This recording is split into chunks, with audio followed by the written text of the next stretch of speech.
Good morning, everybody. Thank you for joining us, and welcome to Takedown Time in the region on Region Sports Network, streaming worldwide on YouTube and Facebook. We come to you today from Lake Central High School as Region Sports Network presents coverage of the 43rd Annual Bob Emerick Harvest Classic Wrestling Invitational. I'm Danny Bell, and I'll have the play-by-play today. And Rudy Velasco, I'll be doing the color. This is my friend Rudy Velasco. He's been on here. Long-time wrestling fan, and he's been wrestling for a really long time. He's got a great idea of what's going on. So we brought him in to help out today on the Harvest. And, Rudy, glad to have you here. Oh, I'm glad to be here. I was able to come last year. Great wrestling tournament, great wrestlers. Good luck to all the wrestlers that out here are competing today, especially your seniors. Let's put it on there today on that mat. Well, we have 4 returning champions today, and that are defending champs and defending their title. We have Michael Ortega from Portage. We have 2 Hobart boys with Seth Aubin and Aiden Costello. And we have Mr. Jaden Bartosik from Hanover Central. Those 4 are hammers. One of them being Aiden Costello. He's ranked number 1 in the semi-state and ranked number 1 in the state. He's the only top-ranked in the state wrestler here today. But we have 4 top-ranked in the semi-state. We also have Portage, which is rated number 8 in the 4A dual team rankings today, competing in the tournament.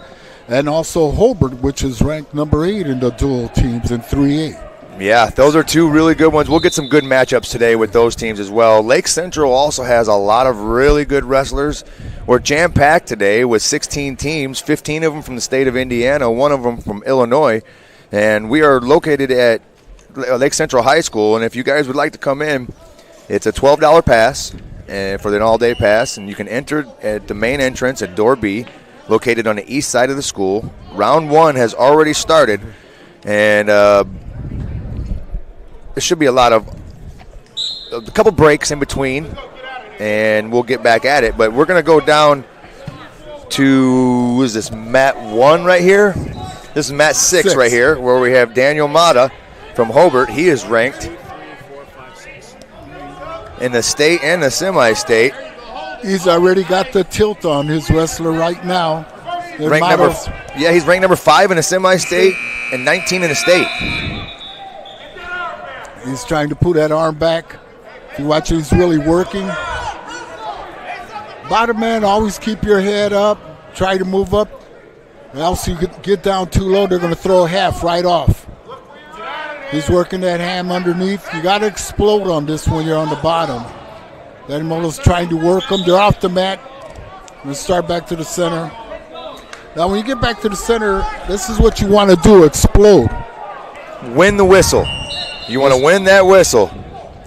A lot of these young wrestlers always remember that. Explode on that whistle. Don't keep your head down in their base either. Watch the referee. You're going to see him take a breath to blow that whistle. When you see that, time it. How he's sitting on his ankles, so it's hard for him to get a lace right on the top. They're talking to the ref right now real quick. Danimoto's on top. If you get a chance, please come on down to the Harvest Classic. You're going to see some great wrestling. If you have children that are interested in wrestling, now's a nice time to come and bring them so they can take a good look and see if they want to wrestle. We got some semi-state ranked wrestlers. We got Jeffrey Fleming on mat 3 right now.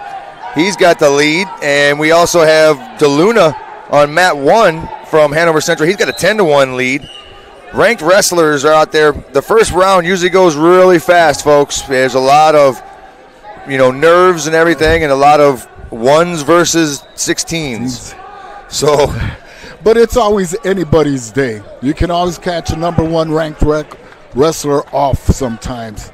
You've seen it before in tournaments. They're undefeated and losing the first round. Yeah. We got still here on mat 3 here. Or wait, 6, I'm sorry. But Danimoto's pulling his arms in, trying to grab that wrist. Mato's working the cross wrist really well. He's going against Sano. Sano's a freshman. This is senior versus freshman, which is going to be a difficult task, being that the muscle memory is going to be there a little bit more. We've got a nice cheap tilt. So maybe some quick points. You can give him, he's got it right there. Sitting on 3. They stopped. His arm was too high up on that shoulder. You got to be careful when you're doing that. You don't want to lose your lock either to get all your points. You don't want to let the restart go into where you have to get back to that point again. Mata with a 10-1 lead right now. He's looking for the cheap tilt right off the bat. Get some quick points. He's going to have to pinch that knee in more towards the ribs. There's the end of the period. It really goes fast in the first round, folks. It sure does. I'm surprised we're not hearing a lot of slap. There we go. There's some pins happening in this first round. Just heard one quick slap on that mat right now. Hobart chooses down.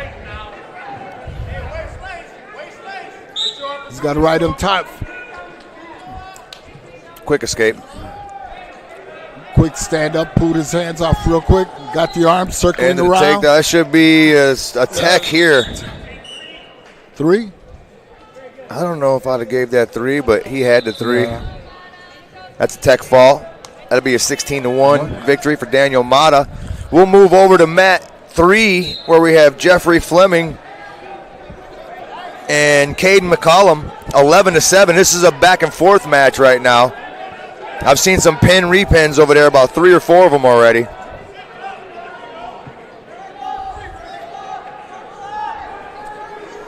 Actually, we got Seth Aubin coming up right here as well. Go to the Seth Aubin one. We'll be able to have the mat 3 in the background possibly. So that would be mat 2, Aubin. Mat 2 with Seth Aubin. This is a returning qualifier. He's a 3-time state qualifier. This is going to be his 4th year he's going for. He's pulling it in. Got a couple good talk-tos from some really good high-level coaches. He's got him already. He's pulling it in tight. There it goes with the half. Reverse half right there. You want to go into the opposite side armpit when you get that. You got to be on your toes. If you don't have all that chest to the back right there, that's where all that weight's at. Good tilt through. You're going to have to get that knee tight in a little bit more there. Stay, punch it. I like the rerun. Oh, good stack. Oh, wow. Good stack. Great stack by Seth Aubin. We'll go over to mat 3 now. Jeffrey Fleming might be getting the pin right now. Another pin. Jeffrey Fleming with the stack pin, a little run through with his arms as well. It's a stack day today. Yes, it sure is. All right, we have coming up next, we will go to Portage here on mat 5.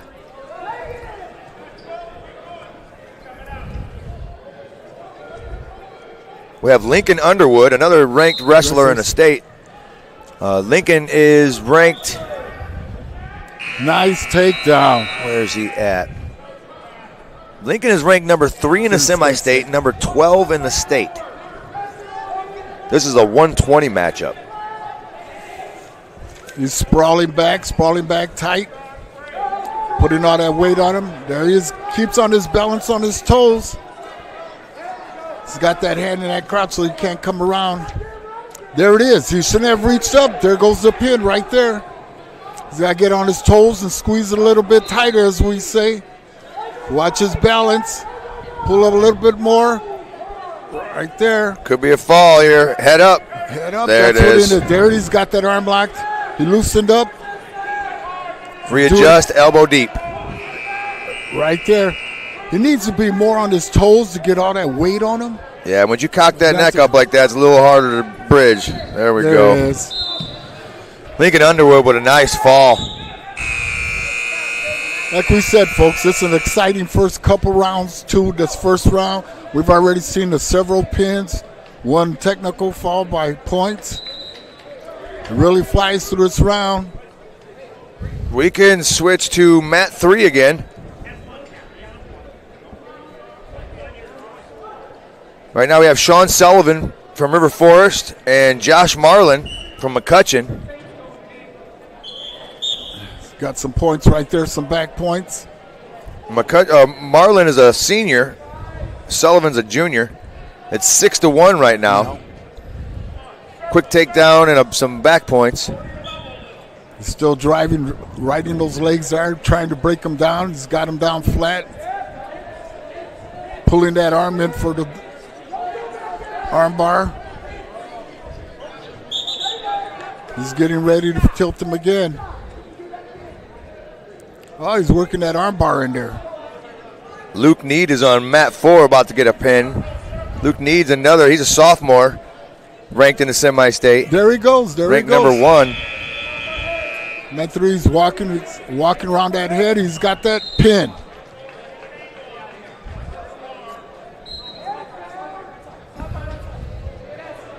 Two pins right in a row on 4 and 5, or 3 and 4.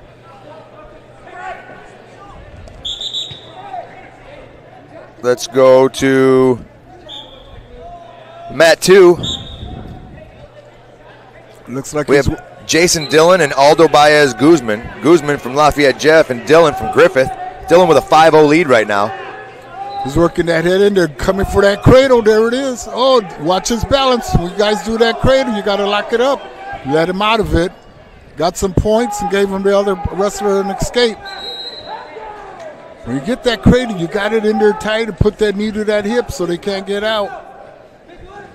Nice single leg. Come in there. Didn't get it tight enough. There he is. Nice speed. They're both.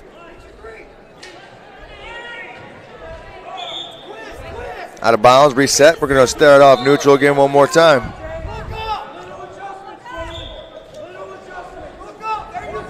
He has to grab that arm. There it is, right there. He's coming in for that half. Really deep. Half Nelson, number 1 move in wrestling. Got some quick points. Got another 4. He's working on a tech fall here. Bundle action here. He looked like he was forcing it a little bit. Yeah, he lost it on the arm, didn't have it tight enough. Tech fall? That's what I thought. With this new system, we're now working with 4 points for a takedown or 3. 3 for a takedown, and you can get 4 swipes. So that's a 7-point maneuver, and you can have 14 points in 2 big moves. Yes. That's why you wrestlers got to move fast. Also, I think it's great for old referees like me that don't want to be there for 9 hours. We get tech fall after tech fall after tech fall. Bang, we're out cutting 2-3 hours off of a tournament. See, when you want to wrestle, be a good wrestler, you got to move every time. You got to practice on your speed and really explode at all times, especially now with the points, the way they're being set now. You can't fall behind. You got to keep pushing all the time. Right now we're focused on mat 6, where Perry Meridian's Coven Shelton's he's down 6-9 to Calumet's Jaden Gaines. You let him up right now. Calumet got 1 escape. Gaines is a senior. Colton Shelton from Perry Meridian's a freshman. Another senior freshman matchup. Ooh.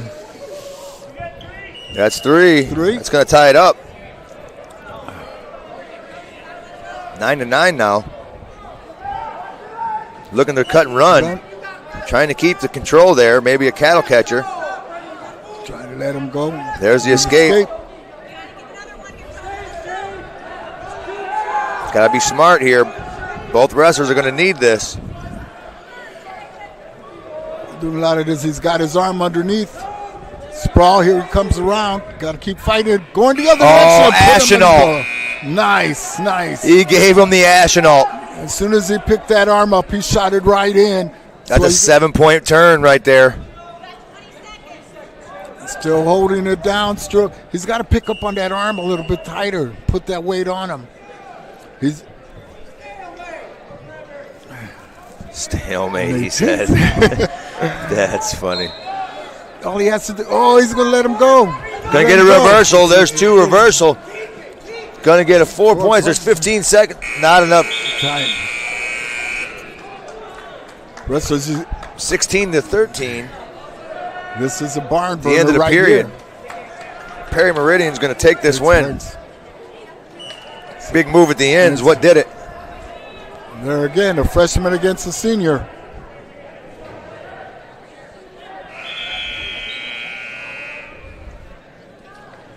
Let's go to Robert Frazier and Simon Martinez on mat 3.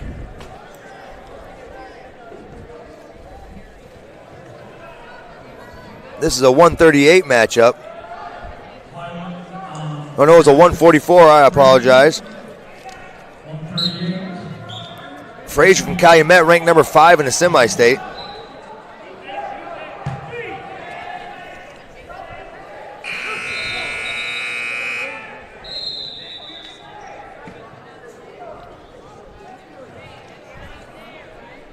We're at 5. 2. 3. Nice. Snap, front headlock, goes shuck Ooh, by. nice. Finish it off with it. You can get backside of that if he's smart. Right. He'll just take the 3. He's okay with that. He's trying to get those hands underneath his arm, pull it in, drive it in. Bottom man, do you see his arms just there? You got to grab something to try to get up right away. Now he's sitting, trying for that sit out.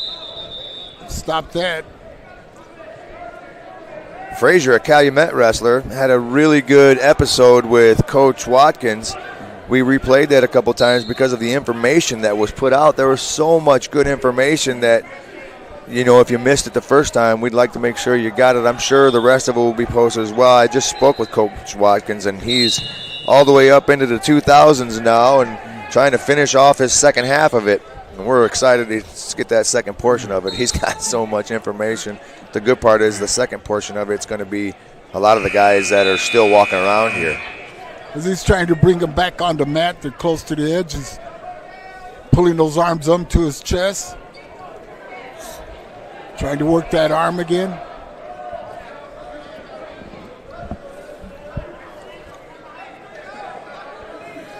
Still covering, riding right. Working the ankle, trying to get him flat. There it is, trying to pull it underneath. He's going to run out of real estate right there. We have the college rules, but being that the mats are so short in certain areas and you're closer to the corner, they're going to call it still because of the high school mats. Now, if it was towards the center, they'd probably let the out of bounds go. Hey, once again, we'd like to thank all our sponsors. And if any companies would like to advertise on Region Action Sports, please contact us. Back to stand-up position. Get our meet night forecast in here. Is brought to you by our friends at Economy Electric Heating and Cooling. Tonight's forecast is going to be around 42 degrees. It's a good number. And it's going to feel like 42 at the end of the day, which is probably going to be around 5 o'clock. It'll probably be around 32 degrees and a little bit colder. And like I say, always 100% chance of spandex. And that's your forecast. Meet night forecast brought to you by Economy Electric Heating and Cooling. They're keeping you cool in the summer and cozy in the winter with a 24/7 emergency service. Comfort isn't far away. Visit them on the web at forajobdoneright.com. That was a quick pin on mat 3. Was able to catch him. We can move to mat 1 right now. We have Cam Woods. Isn't it Cam? Cameron Woods versus Sean Murphy right now. From Perry Meridian. Time just ran out. Cam Woods is another ranked wrestler, ranked in the state, multi-state qualifier for the state series. Really good wrestler. Still, hopefully he's battled off all of his sickness and got his wind back, because we know how Cam wrestles. He's one of those hammers out there, and it's a pleasure to watch him wrestle. He looks to be healthy again. We could see a good battle between him and Seth Aubin here at the end of the day. I think they met last year in the regionals, too. A couple times, yes. Yes. There's a lot of really good wrestlers at that weight around here. You got Gavin Gendris as well. Cam's on the bottom. He's getting ready. You know, I always tell the wrestlers, when you're on the top or you're on the bottom in between the break, when you're getting ready to start, take a couple deep breaths. Get that oxygen in you to get ready. Keep your wind up. We used to say take 3 quick breaths and you're ready. Right now they're fixing the score, putting it on there. Cam's got a 13-2 lead. Going to probably look to get his escape here real quick and then go straight onto his attack. There he goes for a stand-up, leaning back into him. Mat return. Oh, that was a perfect opportunity for a switch. There it is. He's got to come. Working off towards the mat. He's trying to get that stand-up. Got to win this whistle now. It's good to see the Perry Meridian boys coming up here to battle in the harvest all the time. You know, it's a long drive. It's nice to see them come down up here to wrestle. Here's Cam trying to break out. He's got that lace right, Perry Meridian. Now Cam's ripping those hands off. You see he's got his hands on him. He's moving off the mat. Ran out of real estate again.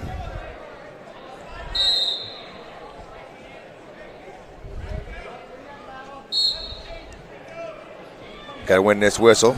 Let's see. He's going to cover left. Murphy on the left. Switch right. Laced on the left. Got to stretch that leg off. Rip that ham off. Trying to force the boot. He's a little high right now on the top. He should be able to scoot out. There he is, getting his leg out, facing him towards him. There's his escape. That's 14-2. Doing a little hand fighting right here, still grabbing, trying to get control of those wrists on those hands. Oh, opposite side. If he sees that right there with that fake, he dropped to a left knee and kept his right foot forward, heel deep. Nice. Got it for that leg. Switch to the other side. Oh, nice throw through. He caught him. Murphy. He got caught. Now he's back to it. He's going to get 2 back points with 3 takedown. That's 5 points there. It's going to be a 14-7. You got to keep those arms in, those elbows in. That's what happened. He was coming in. He caught that arm up and was able to flip him. You got that inside ankle. Still holding on to the arm.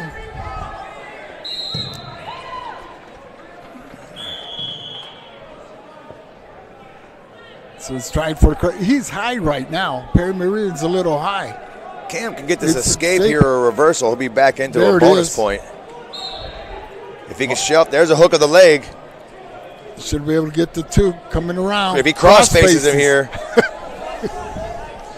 That's what he has Rip to do. his lip off. That's how you get it. Oh, man. He didn't get anything out of that where he could have. I wish he would have gotten that or at least seen that opportunity. But he at least got the escape for it. No, they gave him the reversal. Okay, they did give him the reversal. Oh, wow.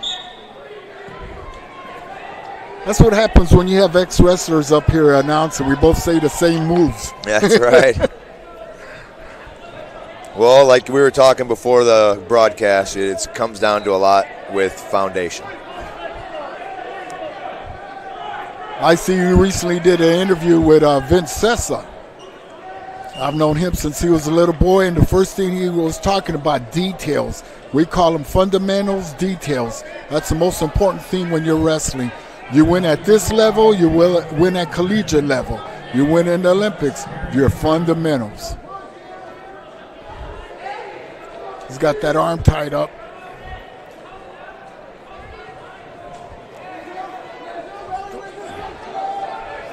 He's got to pull that leg in. He's still riding around. Well, that scoreboard is going to be burnt up today. It's going to be counting a lot of points. There it is right there. But he's got to grab an ankle. He could grab that ankle. Now he's lifting from the crouch. Can't push that head down. Cam's a little clock watching right now. He knows he's in a good position. Worst case scenario for him is a stalemate in this. Still in bad position. He's going to have to start circling back out of that towards that power hand. Right there, he just sprawled back a little. He's going after the wrist. He should be going after the elbow. You see right there, I would be throwing the crossface on him right there. Or I'd split leg. He's getting ready. I'd have split legged that cradle, made sure I kept it. Either way, I think he's comfortable in where he's at with a 19-7 lead. He's up to a major again. 3 points away, though, from a tech. So if he can get a little turn here for 4 seconds, it would be beneficial for the team score. There it is. He's going to get his points right here. Half. All he has to do now, he's got him now. All he has to do is stretch those legs out on his toes, put that weight on him. He got 4 back points. That's going to give him the tech fall. He was a sense of urgency right there. That's the experience with Cam right there. That's why it's good to see him become healthy again, because the first couple matches I got to see him, you could tell that he was a little lethargic. We can go over to Mat 2 now. Always good to watch the Penn Kingsmen. They are the 2-time back-to-back defending champions in the last 2 years here at the Harvest for the team championship. On Mat 2 right now we have Anthony Taylor from Penn, a senior, and he's locked up at 4-4 with Anthony Quarles, another senior from Perry Meridian. Notice how he's trying to get control of that wrist. And that fighting, you can go in for a single. And snap him down. There it is. Put it in for the late. Time ran out. Father Time is undefeated.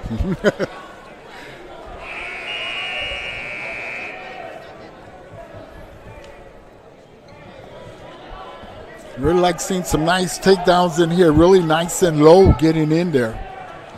Perry Meridian takes bottom. Cover left. Pinching left. He's trying to tie up those arms. Good hard cross face. Pinching on the right side now. Got the ankle on the left. Trying to hook that boot in there if he can. Oh, near side cradle. There. Almost had an assassin. Got to escape. Got one out of it. 5-4 now.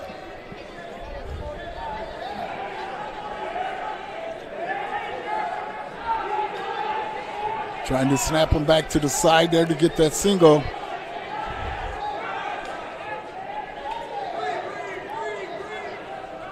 Stay out of the fingers.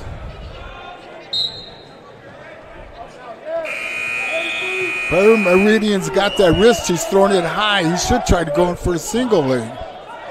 Now, the top man, you want to make sure you have that elbow in his chest so he doesn't go, oh, nice speed. Go behind. The temp wasn't there. Couldn't hold it.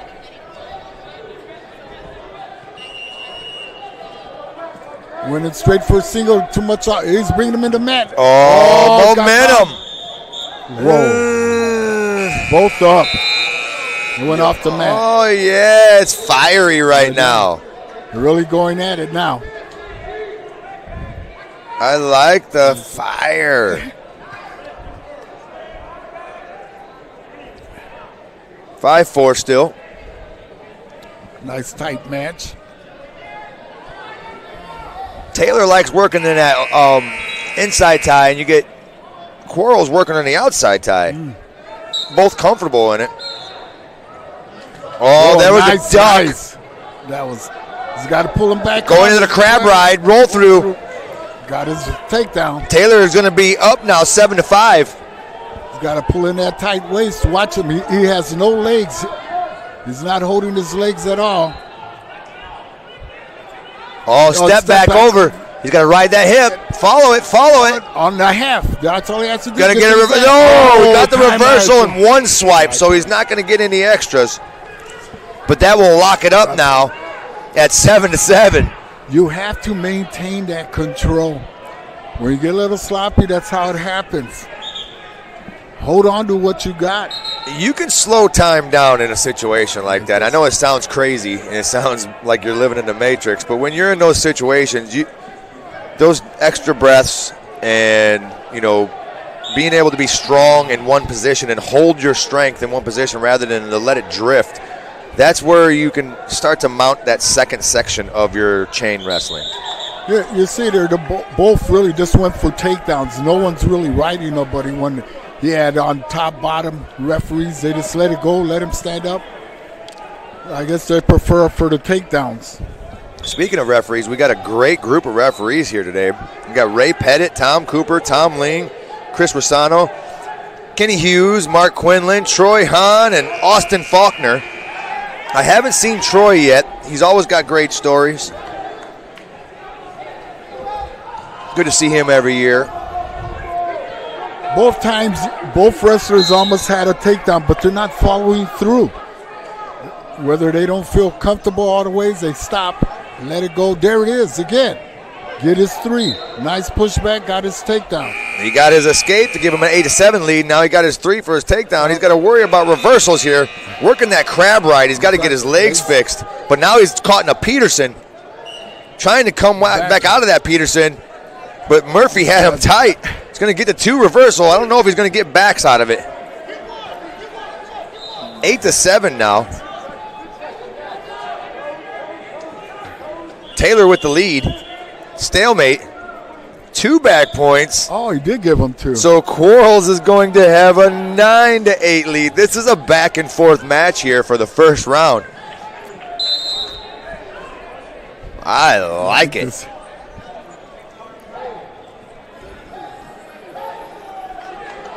Oh, they gave him the escape, so now it's going to be 11-11.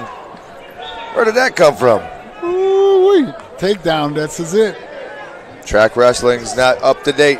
He's trying for it right there. He doesn't have that elbow tight enough. He's got that underhook, but he didn't have his elbow to flip him.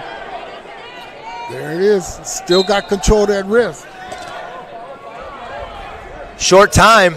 12 with the escape. I guess that gave him the 12-11 lead. He's got to go. Stalling Green. Time's up. Wow, good attempt. Quarles was going for it. Taylor pulls off the 12-11 lead. 23 points in a first round match. Like I said, it's not a day to be a scoreboard. You're going to be getting your wires burnt up today. We can go on to mat 1 where we have Michael Ortega, defending champ. From Portage, he'll be taking on an Edison Eagle. His name is Zachary Brown. He's a senior.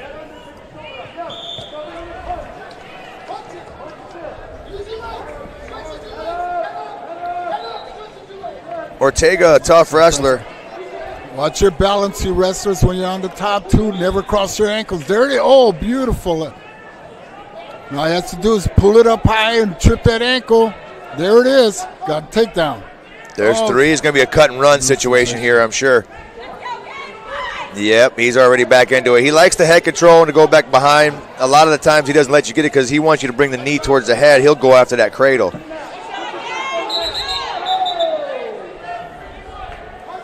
Up again, one more time. Here comes another one. Here comes a half. Right there. Still Hook that leg. That could be the end of his morning. Head up. There Michael Ortega, your defending champ, off to a good start. He wasn't wasting any energy. We'll go to mat 2 now. We have Daniel McGill. He's taking on Aiden Borsellino from Lafayette Jeff. McGill, a senior. He's a longtime wrestler at the Hobart Club and been a big part of Hobart wrestling. A couple McGills wrestled there.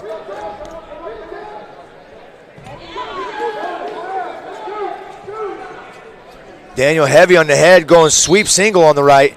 Switching to double. Nice pancake to back points. Possible 7-point maneuver here. He's going to get those swipes. There's 7. Flip back. Now he's going to go back to the reverse half. Maybe he's transitioning into a modified bundle. There it is right there. You should be able to have it. Pick it up a little bit. You tied up. That's to do it. Yeah, modified bundle with the leg over. All right, McGill, I see you. That was pretty sweet. Leverage. I like it. We'll go over to mat 4 now, where we got Hayden Foley from McCutcheon and Cooper Wilkins from Portage. Cooper Wilkins is ranked in the semi-state. Find out what his number was here.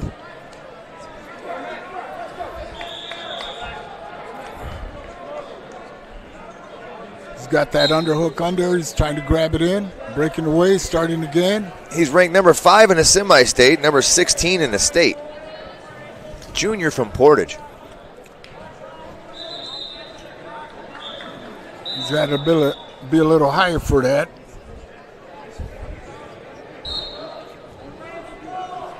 Hayden Foley's not an easy out. No. So Cooper's got his work cut out for him. He's got a 3-1 lead right now. Club to single. There it is. Switch to double. Chain wrestling. Ooh, yeah, Nice good crossface. Looked like he was trying to. Oh, he lost control of those legs. You always know that when there's a Wilkins on the mat from Portage that it's probably the same lineage of all the great Wilkins that are out there. There's a lot of really good Wilkins that wrestled and still coach at Portage.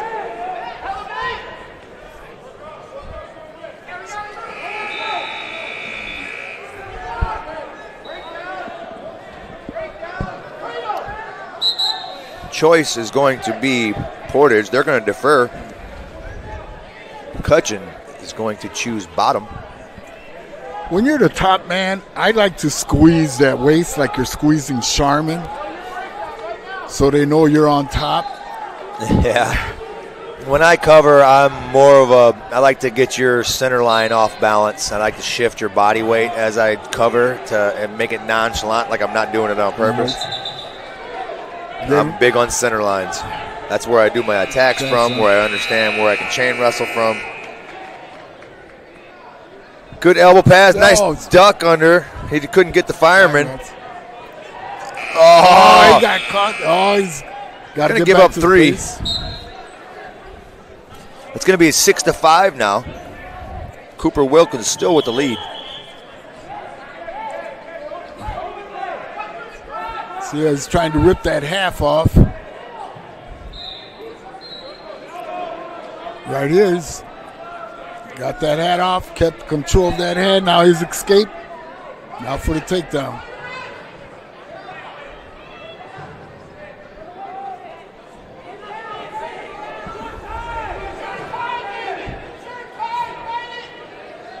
Reaching with the back foot. That's a good thing to do on Foley. Here it comes. He likes to ankle pick. You reach with that lead foot. He's going to get it.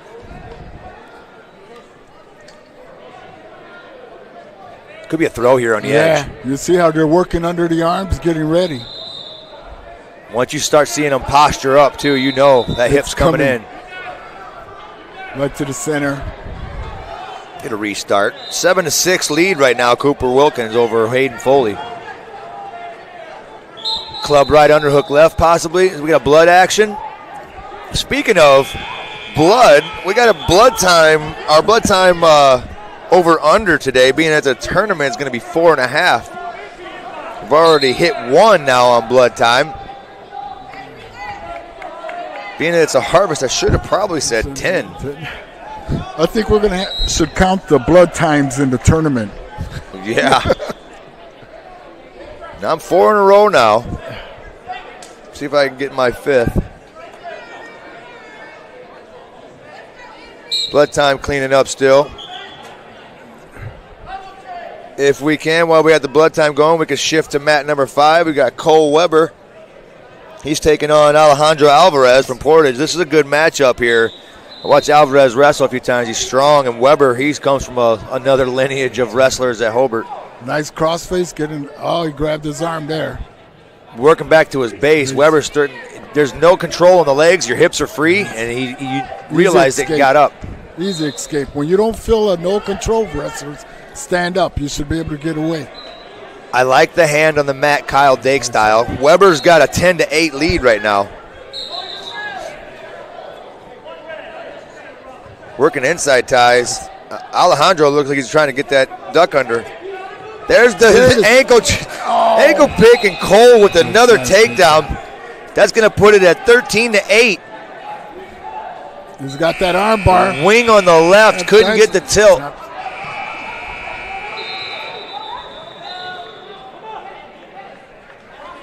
Nose plug came out.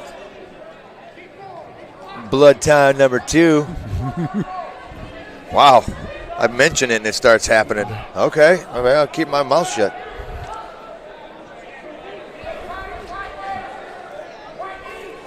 All right, we can move back over to mat 4.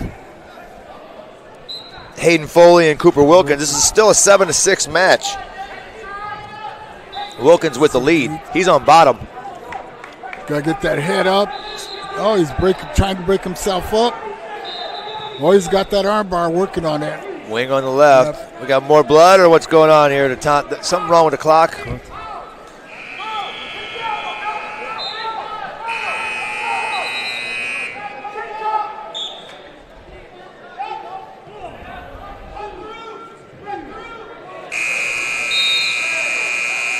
Clock fixes.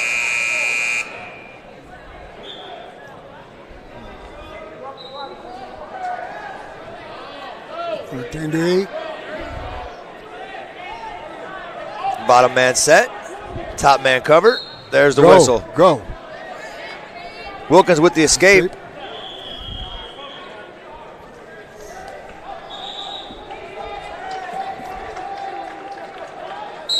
See that arm trying to get that control. He's trying to straighten up. He's got him, but he's going off the mat.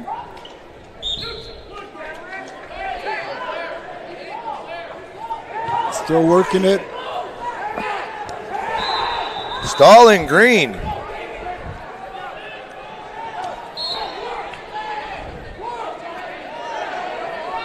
Right there when he shoved him, he should have went for that takedown. Trying for the go behind.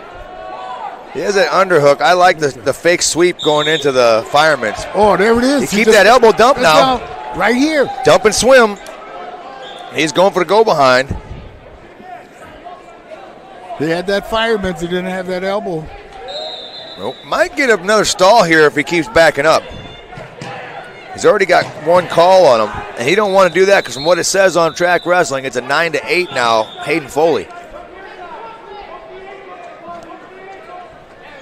There it is. If he kept that arm and would just swim and start circling, he'd have him right to his back. Trying to jack him up here. Stalling. There's 1 point. Tied up.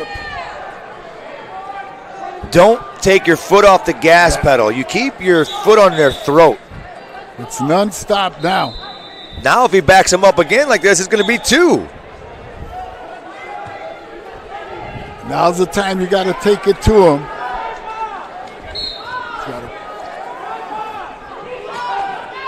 Club underhook. Portage is good on that.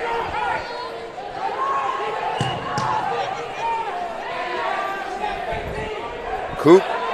All he has to do is start throwing the hand towards the leg, and look, he's backing up. They might call stalling on him again. I don't understand. He was doing so well in the first 2 periods here in the beginning, and now he's just started backing up. Now he's starting to work a little offense. I think his coach got into him a little bit. Double unders right now for Cooper. Stalling, there's a second one. After this, it's going to be 2 points. There's 2 now. Oh, nice. Is that the end of the match? It was 9-9. And that stalling call gave him a 10-9 lead. Cooper Wilkins wins on the stalling call. You know, we've seen a couple of these wrestlers look at the time. Don't look at the time, just wrestle. Yeah. Don't wrestle. Oh, nice over here. We'll go to mat 2. Mat 2, we got Landon Spencer from McCutcheon and Joseph Gonzalez from Griffith. He's driving those arms in. Hammer lock on the left. Maybe a cheap tilt with the hook of the shoulder on the right. Yep, going for the half with it. Oh, keep it legal, keep it legal. Tom Ling was right on it. He's got to stay behind him there. A lot of times with those cradles, you're not going to want to hammer the crossface into the back of the leg. You're going to want to post that hand and hammer the crossface into his face and then introduce his forehead to his knee. There it is, there it is. Keeps coming. Bundle. Right there. There it is. Timeout. That move right there has a lot of names. What did you guys call that move? Same thing. A bundle? Okay. Bundle. I've heard it called a kazoo. I've heard it called a barbed wire and a bundle. There's so many different names. His coach is trying to keep it a little bit secret for what they're trying to tell their guys to do. That way the other kid don't know it. You know, that's funny. Back in our day when you used to wrestle, use the armbar. Everybody knew what they were. We didn't have, the terminology was totally different. Yes, it was. So I'm talking about wrestling in the 70s. Yeah. And then you know what was coming. If you were the opposing wrestler, you knew what was coming. Right. Hey, watch my armbars. He's screaming. You listen to the other coach. It's a funny story. When the Ukrainian wrestling team came over, they were in wrestling with Kevin English got to talk with them, and he was working with them a few times. And, you know, the Russian armbar, the 2-on-1, Yes. They didn't call it the Russian when they were around the Ukrainians. But the Ukrainians didn't call it the Russian either. They called it the 2-on-1 or the armbar. Well, that's what we called it, the 2-on-1. Right. That's what I was called. Then when I heard the Russian, I'm like, wait a minute. We used to call it the 2-on-1.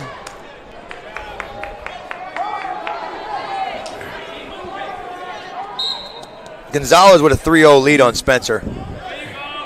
He's trying to work those arms. He's got enough strength. You see how he's squeezing that waist so hard. He's having a hard time.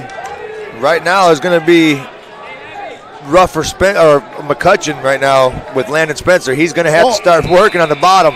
He's got that arm bar. He's got to block that other wrist and come up. With the way that elbow is, I just lock them both up. Yeah. Hook that other one right now. You got double wing. Might get an escape here. Yes, he did. 3-1.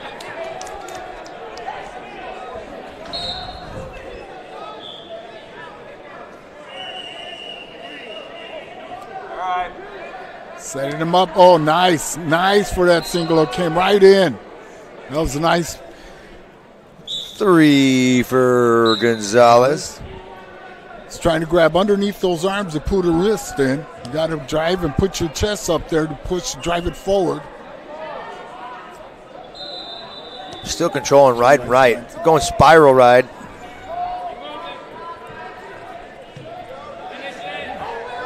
He's a little high. If the bottom man would just throw his hips up, if he could, maybe he could get away. Scarf was there. Didn't follow through. Stalling on the red. Timeout. I knew McCutcheon was going to have a problem with that moving on bottom, and he ended up getting a stall call on that. Period 3. He's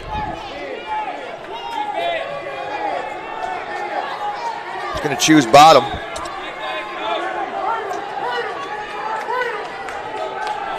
Folks, you're hearing some exciting wrestling all over here. You're hearing cradles, pin up, pull the arm.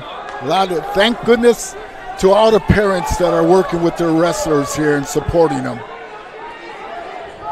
Gonzalez, Wizard can't keep that on. Still on bottom. He's got to escape. Got to rip those hands off. He doesn't have no legs on top.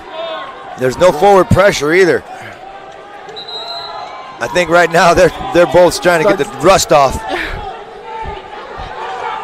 Trying to get that arm in there.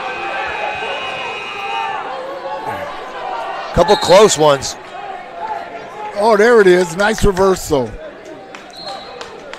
It's 8-1 lead now. He's trying to tie him up in there with the legs, right legs, pushing that head down. There, that's when you're on the top. That's what you want to do, drive. Use that body weight, grabbing the rest and drive from forward so you can get that when he pops his head up so you can throw that half. Nice crossface, didn't get it tight enough. Ran out of real estate.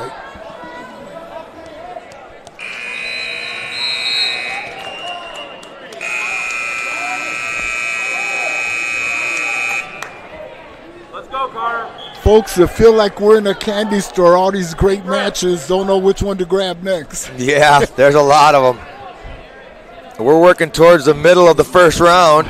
We're already in the 157 weight class. Going to start getting to the bigger boys here. See, Gonzalez ended up getting a revert. Got reversed. Now he's got to stand up. There it is. Spencer's going to need a big move here. If he can get, now they're up. Gonzalez is going to get that 1 point. It's going to be 11-3. If Spencer can get a 7-point maneuver right here, he can bring this real close real quick. Fast.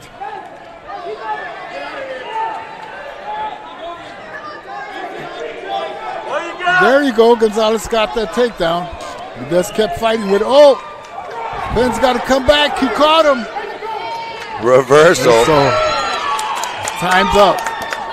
Nice match. That was a great match. We can go down to mat 6 right now. We got a really barn burner here with Garrison and Hall. They've been going back and forth. It's 10-7 right now. Wrist. Wrist control. He's going to try again. Carter Hall still got that cross race. He's got a wing on the left. Looking to turn. He's down 3. I would be putting more weight on him, drive it in. Carter's got 39 seconds left. This is the third period. There it goes. He's got 2 swipes. There's the 3rd swipe. This 4th swipe's going to give him the lead. He's got to hold on. He's got to try to grab his 11 to leg. 10 now with those 4 swipes. Nice. Again, he's another one. There it is. He's going to lock his legs up. That's what he needed to do. He's going to get another 4 swipes out of it. That's going to give him a 13 to 10 lead. 6-point maneuver here. He's a swing of points. He let him get away with that escape, but the back. Garrett says looking for a 3 of them his own. Couldn't get it. Time runs out. What a great match. What a match. When he let him get that escape, I like what he did. He went right in. He took it right to him. He almost got him. Good match.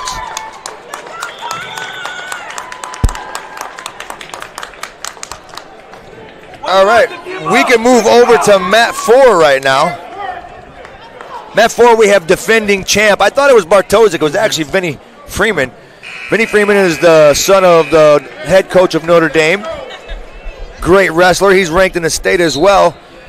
Vinny is your number 1 in the semi-state, and he's number 7 in the state. He's your pin wrestler. He's going to be taking on Miko Barnes. He's up 3-1 right now. Miko Barnes is a senior from River Forest. All he's got to do is throw it at half right now. He's got him. Oh, Vinny's wrestling effortlessly right now. Just getting those points. Working him out of bounds. Barnes is going to have to start turning in, or circling in a little bit.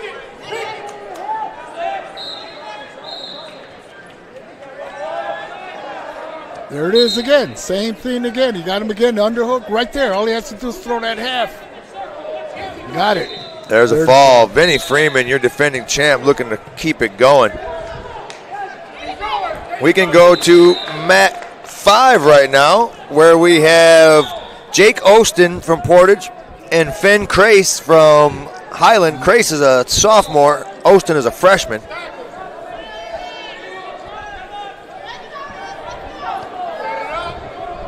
They're circling, watching each other, testing each other out, filling.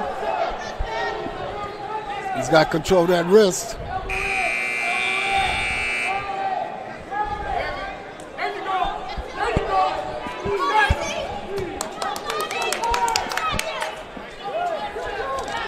Choice. Portage is going to choose bottom. I say, top wrestler, squeeze that waist, hold on to that elbow tight. We got blood time. Oh, there's our 3rd one. Good Lord. And they don't know which one's bleeding yet. No, it's just blood. Maybe my 4.5 was a little bit undershot.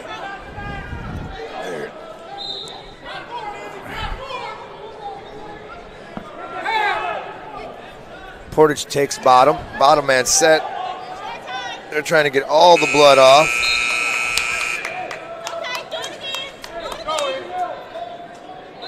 They have to take another look. I think they're trying to find where the blood's coming from. I think he found it. It was from the fingernail.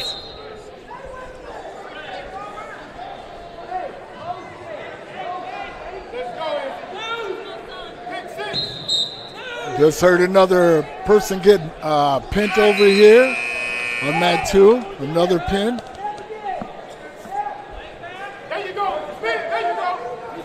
Another pin, Kingsman. Blood time still working over there, working it off. So we will move over to mat 2 right now, straight across from there. Mat 2, we have Jonathan Brock, I thought, coming up. Let me see who we have going here. From Hobart, we have Aiden Granger. And from Lafayette Jess, we have Luis Viveros. Granger's a sophomore. Viveros is a freshman. Young man's battle. Came in right in for that leg. Nice. Way to attack right off the bat, Granger. He's got his head down, bottom man Granger. Oh, there it is. Maybe a three-quarter stack here, or he's got that front one. Here it comes. He's picking it up. Got to drive a little bit more. Got a little excited on that. Cross face here, working that cross elbow in. Maybe a bundle again. Big guy bundles are hard to get off when you get your arms crossed and you got a big guy laying on them. Yeah. Good, strong ride on the left side right now. He's got to pull him back a little bit on the mat, though. They'll be going off pretty soon. He's got that leg tied up. Drive it in a little bit more. Riding heavy on the left. Bottom man's got to get his head off the mat. There it is. Comes a half. He's pulling that arm. Step through Turk. There it is. Hooking the leg. Now cross face. Get that other arm up. Walk your fingers out. Look, that's all he has to do is pick the other arm up. There it is. There's the fall. Aiden Granger going to pick up his first win of the day. We'll switch over to mat 6 where we got one about to start.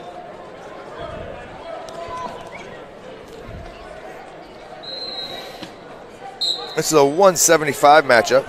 You have Daniel Warmick from Portage, a junior, taking on Jose Hernandez from Lake Station, a sophomore. Hernandez 6-0 right now. Warmick 4-2. He's got that leg in there. He's trying to. There it is. He's getting that underhook. He's got this arm crossover that's blocking it too much. Can't get it in. Mr. Huerta coming up here. His son Cruz will be wrestling earlier today. Cruz, another ranked wrestler in the state. I'll be nice to your boy, I promise. I coached him before in wrestling. Did you? Yeah, Mario Orieta. Yep. Now his son's wrestling. Both of them, yeah. His son last year was doing really well, and now we get Cruz to come in, and it's fun watching these second and third generations. I'm still waiting to see somebody say, my grandfather said you coached him. Yeah, don't start, because I'm getting close with some of these kids. I've already got one. It's my third generation one. We're still working those arm eagles. Overtime by Warmick. Oh, yeah, look like we have another pin on mat 2. Malcolm from Hobart.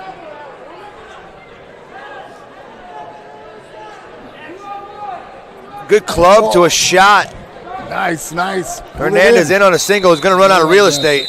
At that point right there, once you get it, you're going to have to start circling backwards. Sit him to his butt. Ooh, good sprawl. Could have been an opportunity for a re-attack right there, but he was a little high on the re-attack. He's got that arm tied in. Over-under on the side. Fighting hands on the other. Into a blast double, Burrow style. Couldn't finish it. Off the mat, time. Once you hit that double, your job is to start a low man sprint. As you start getting these upper weights, I always believe your speed. You got to work on your speed. There's some agile big boys when you get downstate. Boys doing cartwheels into a backflip. There's some agile heavyweights in wrestling. So I use football players. You want to be a better football player? Come and wrestle. You're hand fighting especially if you're an offensive lineman. You know, if you're a heavyweight and you're in football, you should join wrestling for your hand fighting ability and your footwork. Those two alone. And endurance. I believe it was, I think the Buffalo Bills, they had an NCAA wrestler come in that was a champion of heavyweights and working with the offensive line to learn how to hand fight better. Yeah, they had Gable Stevenson go in. He was trying out for the team. He made a couple tackles. He wrestled as a national champ for the Gophers, Olympic champ. He was actually went to school at first. His older brother was at Maryville High School, and they switched to Apple Valley up in Minnesota. And he's a great wrestler. Yeah, and he was friends with the coach, and he brought him in there for that reason, too, to help show the offensive linemen. Yep. He's still fighting over the Eagles. He's got that leg. He's got to push his head down. Use that wizard and keep that wizard. Oh, nice. Nice trip. Nice trip. Nice trip. Balance. He got caught. Warmick got caught on that one. He's got to pull it tighter, try to get that weight on, push that arm on there. He's got an opportunity to get out of this right now. Hernandez sitting on a 4-point maneuver here. There's the fall. You got to push that head. Jose Hernandez, sophomore, taking out the junior Daniel Warmick first round. Great match by him. We can go over to mat 2.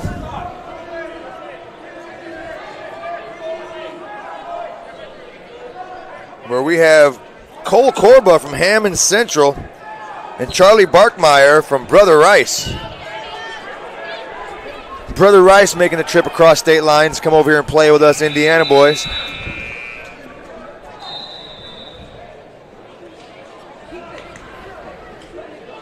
Time for the big boys. Yeah, starting to get some meat out there.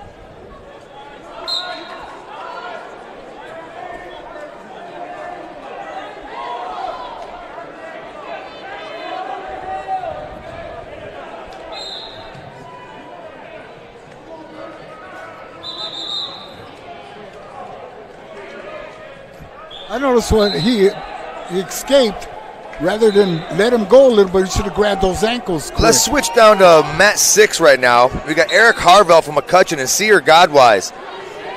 Sear Godwise ranked in the semi-state in Perry Meridian down there in Newcastle. He's a good hammer for us to get an opportunity to see up here. We don't get an opportunity to see those boys down there a lot. Ooh, he just picked them up. Totally picked them up. Some real strength right here. He's getting ready for that. Got to get that half. He's pulling that arm up. Got some near fall points. Got his leg tied in. Trying to drive that head in. He's pushing all his weight on him. Got to keep that head down, though. You got to keep driving his head down in that mat. He's got to get that half. He's trying to get it to roll him over. Working that boot on the left side. It looks like he's working towards a spladle here.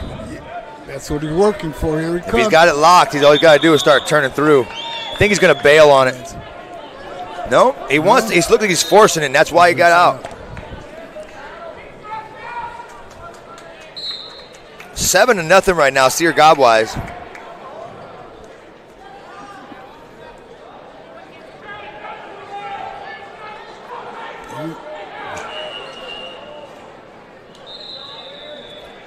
Nice. There's that leg.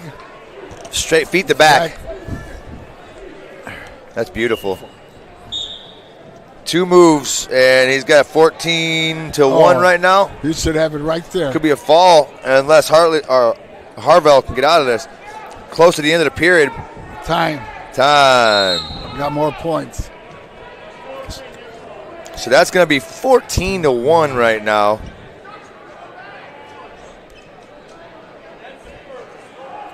And go neutral. Oh, they're going top. Sear Godwise is going to take top on this one.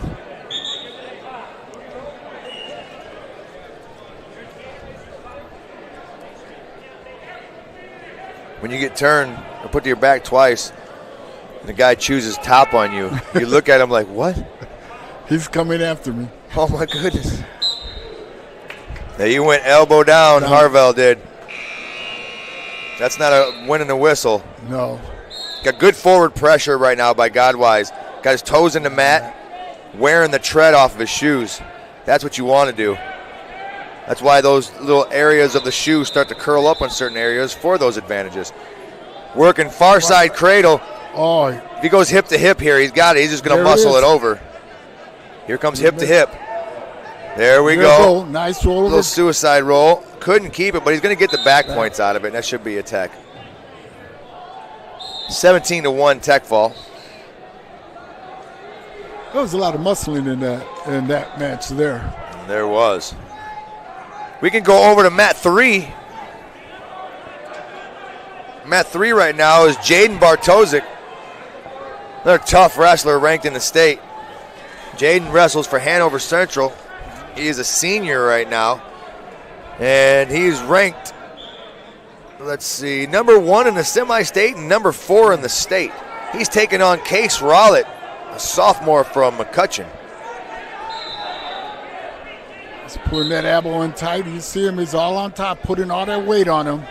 Last year, Bartosik had an amazing match here, and it was back and forth. I think he pulled it off in the last 5 seconds of the match. Crowd went crazy. Almost had that nice crossface. I thought he was going to flip him for sure. Still working it. Bottom man's got to start building his base up. There it is right there. As soon as he gets up, he has to explode. It's too easy to break down. Now he's just going to give him the one escape and come at him again. Cut and run time. Bartosik's really hammering. Like a lot of the times it looks like the kid is it's like he's not working his way up. His pressure it's really, really tough to deal with. Working a leg, like he's going to have to come up on those legs or he's going to get a stall warning. There he's coming, working his way up. He's climbing. Got his hand stuck in there. He couldn't get him out.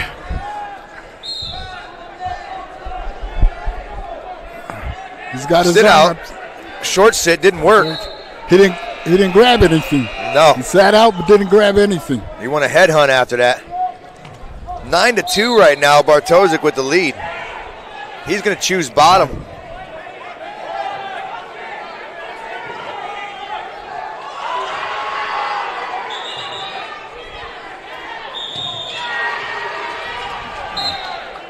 Right there, easy stand up. Lean back, he let him go. Snap right, underhook left. One more snap and a shot.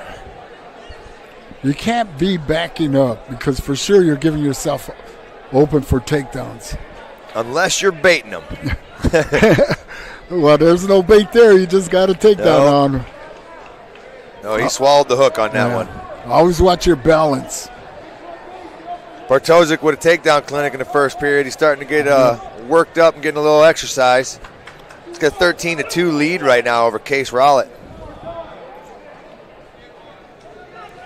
I'm surprised he's not spinning around on it. There it is. There's locking up the cradle. You want 6 bonus points, not 5. There's a fall. Nice. That was really nice setup. Very nice. Let's see.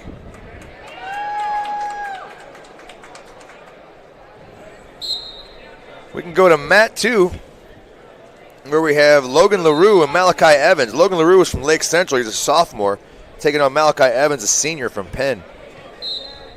2 pretty good wrestling programs. It's good to see them wrestle each other. It's always a good match. Nice for the takedown. There's 3. Lock him up. Putting those arms in. Malachi with a 3-0 lead. See if we go neutral here. Cut and run. Yep, going neutral. Giving him the 1.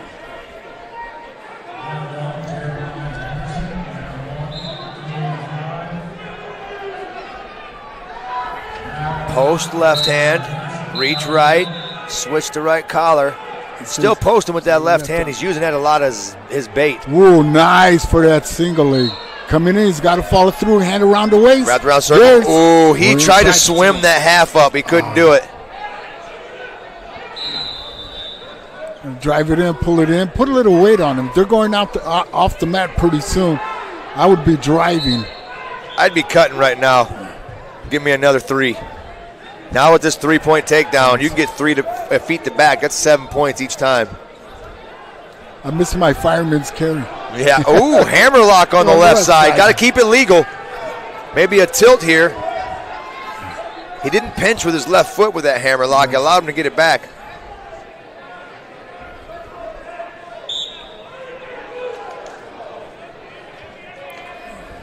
He's tying his arms up too much. Cross wrist. Those are always a pain in the butt to get out of.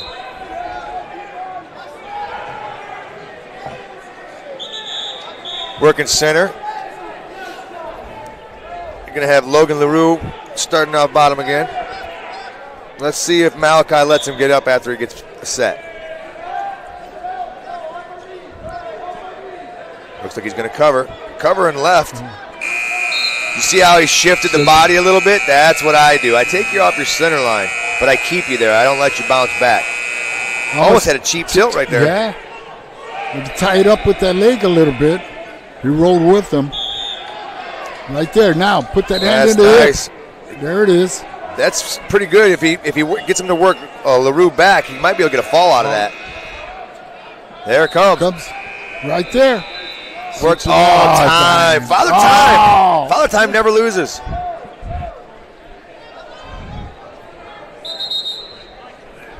There's a flip. Green's choice. LaRue is going to defer. Malachi Evans is going to choose neutral. He likes it on his feet. Live and die on the soles. Nice setting him up. He likes to use his post left shoulder. There it is. Almost at it. He goes post, club, underhook. LaRue with a shot of his own. Malachi looking to go behind. Nice. Quick from the three. left. From the left to the right. If it's not one way, you switch to the other side. Circle drill. That's so important when wrestling the circle drills. You know, we'd have to do that sometimes 10, 15 minutes at a time. It got to the point where you're about to throw up on the guy below you. Another cheap tilt there.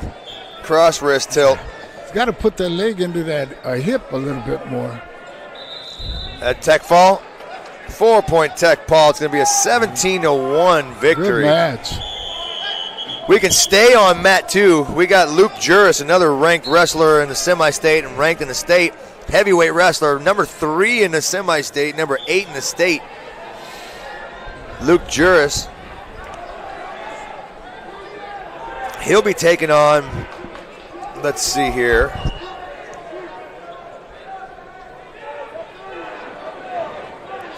Penn Kingsman. Oh, is it Griffith? This is Griffith.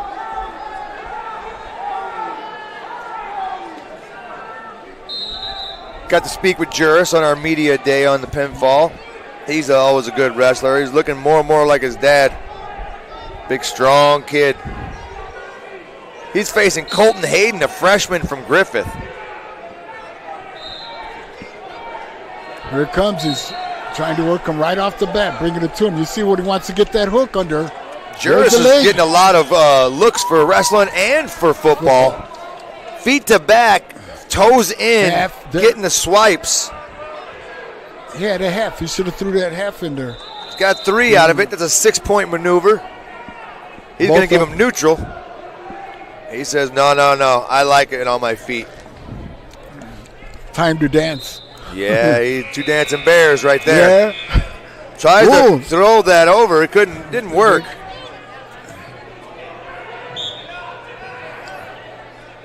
Pushing him again, coming right to him. Hard clubs with the right hand by Hayden. Having a hard time with that because Luke reaches with his left and he's almost blocking it. There you go. Feet to back again, getting swipes. Toes in. Great agility by the big guy. We were just talking about that.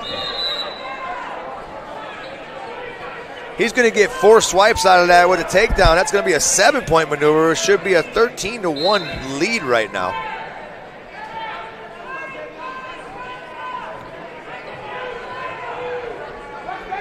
I thought he would go for both up again.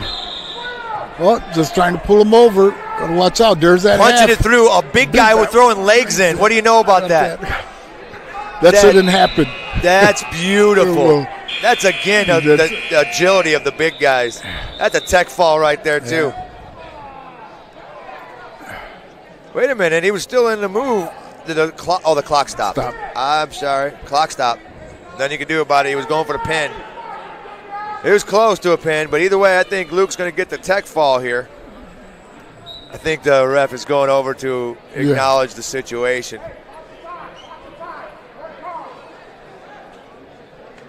Shaking hands. Juris is going to get a victory, a quick, easy victory for Luke here in the first round. Finishing up the first here, we'll be going right into the second. Not sure if there'll be a break or not. It seems as if we're going to be going right into it, so. Yeah, when you start getting into the big boys, you really got to be strong on the upper, have good speed, because most of your takedowns, someone's not really going to shoot for a shoe. Some will shoot. We'll stay here on mat 2. We got Cruz Huerta. We were just speaking with his father here. He's wrestling for Lake Central, a freshman, taking on Remy Davis, a sophomore from Griffith. He told us to be nice to Cruz. Good hand checks. Watch. Good speed. He's got to hold that arm and come around. There's that leg. There it is. Again. Little guy, but a lot of muscle. Just keep spinning. Nice speed on him on that spin. Trip that leg. He's got. There it is. Oh, nice. With the head and everything. I like it. I like it. Put those arms in. 3-0 cut and run time. Cruz likes it. Sprawl again. Another one. You shoot from too far there, and Cruz knows it. If you can't touch him, you can't take him. Maybe a double wing here. Nope, working bar, blocks, wing on the right. Block that elbow. Block. Oh, hard. So let him go. Start again. Get some more points. Ooh, jumped up. Elbow. He's got the elbow. There's going to be a dump here. Go behind. Right there. One Sucker more time. drag. Got some more points. It's going to be 6-1 now.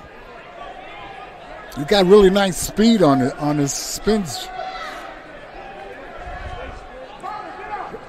I tied that ankle up a little bit too. Oh no, he's got the arms. There's a cross wrist. Possible tilt here.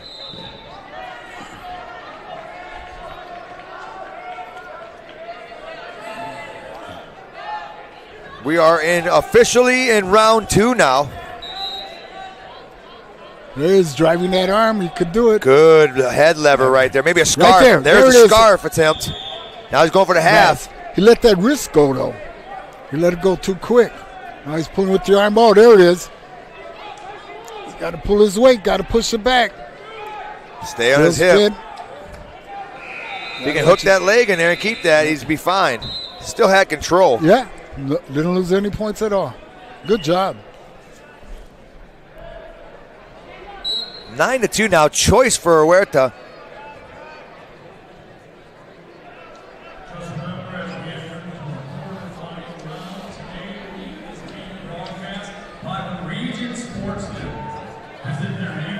Going to give him the escape. See, I like that.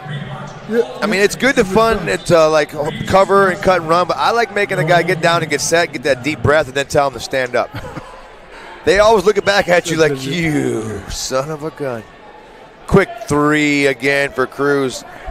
Good takedown clinic right now. He's really getting his takedowns in. He's going to drive it in. Just got to pull it in a little tighter. Cut and run time. Coach Triveline says, hey, go get you some. Shot. Oh, right there. Grab that arm. Again. Should have grabbed that up. Oh, nice for the leg sweep right Inside there. Inside trip.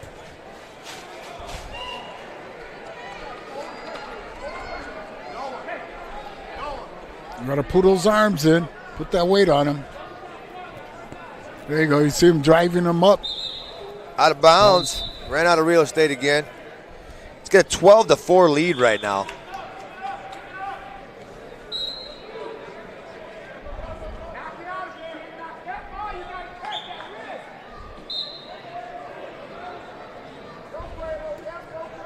Covers right. No one won the whistle on that one.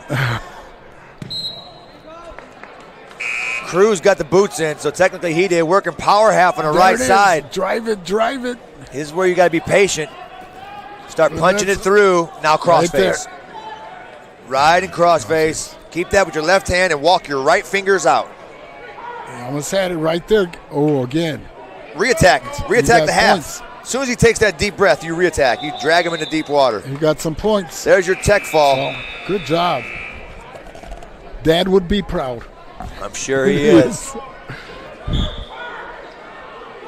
We can move down to mat number 5 right now. We got Lucas Manning wrestling.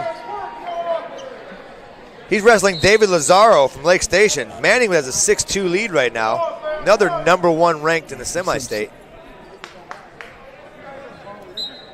Pulling that out. Oh, there's that armbar. Cross wrist. There it is. That one is a little bit tougher. It's nice to get the turns out of that one, but unless you have that correctly, there's a lot of sliding out. Right there. Toes chest to chest. Blood time. Oh, boo. Right in the middle of the pin. Oh, my God. He should get 4 out of that because he was on his back and he had blood time off his back. Because that was probably going to be a fall. And that's our 4th blood time. We haven't even got the lunch yet. The only sport that has blood time. Yeah. I'd say the 2 coolest sports are wrestling and hockey. In wrestling, if you bleed too much, you lose. And in hockey, you can put ice skates on and go fight barefisted and then only have to take a 5-second timeout.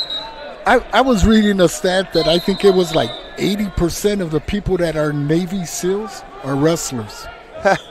I wouldn't doubt it. It's the esprit de corps, and it's to be willing to put yourself through the suck. Well, you know, wrestling's always been character, discipline, and responsibility. Those are the things I always say you learn from wrestling. You're not afraid to lose. No, you get humbled really fast in practice. But that's what drives you to be better. It is. Blood time still waiting on him fixing it. We're on cleanup right now. While we're on cleanup, we can always move down to mat number 6. And we can watch Noah Sano from Hanover Central versus Nick Velasco from River Forest. Oh, he's got him on his back right now, on his toes. There it is. So now with a fall. Head up. Quick one. That was nice. We can move back over to mat 5 now. I think blood time's cleaned up. He's getting his headgear back on. Manning with a 12-2 lead.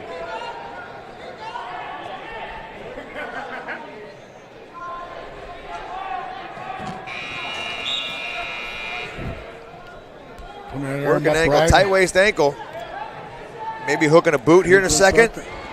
Here it comes. Oh, never reach back, wrestlers. Never reach back. Bottom man reach back. Here it comes. Unless you're trying to elbow him in the face. Here it comes. Got him on his back. Reverse half. Now that hand needs to go into the armpit. Yeah. If you hold that in the armpit, you don't even need your other hand. No. Brendan Cosgrove showed me that, and I have never forgot it. Oh, it hurts when you do that to somebody. You got your hand digging in their in the armpit too, but then you could use your chin to just shove it right in their face. Coach Cheap Shot, you know how it goes. We'll go to mat 6 right now. Mat 6, we have Joel Barrera from Hammond Central. He'll be taking on Sebastian Avila from Lake Station.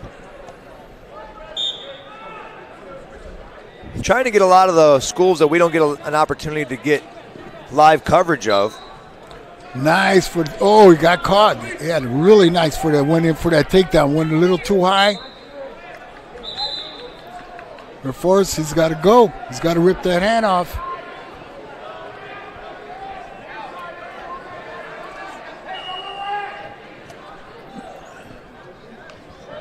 It's 3-0 now, yeah. Joel Barrera from Hammond. Sebastian Avila, he's 8-0, and Joel Barrera is also 8-0. Junior versus sophomore.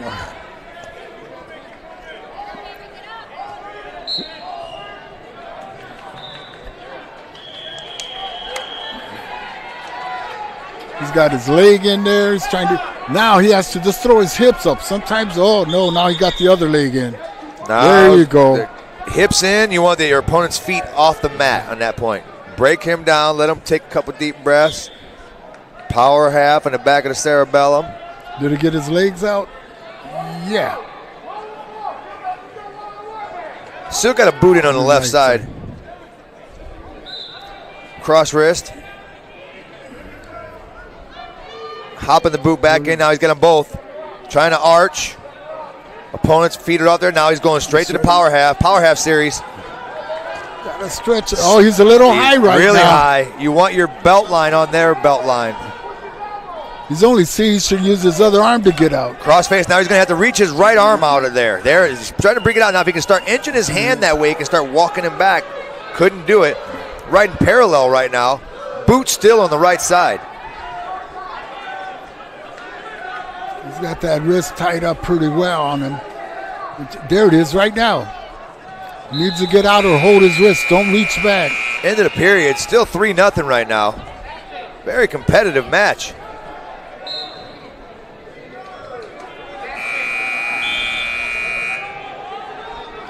Avila's going to go both up. He's down by 1. He didn't like being underneath, so he's going back to neutral.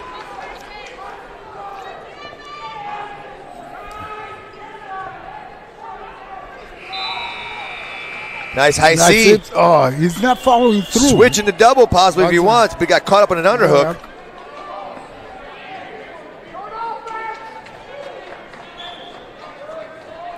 Front 3/4 here if he wants it. Searching legs. Not a lot of real estate over there. No, they're going to be running off the mat pretty soon. Got to keep his toes in. There, we're out. Going to get a restart. Seemed like he had it at first, then he just let it go. You got to follow through all the time.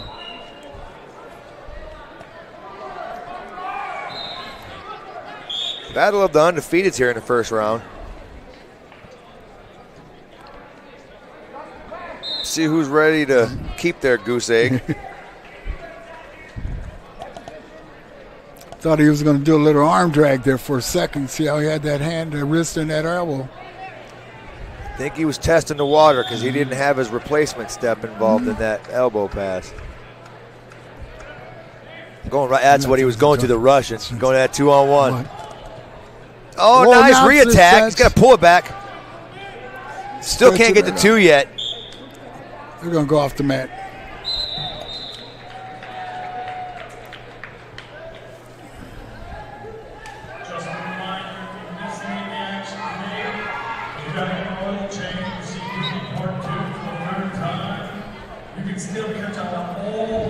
Once again, circling him around. He's got that wrist control.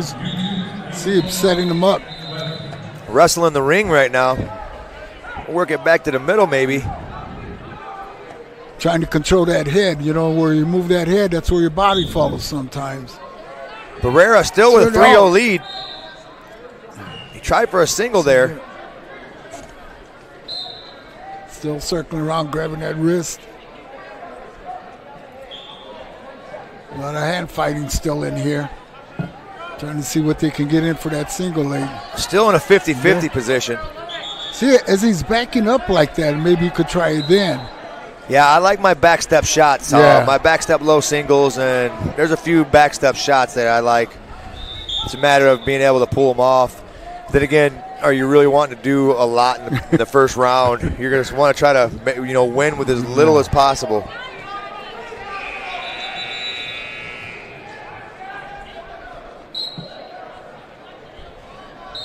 Wing on the left.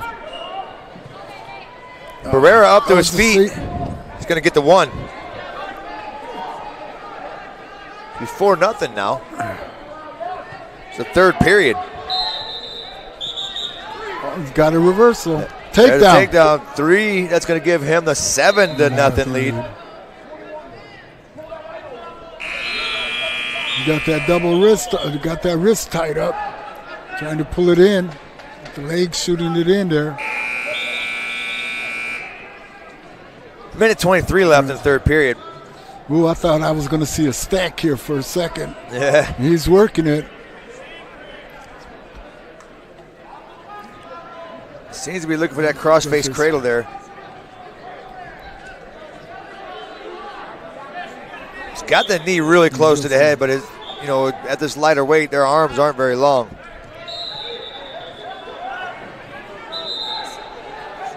Maybe a boot coming in here really soon. He's having a hard time with him.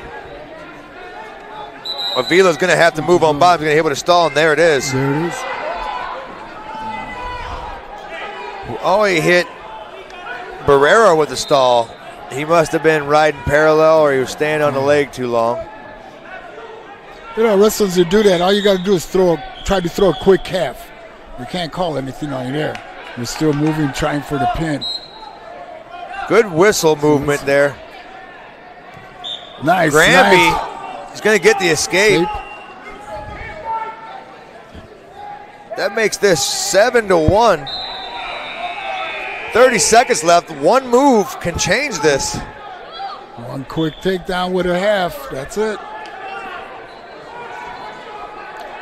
Right there. Suck it in right there. Yeah, the elbow. Oh, he's got that arm in his crotch right there. Swim. Now.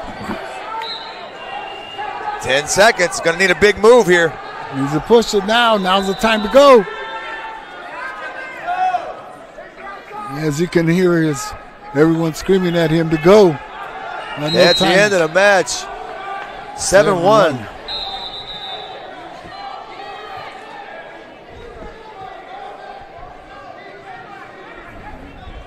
We can go over to mat number 2 now.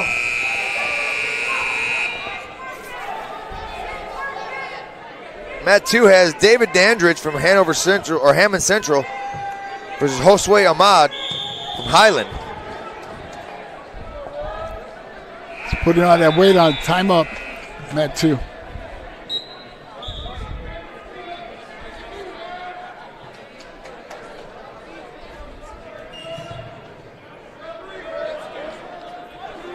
Choice will be Dandridge.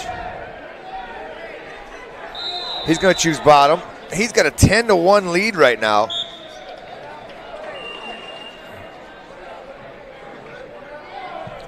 See how he explodes off this bell. Oh, tripod right up to stand up. Keep running. That's what you got to do again. I like that nice chain wrestling. Stand up, come down, switch. Keep moving all the time. Constant movement. He's got to get his hips out a little bit. You got to take him back down. Build his base. Can't be flat-thighed. Don't be stretched out. You're going to have to build.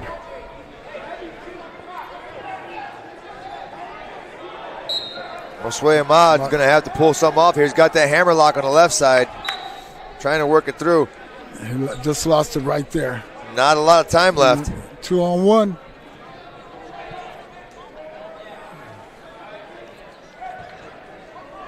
Build your base up on the bottom. He's got to come up.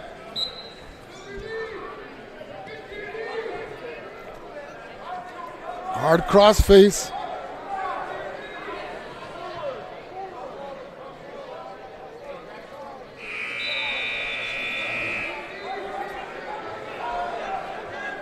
There he is. Built up his base to his knee. Now he's got to rip off right now. He's got to keep scooting. Keep scooting. Just lost it right there. It's starting to look like they're a little tired there. A little bit. Evan Kreiderman's got a 10-1 lead on mat 3. Jason Dillon's got a 3-2 lead over Josh Marlin on mat 4. Peyton Brummett and Chase Michaels just started on mat 5. And Cameron Woods has got a 10-2 lead over Aiden Witry on mat 6. Just got an escape, Cameron Woods.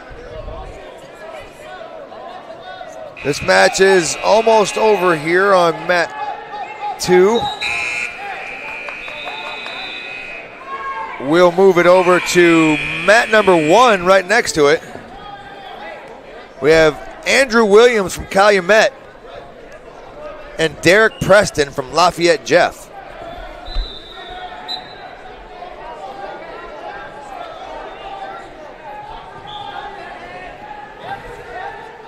Nice match here. They're both sizing each other up right now. Getting a little bit of hand fighting. Oh, nice single. Try to get in there for a nice single. Nice scoop back. Got to get a little closer for that.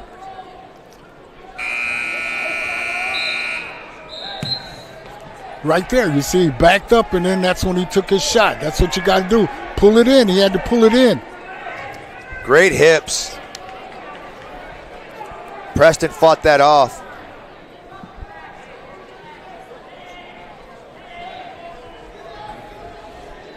You know, and with the lower weights, to me, you got to be in a little closer because everybody's got speed at this level. Yeah, if you can't touch it, you can't take it. Unless you're Brennan Cosgrove and you got 14-foot long arms.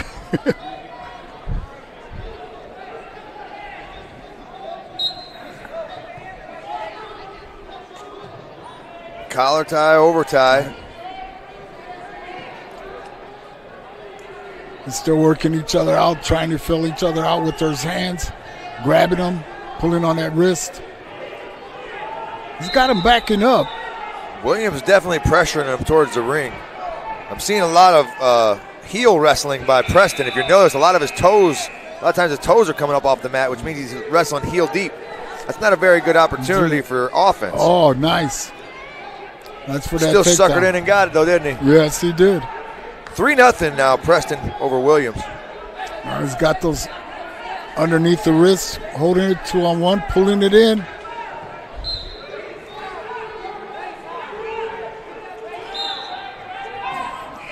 He's got him nice and tight right there. Covering right, working bar on the left. He's going to have to run that forward to get them knuckles deep to get his top. You want to kind of push. If your opponent has his palm on the mat, you're going to want to work your knuckles and drive them forward until your knuckles are in the mat and his palm is up. When his palm is up, you put pressure on the upper body. Now you can collapse on top of that arm. Now you can start working your moves. It's really hard for them to base up when you're doing that. There's also multiple different things you can do with that bar. Preston with a 6-0 lead right now. Oh, he almost had that ankle pick right there.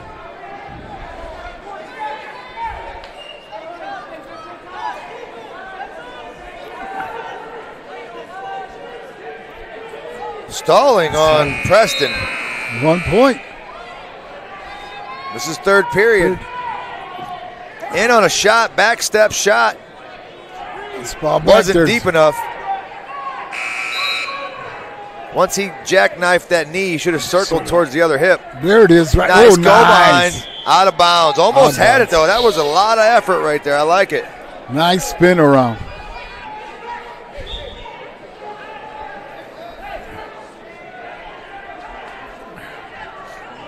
Well, has to keep driving again. Had that leg there.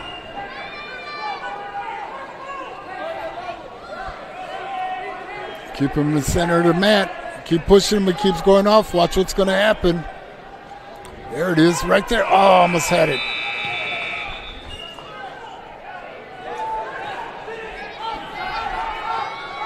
$40 seconds left. Somebody's got to shoot.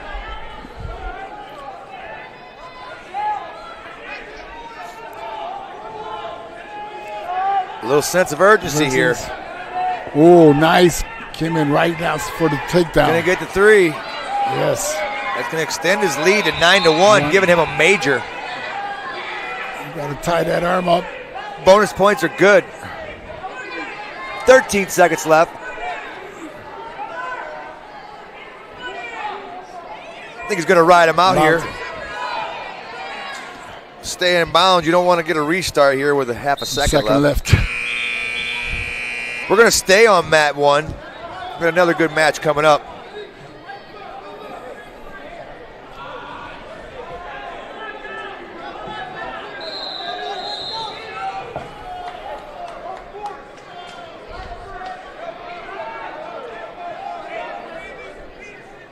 There's Sanchez and Montez coming up.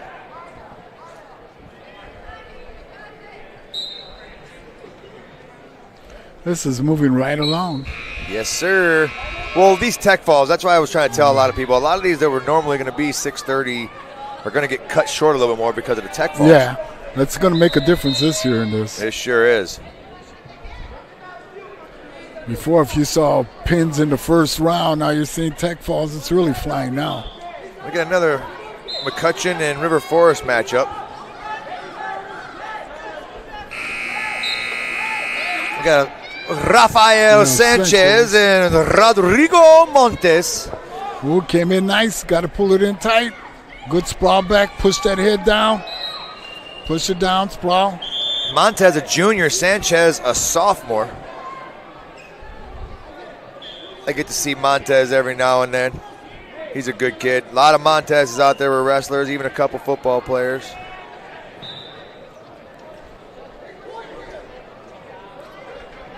They had Saul last year, and he was really good. This is his little brother, Rodrigo. I'm sure their brothers are wrestling at home. You know it. Staying neutral.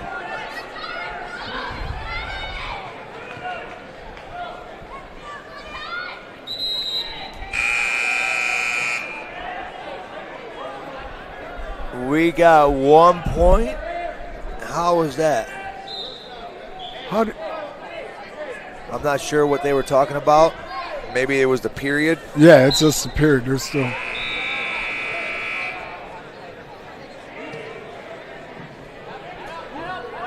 Montez staying inside. Sanchez going collar. Now we got an overtie. End of the first period.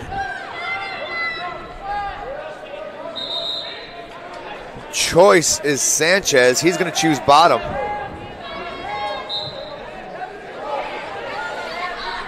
Montez looked to cover left. Go spiral. End of the leg, got the boot in there really nice. Got it in there quick, he's got it locked. Now he's got to force an arch. Gotta pull it. Power half right there. He's going to keep that point of the elbow on the back of the cerebellum. It hurts a little bit, I understand, but he's got to push it right there. Down. Keep driving it. Now you bank that right elbow to the mat.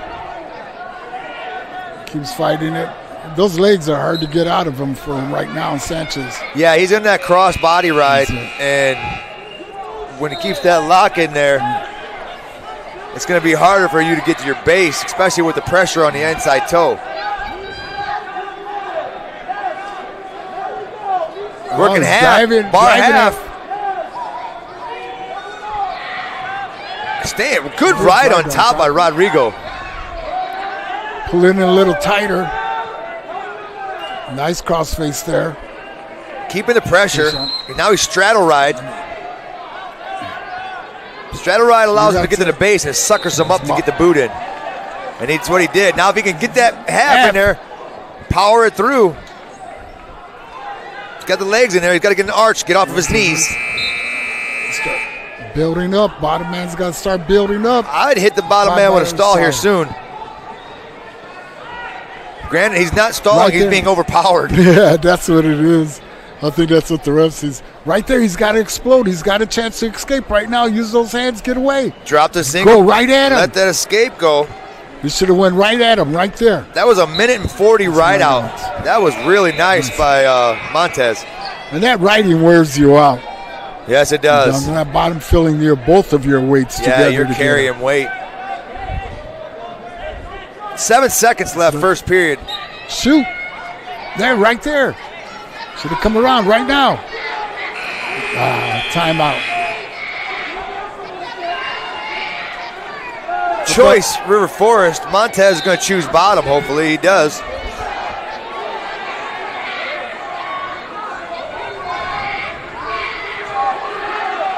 Ooh. Bottom man set. Top man covers from the left. Sanchez covering from the left. Let's see what Montez's first move is. Inside drop into a short sit. Head on the mat. Got to pop that up again. Build to the base. Sanchez riding tough on the left. He just got rode for 1:40 to see what he can do. Got to pull him in tight with that. He's got that one wrist control. Cross wrist is a pain in the butt. Right now he's working on that spiral. Break him down a little bit more. Cross wrist is in there again. Oh, almost right there. He almost had it. Now keep working it. There you go. Put that weight all in him. Got those arms. Push that head down.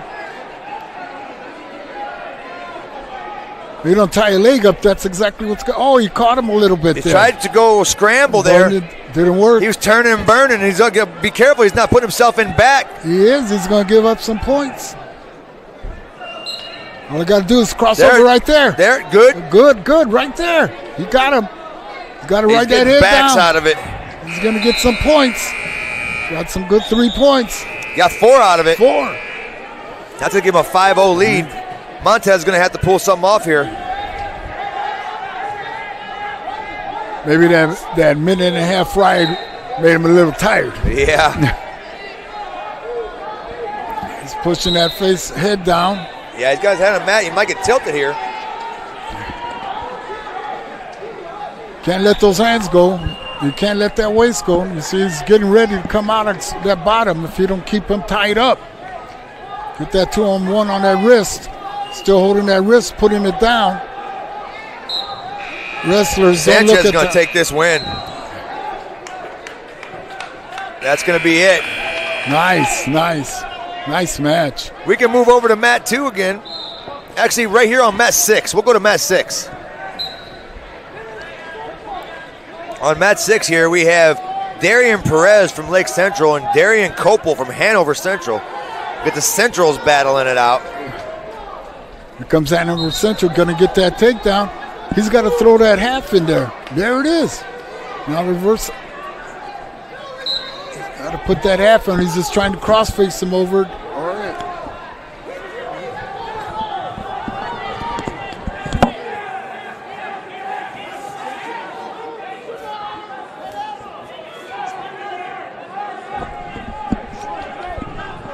Hello? Okay.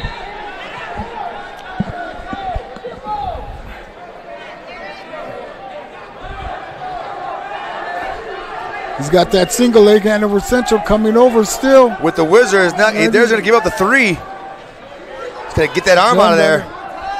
Got it in a hammer lock. 6-1 now. Kopel with the lead. Too close to the end of the end of the period. Choice, Lake Central. Perez chooses bottom. Let's see how fast they get off this whistle.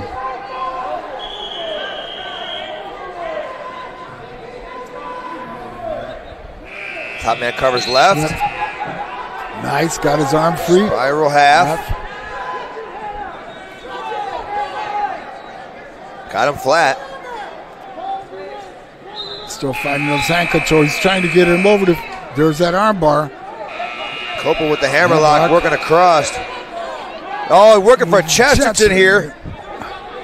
There it comes. He's got it. Oh, that was beautiful. Hammer lock. Oh, he let that hand go. He lost it. We'll get some points, that's for sure. He can still. Pull that arm again. The far arm and drive it. He's looking hammer again. He's trying to reach that all the way down into his right front pocket, his left hand. There's is in his right front pocket. Now he's going to try to go stuff the head and go collapse hard underneath to try to get that. Couldn't pull it off, so he's going to maybe go hammer on the other side.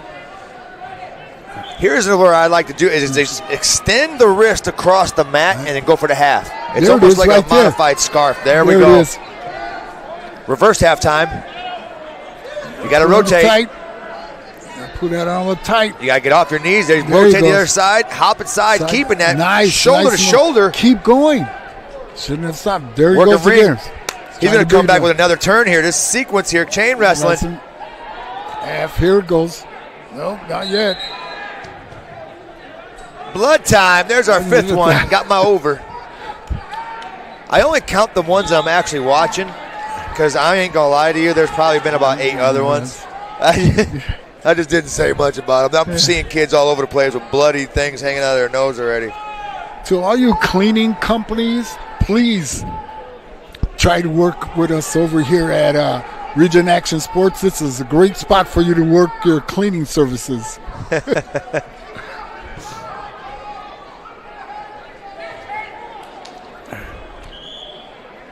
All right. They got all the blood off of him. Nope, he's got a little bit on his knee. Oh, yeah, back of his leg.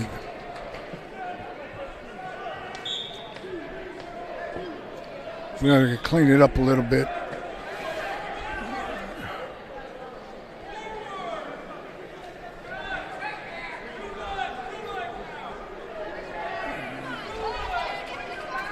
go. Got to explode out of there, Lake Central. Covers left. Pop up. Fighting hands. Good. There it is. Oh, he's still in it. Keep coming. He's trying to jackknife that ankle to keep him down. Got to grab that leg, keep spinning around. There you go. Squeeze that leg and pull it in. He's going for a double. Keep coming on those toes. There you go. Keep coming. Keep driving. Keep driving. Hook the leg. Right here. Pick it up. There you go. Other hand, he could.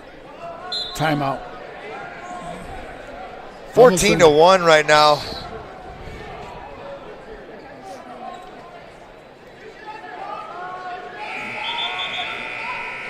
A little timeout. There's a little pain right here in his thigh.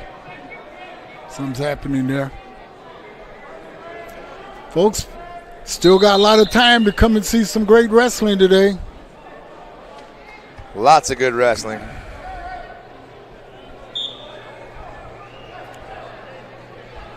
Every match's a struggle, every match's a fighting going on here in this wrestling tournament today.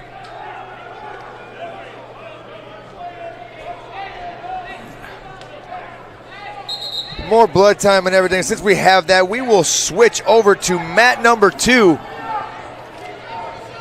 where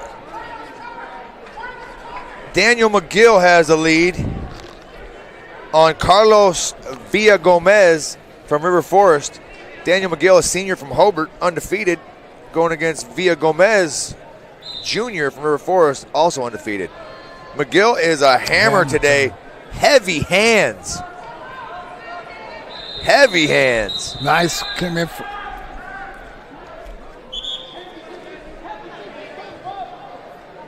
You're watching Region Sports Network coverage of high school wrestling on youtube.com/Region Sports and facebook.com/Region Sports Nation.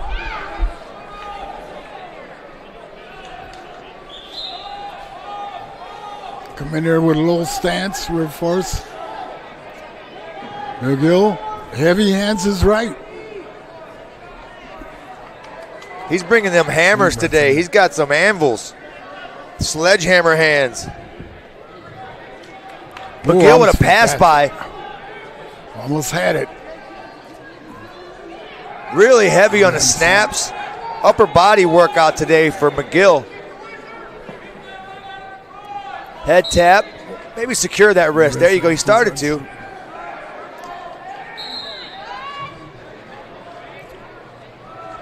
Go behind. Wow. 3-3 now. Nice push on that hand.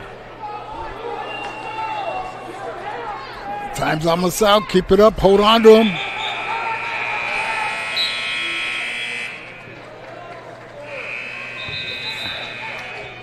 Good effort by the towel boy. Oh, he gave him. Nope. Did he give him points on that? I don't think so. Still 3-3.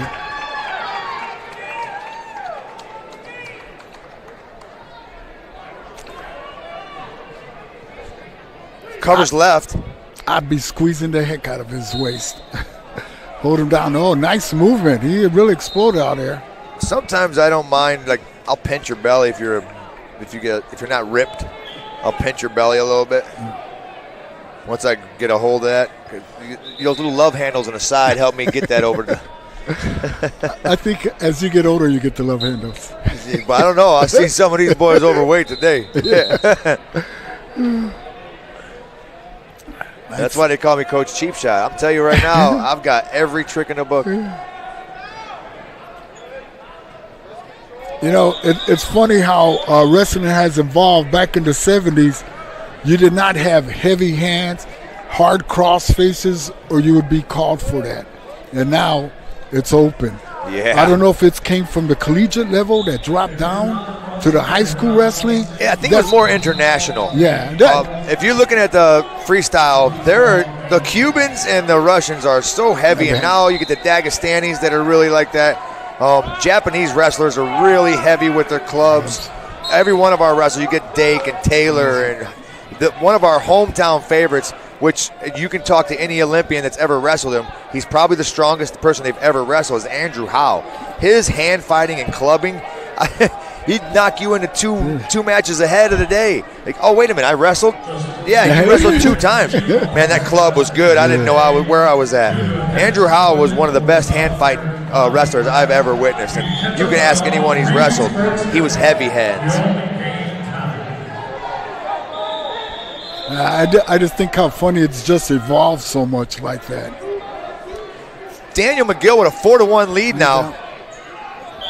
31 seconds left in the third period. Let's bring it to him now. There it is. There's a shot. McGill's going to have to fight this off. Strong whizzer, heavy hips right there. He let it go. He can't lock his hands around the waist there. He's going to get caught with a lock. That's not what you want. Right. Yeah, McGill. They are rowdy. McGill's feeling it today. Johansson telling him to calm it down a little bit.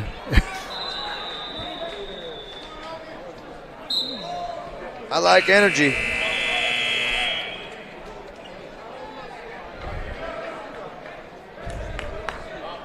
Still a little jawing going on. Ain't nothing wrong with that. This is a gladiator sport. Yes, it is. We don't call timeouts. A lot of energy, a lot of angst, a lot of aggression. We can move here now to, we'll go to mat 6 right below us. This is Portage. Christian Tapia from Portage and Dylan Koss from Brother Rice. Dylan. Nice. In the leg, you got to trip that other leg. Right now, get that takedown. Tapia got a scarf when he wants it. There he's going for it if he can get that sit through. A lot of times when you get that arm up, you have to sit that inside leg through. There you go, get your takedown. 6-1 now, Tapia. Tap's been good. We got a chance to watch Tap a few times already this year. He's getting better and better every match. Got to drive it a little bit more. All he's got is that, or he's going to lose that escape. 52 seconds left. Cross wrist tilt here coming up. Oh, he's letting him pull it in, stretch out. You know, when the bottom man stretches out, he should try to stand up real quick. Oh, yeah. Oh, nice crossface across. Introducing his ear to his knee. Okay. Oh, he's high right there. Better watch out. Oh, there it is. He's got to pull it in tight. Got to keep 1 foot in. You got great positioning now. Now. Flip it over. Flip it over now. There it is. 22 seconds. Oh, hold it. Got that elbow and his knee into there. It's a little loose. You got to get it tight. Squeeze. That looks a lot better now. Yeah. It's a little bit squeezed. Almost got the fall. There it was. It is. Nice. With 9 seconds left, he gets the fall. We'll move over to mat 1 now. Mat 1, we have Logan Hernandez from Griffith taking on Hunter Vanek from Highland. Oh, Highland driving him over. There it is. Vanek with a 14-0 lead right now. He's got to pull it tight. That should be it. That should be all she wrote. He's definitely on the tech fall. There's the fall. We will move over to mat 2 now, where we have Murphy Kane from Brother Rice and Landon Garrison from Highland. Got that wizard on her to keep going. There's the 3. He's going to release. Now, right there. He's controlling that head so much, he should go in there for there. Pushed him to the side. Still controlled. No separation.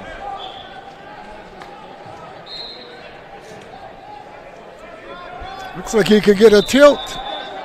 Almost. You got to turn that angle a little bit more and get your body underneath the hips. Yeah. Get in a little tighter. Circumference the waist once you get there.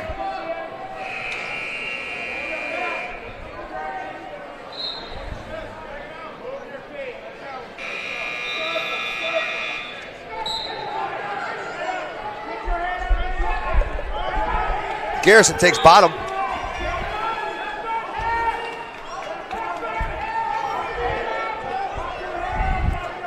Ooh, nice single leg coming right in, nice and low. Grab that ankle. Let him go, get his points, coming back up again. Get some more points. 3 more. It's going to make it 10-0, I think, here. Maybe 9-0. There's the escape, or 1, I mean. Here comes, he keeps getting it all day. There's that fireman's. Oh, all he got to do is reach. He had it. Got him Still down. got it if he wants it. He can get that tilt out of this. Just pops his head out and gets comfortable. There it is right there. He's got to come up a little bit on the waist. There's a stack. Oh, got to get in position there. And got to hold it tighter. He let it go. The way he's reaching back, he could do that armbar on him real quick, too. 2 more back points. Let him up, do it again.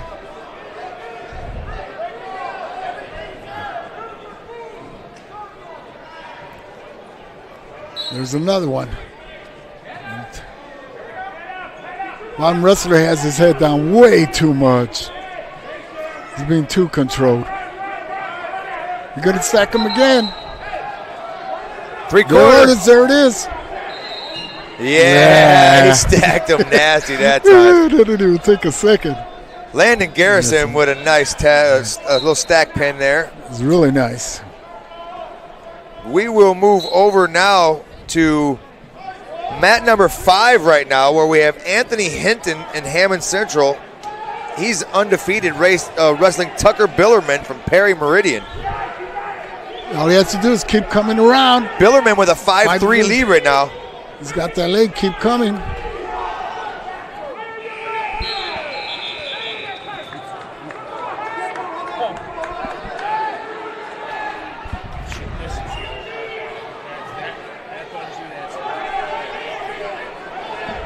Okay. There they start again.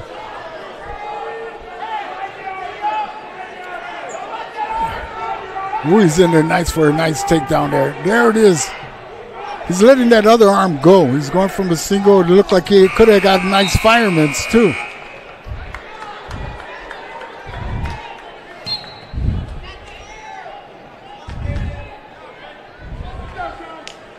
Match over. All right, we'll move over to mat 2 now, where we've got number 1 in the state, Aiden Costello, wrestling Mateo Agallo. Came right in. All we got to do is break him down, get that takedown. There's a tilt already. Went straight into a tilt. Wrestling right now, Aiden Costello, ranked number 1 in the semi-state and ranked number 1 in the state and ranked in the nation as well. That didn't take too long on that man.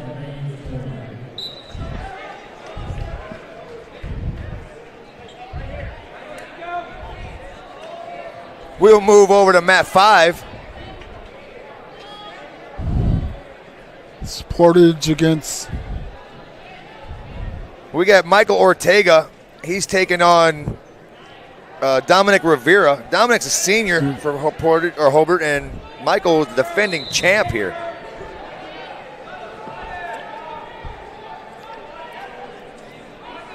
He's driving it. He's got that arm. All he has to do, keep going, keep going. There it is. Ortega hasn't spent much time on the mat. He's in and out quick today. Okay.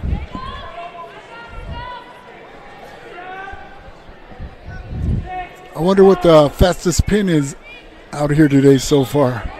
Definitely got a couple of them within under 15 seconds.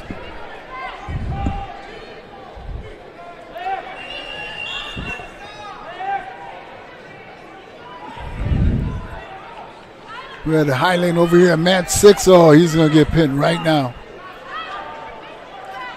Pull that elbow up.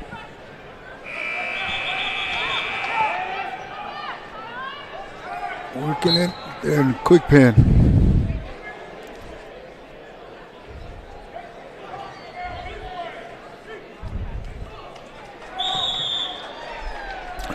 You hear all those whistles and the slaps, folks. People are getting pinned. Getting ready to warm up to go to the finals pretty soon. We're going to go mat 6 here now.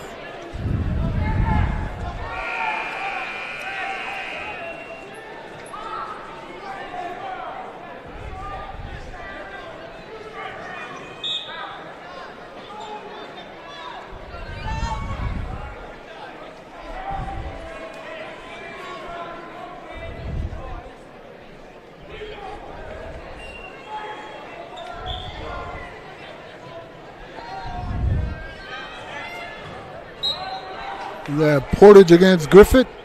No, we have Penn versus Griffith here. We have Leonardo Santiago from Penn and Joseph Gonzalez from Griffith. Quick takedown right here, pulling in that arms, 2-on-1 on his arms. Kingsmen are the defending champions here. Got a lot of good wrestlers here today.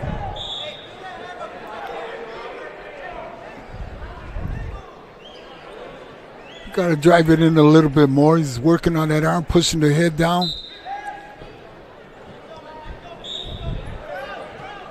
Got to tie up those legs. He's getting away, moving too fast on him. There's a half. Drive down.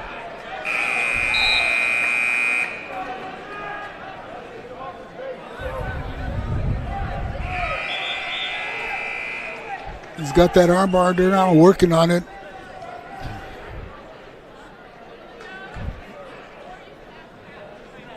See, when I see wrestlers like that, they're fighting with your arms with no leg controls. He doesn't have his legs tied up at all. There it is now. And drive it into him, into that mat. Those arms.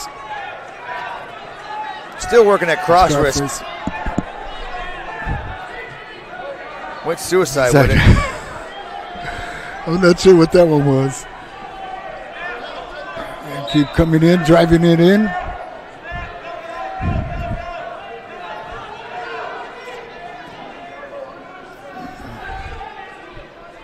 Pull him back on the mat. He's got to pull him back on the mat. There he is. Got that arm now.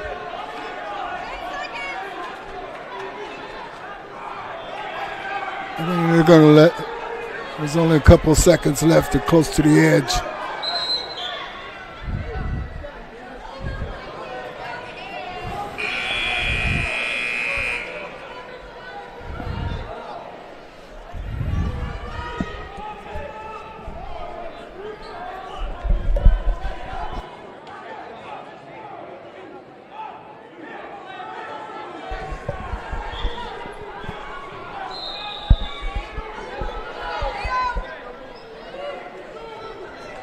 Covering on the left. Good whistle movement. Couldn't get anywhere from where he wanted to, but no one has total control right now. Nice crossface. Granby attempt. Watch out, he's got that arm. Stack him up there. There's a lot of effort right there. You see that leg shaking? Might get some points. He can stack here if he brings that left knee forward. Trying to pull that arm up. Don't even need the elbow. Bring that left knee forward and bank his body. It's going to be a stalemate. Nope, went right back to it, power half. Jump to the side, threw it over.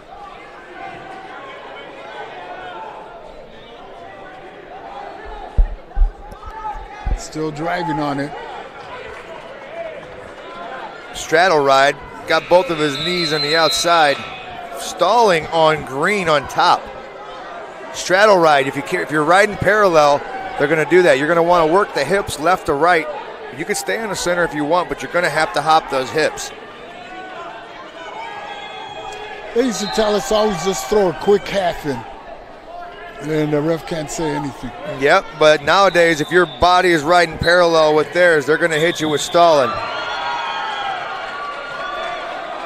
Good cut through. There's his escape. He's got to follow through. Go at him now. 3-1. He almost had, oh, nice. Nice feet to back. Swipes. Got one out of it.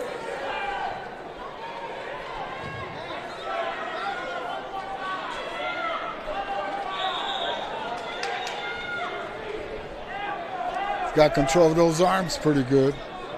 Got that leg tied up. Nice short arm. There's the one we want. But see how he popped his shoulder forward? That's a proper crossface. When you're just hitting the crossface and not doing anything, as a referee, I'm going to watch that second one. When you hit that crossface the same way and you pop your shoulder through, I'm going to let that ride every time. As long as you do that with that shoulder pushing it in. Got a little jammed finger over there. He shook it off a little bit. That's the end of the period.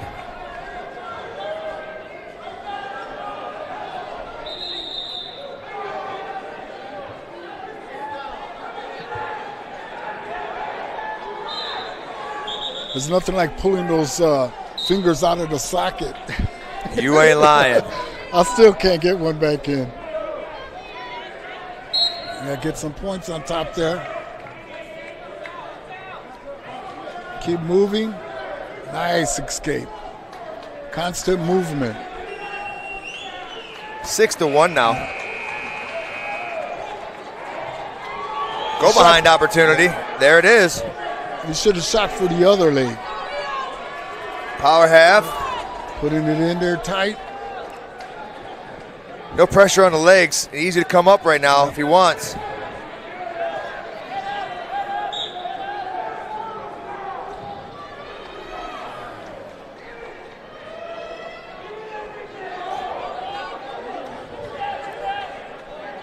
There it is, right there. He's got to drive that crossface hard across above his elbow.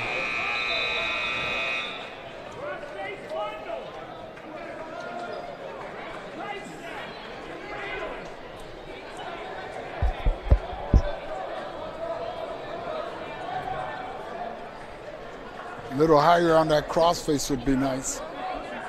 Maybe we can slide over to mat 3 right now, where we can see Tirado and Goggin going at it. This is a 175 matchup. This is a good matchup.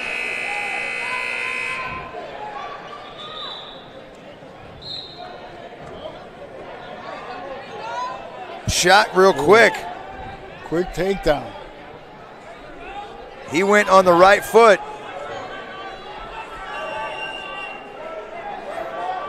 Nice escape. He kept moving. Constant movement. Tirado with that right foot forward. Likes the collar tie on the left.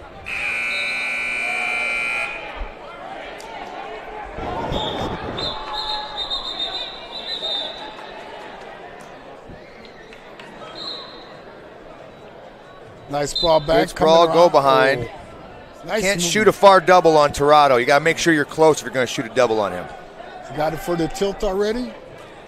He likes to tilt, so he's going to go cross wrist a lot.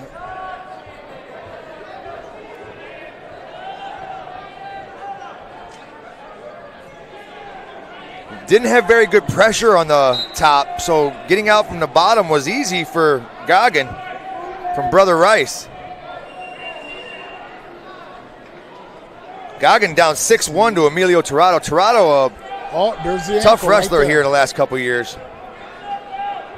Trip. He likes to attack the right foot. He goes left on his shots, goes towards your right foot. And he's 100% right now today.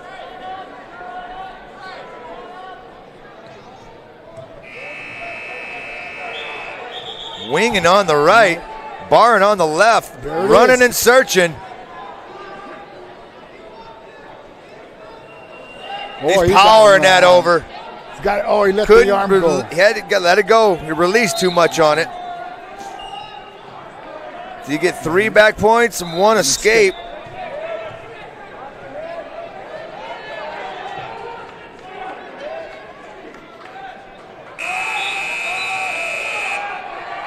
Boy, there's some nice scrambling on these mats today. You ain't lying. From the neutral, good collar tie here on the left. Working snap meat hook on the right.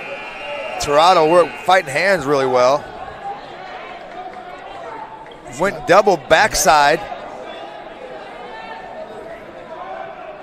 Throw by going to get He's got the no points. No points. Time ran out. Father Time wins again. I thought for sure he had that with enough time.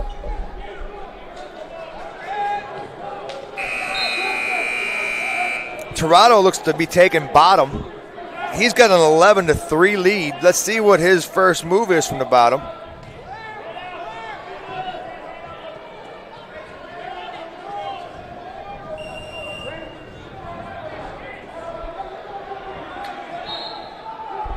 Taking his time moving out. First move wasn't very fast.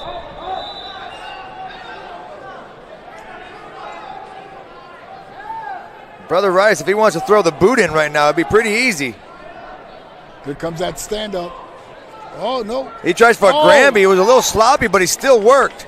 Almost got caught. You got to be careful on that. That's the second or third Granby attempt he's done in this match. He's opening it up in the second period, or second round. He's opening up in the offense. Oh, here it comes. He's got him now. This is hot tea time right here. You got to squeeze a little tighter. There it is. Tirado with the fall over Brian Goggin, freshman from Brother Rice. Tirado's a senior. Another one of those freshman-senior matches.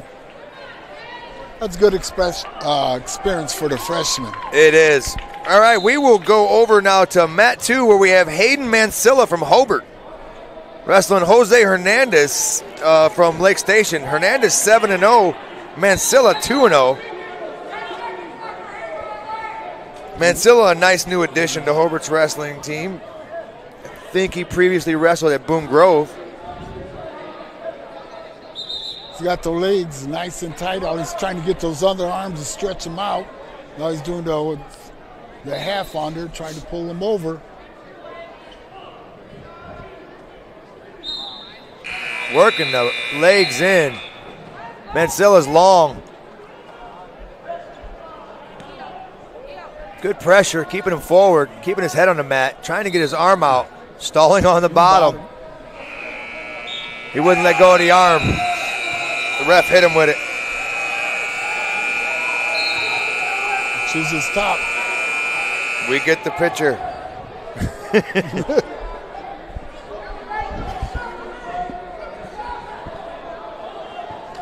Hernandez takes bottom. First move, tripod. Mansilla trying to force the boot in.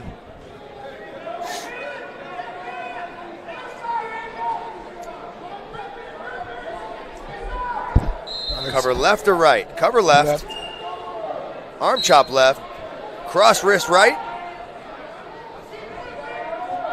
Working for it. Through the boot in. Leg series. He's got it in on the right side pretty tough. He's going to need to use his right forearm to work it into his back of his neck to start popping up that left one. There we go. Right forearm in the back of the neck. Left under the armpit. Start banking them elbows. Only got one boot in right now. Bottom man's got to move. He's already been hit with a stall once.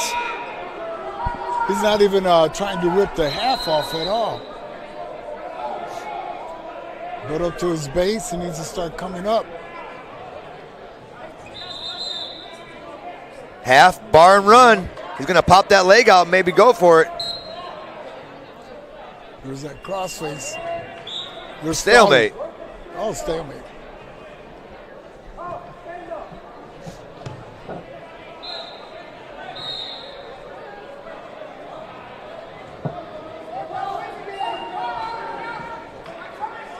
Mansilla still riding tough, man. He got that leg in quick. There's the crossface right now. You need to bring that left hand out and start walking your fingers out. There. See how he's walking his fingers out? That's going to start walking that back towards the mat. Let's just stretch it out. You lost it right there.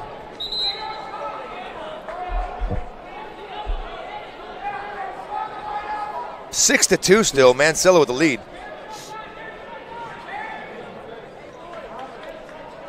Coming up high, pushing that head down, trying to get it in there. There it is. He's just got to drive a little bit further. Got to keep it legal. Keep that elbow there. Don't want to pull him on top of you.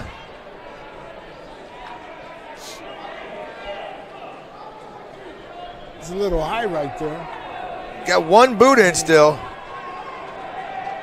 I'd be going for the guillotine right now, putting that right arm behind my neck. And then left arm around his neck and then just torquing that whole body.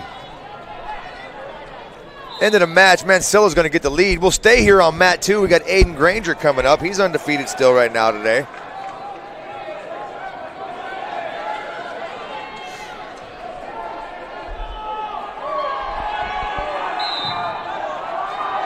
He'll be taking on Rose from Penn.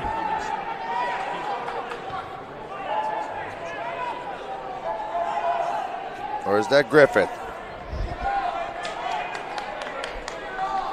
Looks like Griffith. But it's probably Penn. Yeah, I think that's Penn. I'm sure. Javan fighting still going on right now. Trying to get it all set up. Got that arm under there. Granger, young wrestler. He's going to be really good for this team.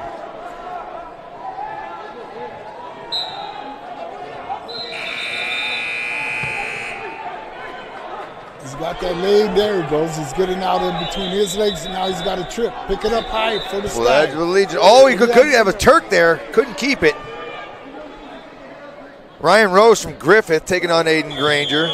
Rose is a senior from Griffith. Granger is only a sophomore. Granger's looking on a cut and run. He likes his 3. He wants to get 3 more. That's it through. Now a half. Another quick 3. Granger might get another one. Coach JoJo might ask for another 3. He's going to start asking for another 3 here. He's going to start yelling to cut him. Depending on if he gets a turn here.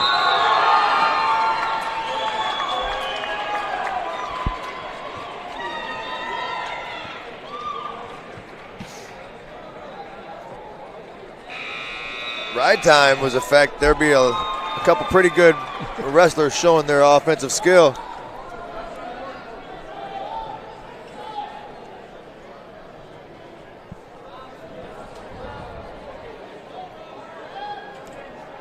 Tight waist right. Short sit attempt by Rose. He's not grabbing no hands at all, though. He's stretching out, not grabbing anything. Granger's got to cook that leg in there if he wants on that Turk. Didn't step through, but I think he's going for the power half continuation right here. Time. Father time. I'm telling you, he wins every single time. Well, he's catching up to me. He's getting us all. Me and him are not on good terms right now. I don't think he likes me. 6-1 lead for Granger. He's going to choose bottom.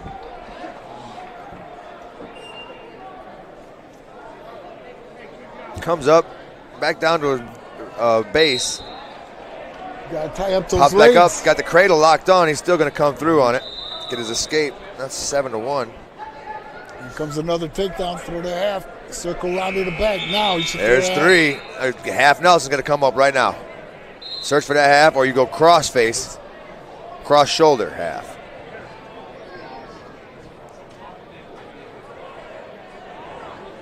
He's halfway there. There it is. Now he's got to lift that left leg up. Lift that Turk leg. Pick your head up, lift Hips the leg down. up. There's the leg lift. There's a fall. Nice.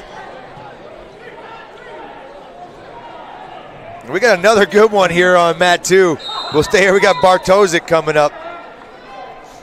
Another ranked wrestler. A lot of them here today. Only one weight class without a state-ranked wrestler. Do you know what it is? 185? 144. 144. Yes. And 185 hasn't been around in decades.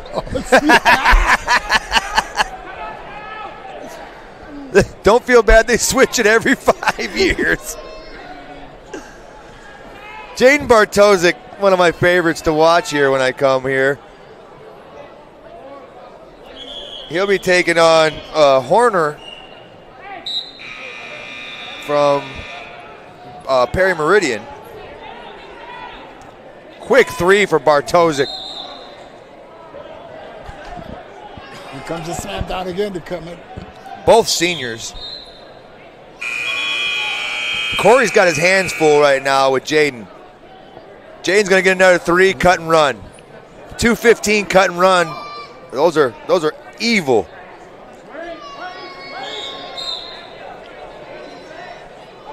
He's got nice speed on him. He really does, and he's equally as strong.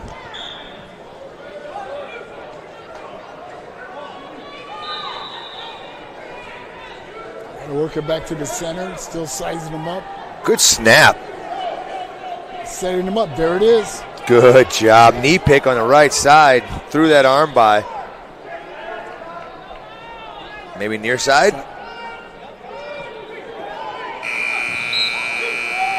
I don't think he's going to cut and run. I think he's going to ride out on this. See if he can get some back points.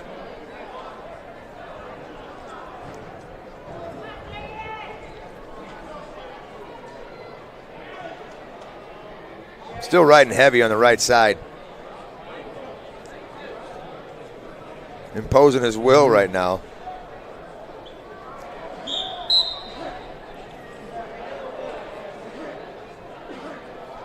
Having a harder time on the mat than he was on his feet with Horner.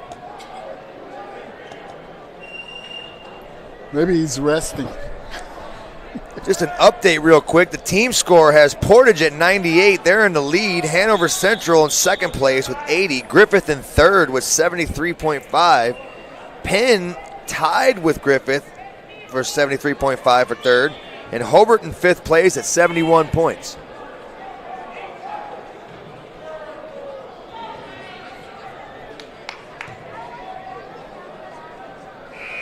The host, Lake Central, is in sixth place. They have 67. Flip goes. Bartosik gets choice. We're going to choose bottom.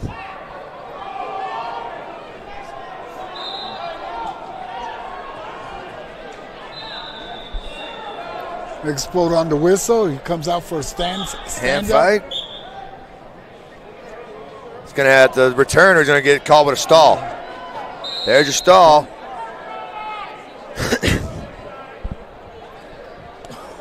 He's got to rip those hands off. He's got to throw that hip and start moving. There it is.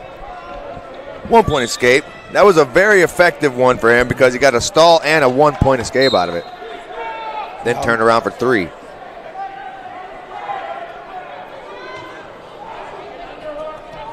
Just remind you, you're watching Region Sports, where the region comes to wrestle. We're here at the Harvest Classic, the 43rd annual Harvest Classic, created by Bob Emerick back in the days. There's been 9 total 4-time Harvest Classic winners. Your first one is Billy Maldonado of East Chicago Central. And you have Andre Hernandez, a Griffith Panther. Another Griffith Panther was Alex Surtsis. And then you have another Griffith Panther, Angel Escobedo. Then we have 2 Hobart boys in a row of Eric Galka and Brennan Cosgrove. Then you have Hanover Central's own Andrew Howe. And Kyle Ersman and Stefan Misic is our final one, our 9th one. Now, all 9 of them, that's a total combined of 36 Harvest Classic championships. 24 IHSA state championships and 9 NCAA All-American honors, 5 NCAA Division I finals appearance, and 2 NCAA Division I champions just out of those 9 guys here at the Harvest Classic. So we host the talent of talent here at Lake Central. Northwest Indiana really has great wrestlers. All their programs are really strong up here. The 219 and the Indianapolis area codes are the pinnacle of Indiana wrestling. I'm not sure if there hasn't been a state champ every year from up here from Northwest Indiana. Well, we've always got 1 or 2. Yeah. There's been a couple years where we were worried. Right now, it's looking really tough with Brownsburg. They've got a lot of really good wrestlers. Bartosik tearing it up right now. He's got himself a 16-3 lead. There's your tech fall. He'll take the win. We're going to be moving into a break here after these heavyweight matches to move into the rounds, reseeding and getting a couple things going, getting the brackets up to date.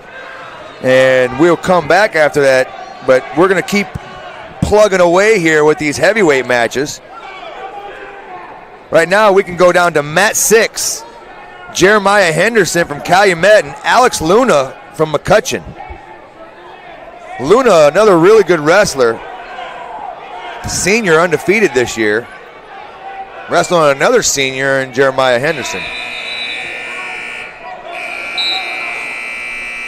With Coach Watkins at Calumet, there's never a lack of talent that comes through there. If you've never wrestled and Coach gets you your freshman year, by your junior, senior year, you're threatening blood round and state. He can do that with anybody. It doesn't matter you buy into his system. With all the Fowlers and Trevino, they've had a history of really good wrestlers with Coach Watkins. Almost had that leg pulling it up.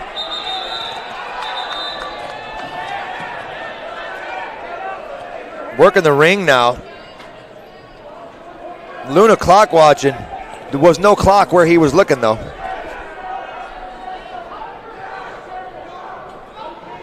See, I like when the wrestler, you're tying up like that, and one wrestler backs up and shoot on him. Shoot on him. Oh, nice switch to double. Cut the corner and got 3 out of it. Push that arm down and come it up. Bring it in. Luna up 3-1 now. End of the period.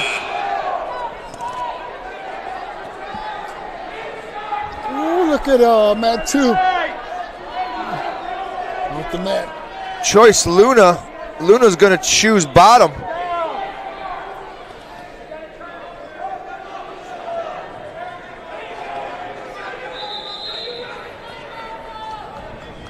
Cover left. No first move. Just getting the strong base. Building up. Tight waist ankle. That's how I got my right meniscus torn.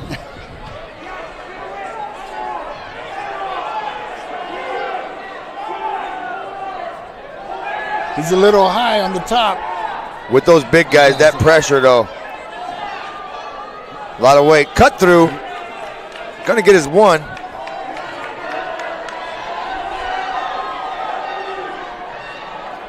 Still tying him up there with his elbow.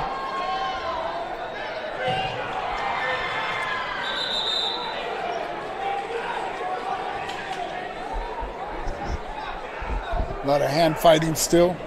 Trying to get that control. There it is. There's the leg.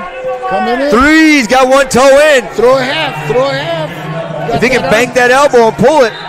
Off the mat. If they were only a little bit on that mat, things would have been different.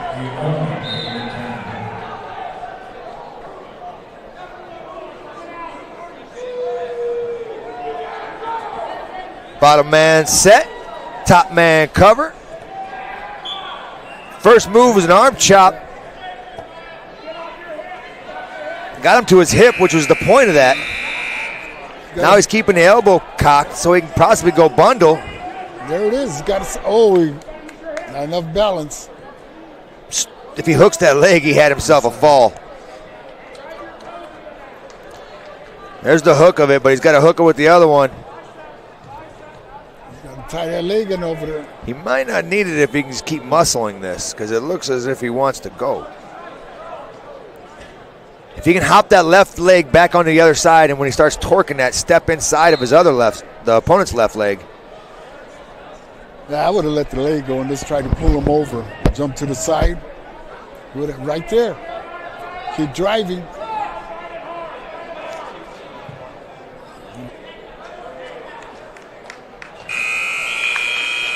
At the end of your match, Luna's going to take the win on this one.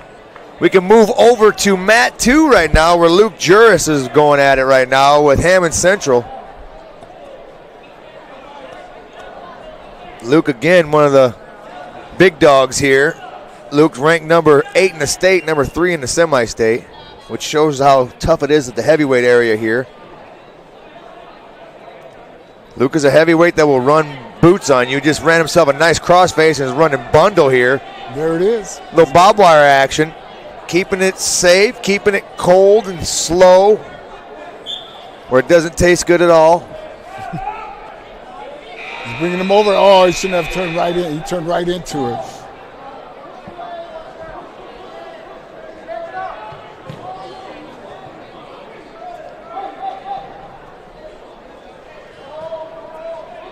Still trying to put your arms in, putting that weight on. There's that cross face, trying to get it over again.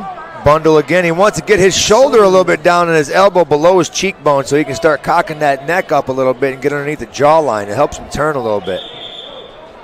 He's getting backs now. Now he needs to drop down all of his weight. He's got to front 3/4 there if he wants it too. There's a lot of options right now for Juris. He puts himself in great position though. One of the cool things I like about Luke is I got an opportunity to watch him grow up, and oh wow, my son is the reason he's wrestling. And, you know, Luke told me, he's like, hey, you know, the only reason I'm wrestling is because of Jake, right? And I was like, really? Why? He's like, he really made me want to work at it, and he pushed me more. And I was like, well, that's good to hear. Big guys on the side. Boy, that kid with a tablet, he's brave. Didn't even move. That's scary stuff right there, getting away with them heavyweights. You don't want one of them falling on you. They can't stop. Underhook by Luke into a knee pry. All he has to do there. Nice lift. That was really nice by Juris. Pull him back. Off the mat too much. Let him pull him back on. Out of bounds.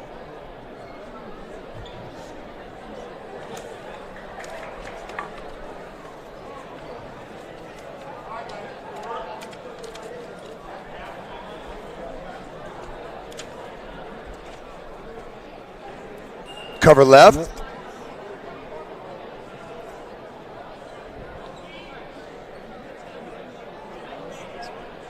Gotta be careful trying to put. He's got his legs in there on him.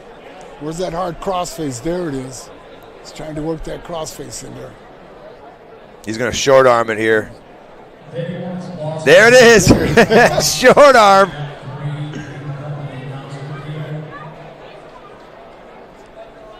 When he gets to the side, he got that crossface. I'm surprised he doesn't like try to grab his thigh on that side and pick up. Oh, big man boot in.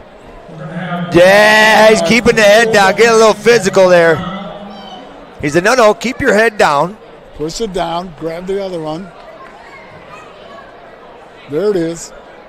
Keep a little bit more. Oh, punch that through, Luke. Right there, right punch, there. Straighten your arm out. There you go. I would stretch my back. Oh, you let it go. Watch your knee. There you go. Good rotation. Come back for that. Transition into the fall.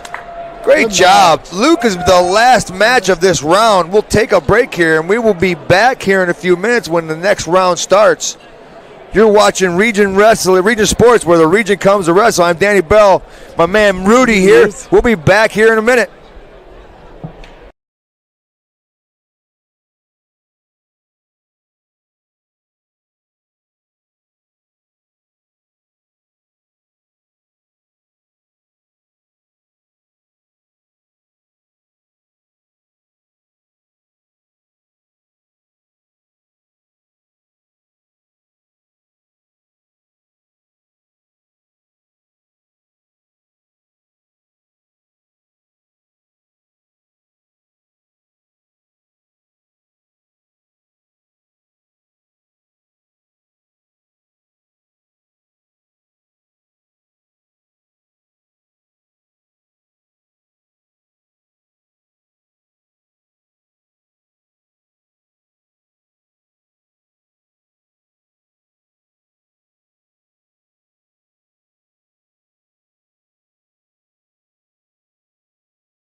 Welcome back. We're here in round 3.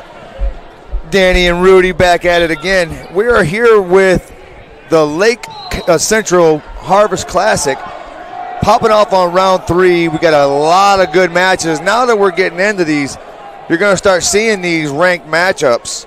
And that's what we wanted. That's what we're here for. Right now on mat 1, we have Dwayne Connolly from Brother Rice and Chase Michaels, sophomore from Portage.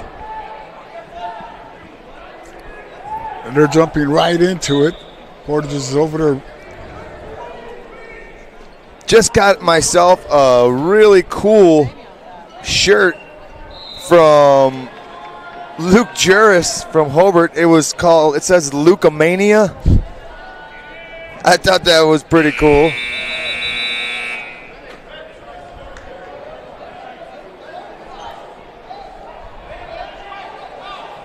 Right now, score's tied up at 2s. Portage shoes is down. See how they blow off on this whistle. See who it explodes. We got optional start.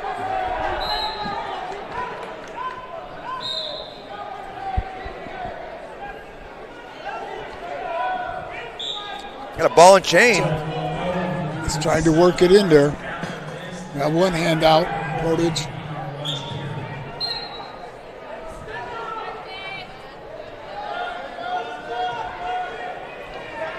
Not seeing a lot of mullets here. Well, I don't know what's going on out here with these 16 teams. You'd think you'd see more mullets. Oh, he's kidding it. He almost got it. Almost had it. Here it is again, pulling it over. He's going to get 4 swipes out of it. He's got to put that knee into that side or into that hip. There it is. He pinned him. With the fall. See, sometimes it's just those little pushes, just like that. He just put his knee into the hip to the side and pinned him. When they're kicking their legs up and everything like that, that's what you have to do sometimes. It's all the fundamentals. We can go to mat 3 now, over in the corner. You got Jason Dillon from Griffith taking on David Powell from Kokomo.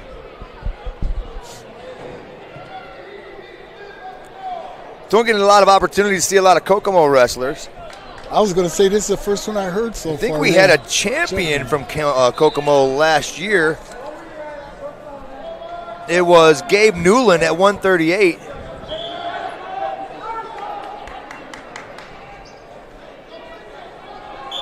Well, Kokomo's on his back already. He's stretching it. All they have to do is put that hip, arch that back a little bit, or you let it go. Got some points. The end of the period, Dillon with the lead, 10-1, real quick. He jumped on him. We can switch over to mat 4 over in the left corner. We have Lake Central's Luke Need versus Keaton Sigmund from Penn. This will be a really good one. Luke Need is ranked in the state and the semi-state. Keeps driving it, got that ankle coming in for that takedown. There it is. Luke Need ranked number 6 in the semi-state and number 14 in the state. That lets you know how deep this semi-state is at that weight. There's a scarf. Ooh, a lot of good wrestling going on right now. He's flattening him out right now. Mat 4.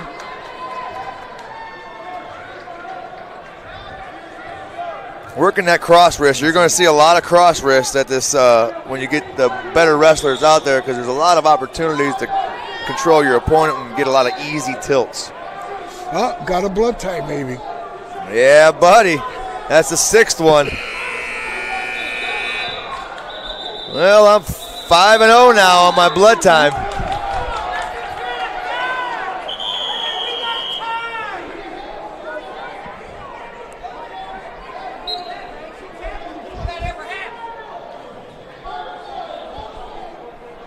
Knee down right now. Sigmund with the lead.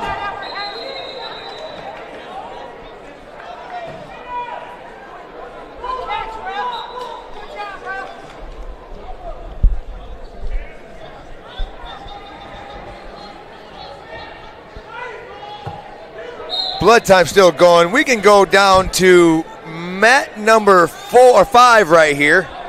Mat number 5, we just got one started off. We have Perry Meridian. And is that who we have down there? Or is that Lake Central? Lake Central, Leo Ortiz, and Hammond Central, David Dandridge. Dandridge had a really big match his last one. It was a tech fall. Ortiz had a pin, I'm almost certain of. Should be a good matchup here. Nice trip on that single leg. Senior versus junior, both have taken a lesson this year. I don't call any of them losses unless you repeat the stupid mistake you made. That's what I always say. It's a lesson. You learn lessons in wrestling. These ain't losses. Your loss was going out there in a pair of spandex in the first spot. Okay, you lost already. Now you got to at least look good out there and learn something. And if you make a mistake, learn from it. It's a lesson, then it's not a loss. Cover right. Double bumps. Time ran out. Double bumps is a good way when you know your opponent's starting to move real quick. You hit the double thigh prise. That right there helps stall him out a little bit. Ortiz chooses bottom. Let's see how he does here on the bottom. Oh, Dandridge covers right, goes double bump, back to the chop. But there was no leg pressure, no forward pressure. Ortiz came up. Got that leg. This is how he got him last time on that single leg on the trip. He has to watch out. That's what he's doing it again to keep him down. Control. Stand up again. Keep going. Near side cradle. Tried to go suicide, ended up giving him a reversal. Ortiz with a hard crossface. Now he's got to pop that shoulder. Out of bounds. He was a little too loose with that cradle. That's why he lost it. Yep.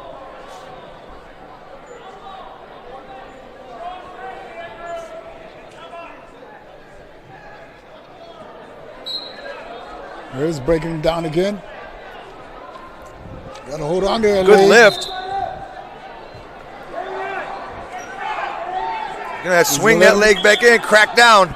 He's got to pull it up quick or go to take him off the mat before he loses it. Gives him escape. Run the pipe. Pick it up. Pick it up high and trip. Pick it up to the sky. There you go. There you go. Keep it. Keep that waist. Keep it tight on him. Nice thigh trap on there again. He's getting up again. Ortiz keeps going to the trip with that, and he's giving himself a bad position when he goes to the ground. If he starts running the pipe a little bit and putting him to his back, I think he's got an opportunity to get some back points. Nice little switch to a sit out, then coming up. Because Dandridge is fast. Keeping his arms tied up. He's not tying his leg. Oh, he's got a leg tied up a little bit. There it is. He's high. Now Dandridge has to come for the switch. Keep going. There's a single. There's the escape. I like that. See, from the stand up to the switch. Constant moving, like you said, the chain wrestling. This don't work, go to something else.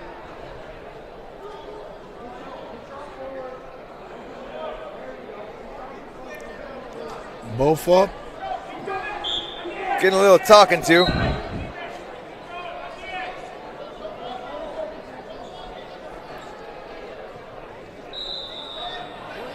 Nice ball back. You got to push that head down. Dandridge leading 4-2 with 7 seconds left on the period. Out of bounds with 1 second. He's got nice speed, Dandridge. He sure does.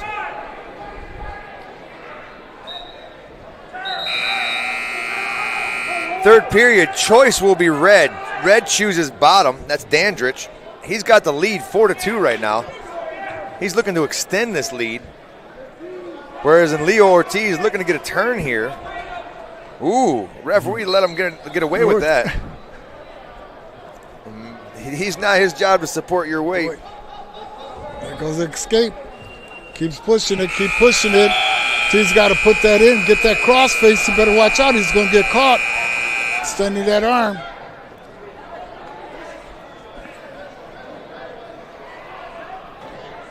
There's no control yet. No loss of control. Needs to control those legs, or Dandridge will get away. Oh, he did give gave him the it. escape. Okay. 5-2. Minute 30 seconds left, second period. Right there, he had it. The knee pick was there if he would have thrown that right arm by, but instead he went feet to back, and he's got points. And he's got him on his back points. Oh, yes, he does. And the fall. Way to pull that through.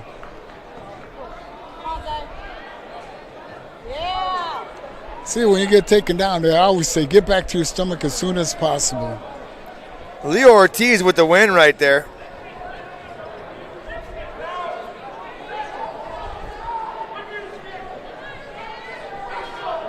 We could stay here on mat 5. We got Perez and Damewood coming up. Quick shot for the takedown. Following the waist, grab that far end. Oh, he could have thrown a half real quick.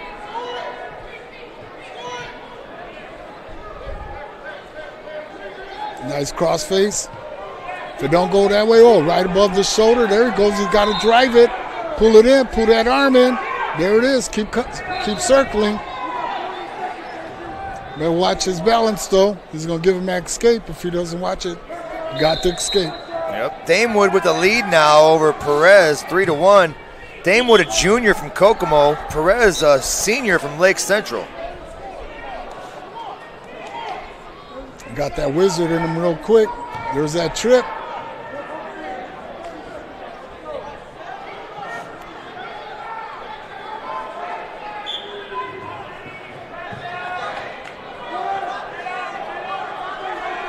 Keep coming up. End of the period.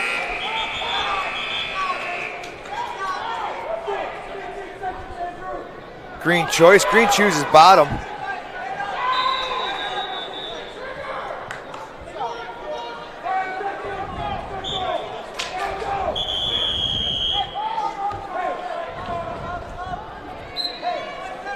Nice stand up, nice quick. It didn't have control. Oh, good mat return.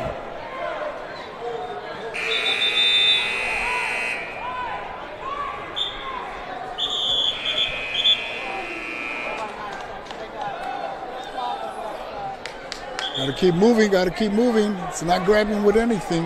Got that wing, that bar. Looking to run. Shave that elbow. If you put your right elbow on his temple and shave his head with your right elbow when you're doing that, I promise you he goes over without a problem. There he goes right now. Swipes. Got his third one. There's his fourth swipe. Sitting on 4.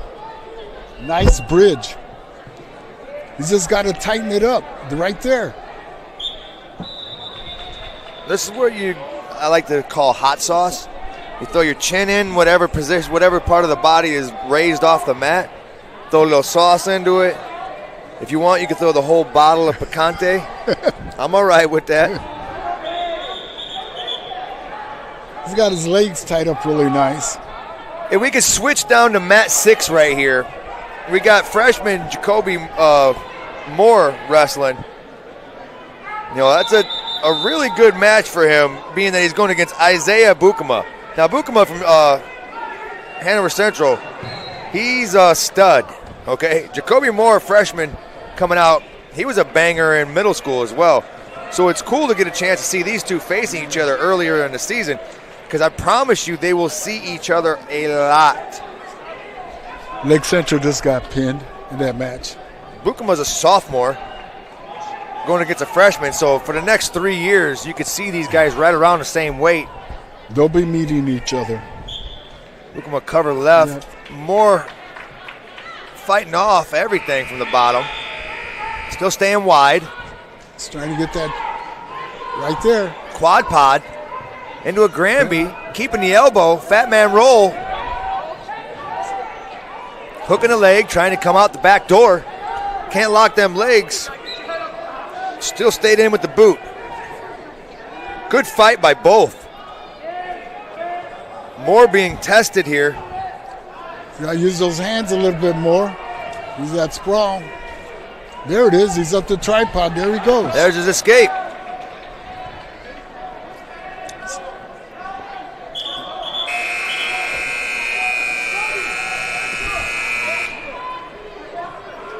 Isaiah is ranked number 8 in the semi-state and number 17 in the state. Jacoby is unranked from Hobart. Pretty nice matchup right now. It is. You know, being a freshman, it's hard to get ranked when you haven't had a lot of matches, unless, you know, they give you that preseason rank. Yeah. Unless you're beating the ranked wrestlers. Yeah, well, this is his opportunity now. To be seen. He's got to use those hands to rip it off. He's got nice movement with his hips coming back. 3-1 right now. More down to Bukama.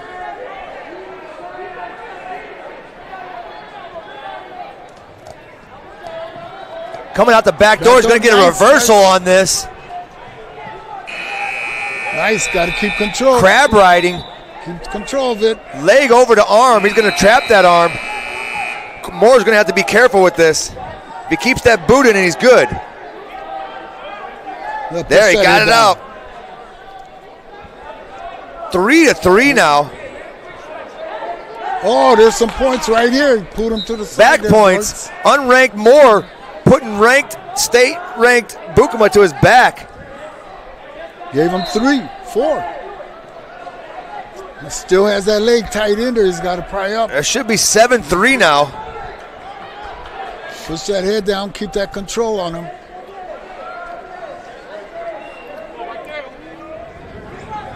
You can't let those legs go. You can see he'll get out. Coming over, still working underneath his arms, trying to pry up on it. There he go, getting the legs in again. Maybe hooking that left boot here in a second. Right there. He's going Oki foot on the right. There's the left boot. He's got an arch. Cross face post. Got double boots in now. Flatten Bukama out. 21 seconds left. Push that head down some more. Hold on to it. Keep driving it. Bukama's not moving much at all now. He's got him too stretched out. He's fighting it too much.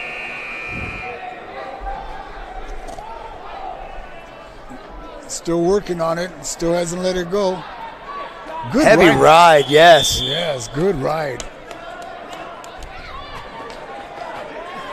You know, that's what you like to see. When you're riding on top, you're tying up their legs are getting worked, their top is, it makes it hard for you at times. When you're on the bottom, man, it takes a lot out of you. Notice how he got up slow? He sure did. He sure did. He's looking at Jacoby right now, too, like, wait a minute. Wait, how's this kid unranked doing this to me? You know that there's something going on in your head when you're watching and listening to everything that the other guy is saying with his coach. So I say you got to take those deep breaths and, like, reassess yourself, say, no way. Third period, we're going neutral. 7-3 right now. Jacoby Moore with the lead over Isaiah Bukama.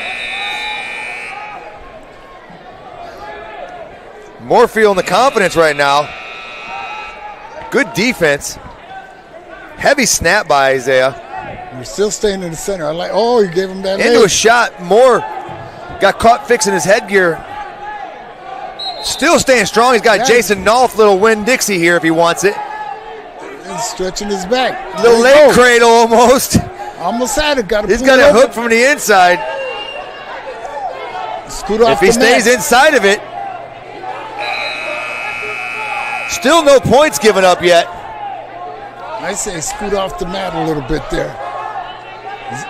Still no score. Stalemate. Stalemate. I think Coach Bradbury is going to take him over to corner and ask official Ling what he saw in that area.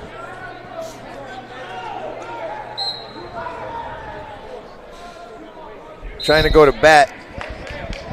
Good thing is when they do that, it gives both wrestlers an opportunity to get a quick breath. We're back at it. Minute 10 seconds left. 7-3 more. Isaiah's going to need a big takedown. Takedown with backs. There's a shot. Went low. Shot it from a little deep. Moore with strong hips, fighting it off. Gotta pull it in. Pull it in. Moore wants to circle away from that. Keep that head underneath. He's circling behind it, going over the top of it if he wants to. There it is. If he can backstep, he's going to get the 3. Jacoby Moore with a 10-3 lead right now. Blood time. Blood time. There's our 6th one. I shouldn't laugh. I'm sorry.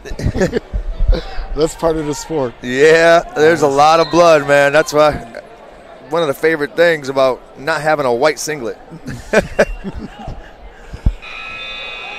I don't even know if too many schools have them anymore.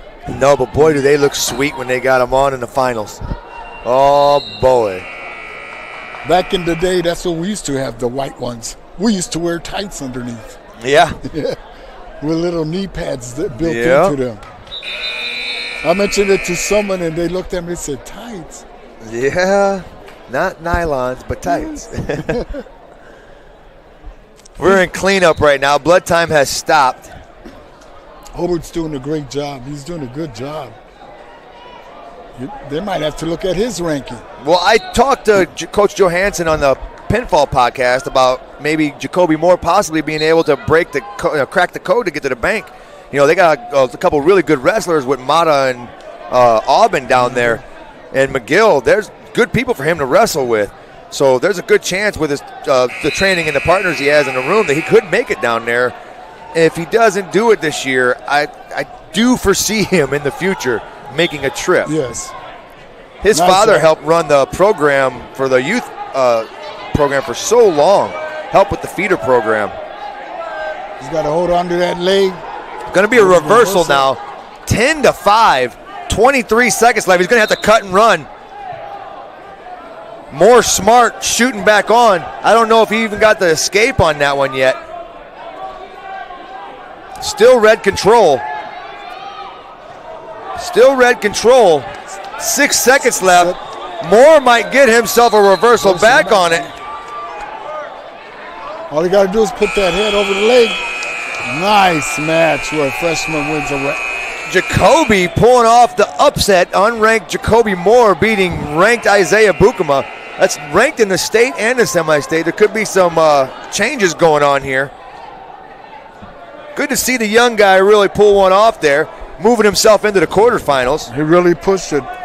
We could stay here on mat 6, where we got Cruz coming up.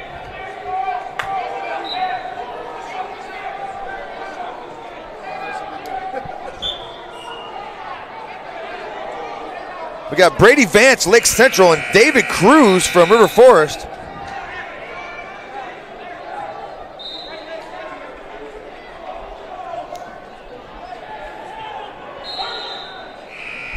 Still sizing each other out.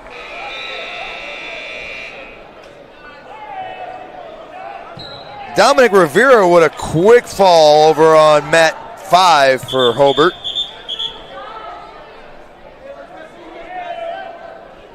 Got some good ones coming up, I tell you. Mat 3's got a good one. Yeah, Warmick and Goggin coming up. Oh, nice takedown. Nice. Yeah, Cruz with a nice one on Vance.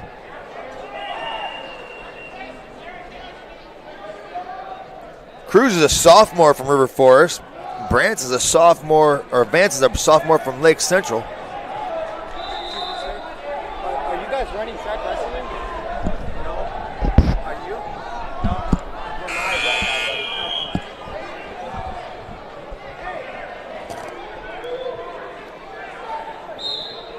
now, We're in our quarterfinals now. Coming up, and this should be our consolations. We're working a few of them out, getting the kinks out, and getting us ready to work into a possible lunchtime here soon.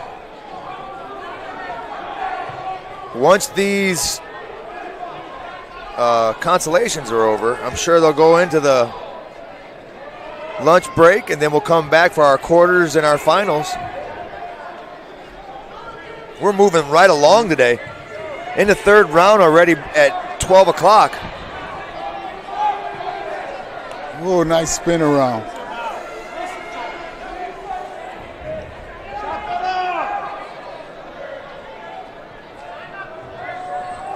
Three to 3 now. Period 2, 1:18 left in this match. He's got to stand up. Now he's up. He's got to pull those arms off, hips out. Otherwise, you get thrown down real quick again. When you land and someone mat returns you, you should try to land in your base or your referee's position as much as possible, because then you get an opportunity to hit a switch right out from underneath that. He locked his hands. 1 point. It's going to be 4-1 now.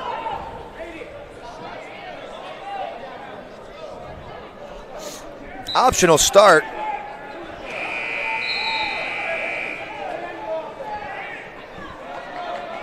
Should be 5-3 now with the escape. Gave him the free neutral.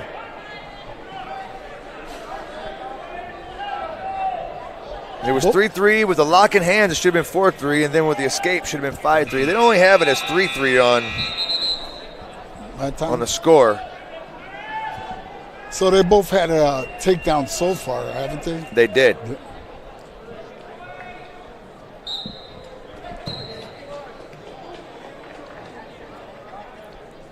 Still working up, sizing them up. Oh, nice shot. A little too far for the shot, though. Both of them taking those shots. Nice sprawl backs.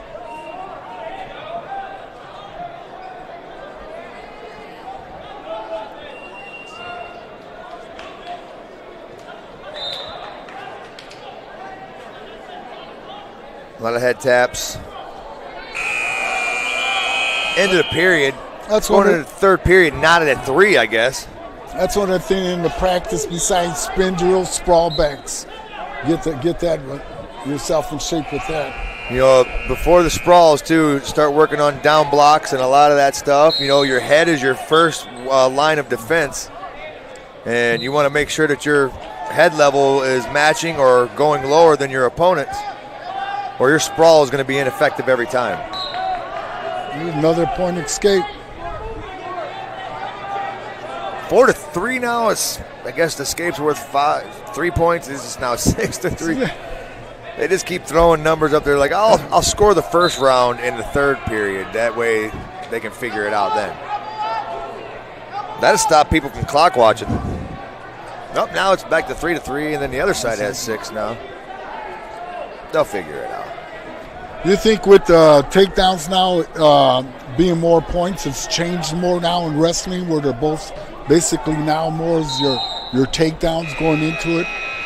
I do. I think it's going to open up the offense on a lot of wrestlers, but I do think that a lot of your average wrestlers are going to have a harder time with that because they're going to want to take breaks on the bottom. Like the guys don't have as good of a gas tank. Mm-hmm. They're going to want to be on the bottom. Now, I'm not a big fan of, like, if we're going to wrestle almost like college, we should have it identical to college, because you're going to want to have ride time, because in college you're going to transition into ride time, and that's an extra point. Now, if you're only focusing on that and you're not understanding the ride time, now this college coach is going to have to coach it to you, where I wish it would have been an easier transition. You teach everything from the ground up. They should, because like exactly what you said when they're going into that. Because I'm seeing this more and more now like this.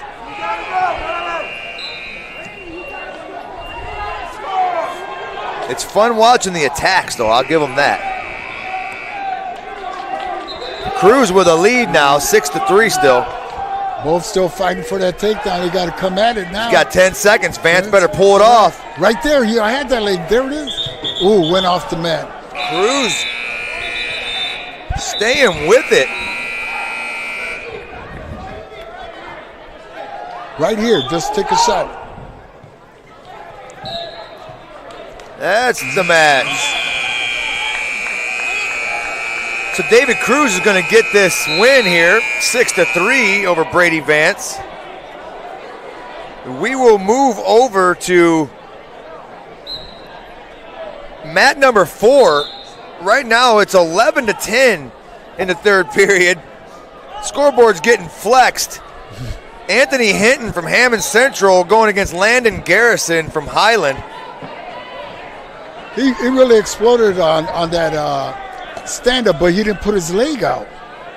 It was too easy to grab. There he goes. He got his escape. Now he should come in for that takedown. Hinton from Hammond is up now.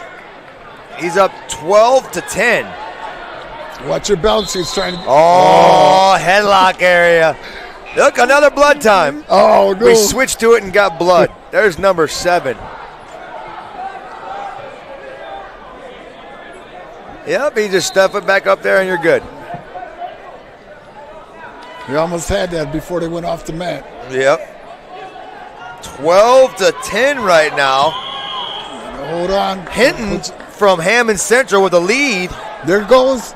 You see how he got that leg in the back to trip him, even though he had his leg. He's extended right now. He's going to have to start inchworming his knees closer to his opponent to get that leg. Keep coming. Start popping up, inching your knees forward. Push that head There, down. he's building. He's building. Oh, he gave him the stalemate after he built. Ray ain't having it. He said, hurry up. I don't know, when you see that wrestler still working.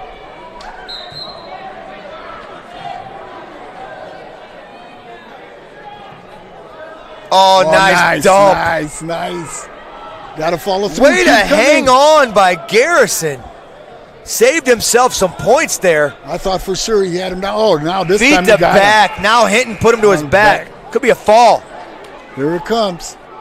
Here it comes. Stretch that back a little bit. Pick that leg up. Head up. Oh, better watch out he don't get caught. Oh, there's a reversal into his back points, maybe. Nope. Didn't have it tight enough. Not a lot of time left.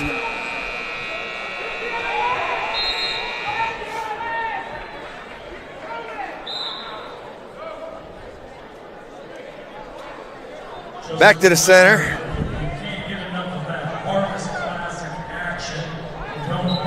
Hinton on bottom, up 19-12. Optional start for Garrison. Nice. Come around. 1 point escape.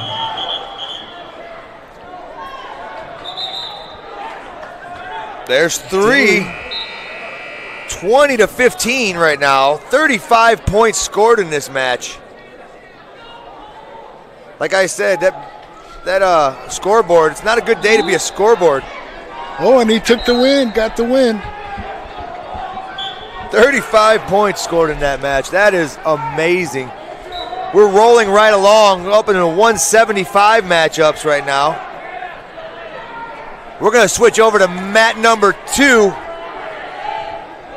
Mat 2, we have Joel Nieto from Kokomo taking on Cole Weber from Hobart. Nieto with a 5-4 lead right now.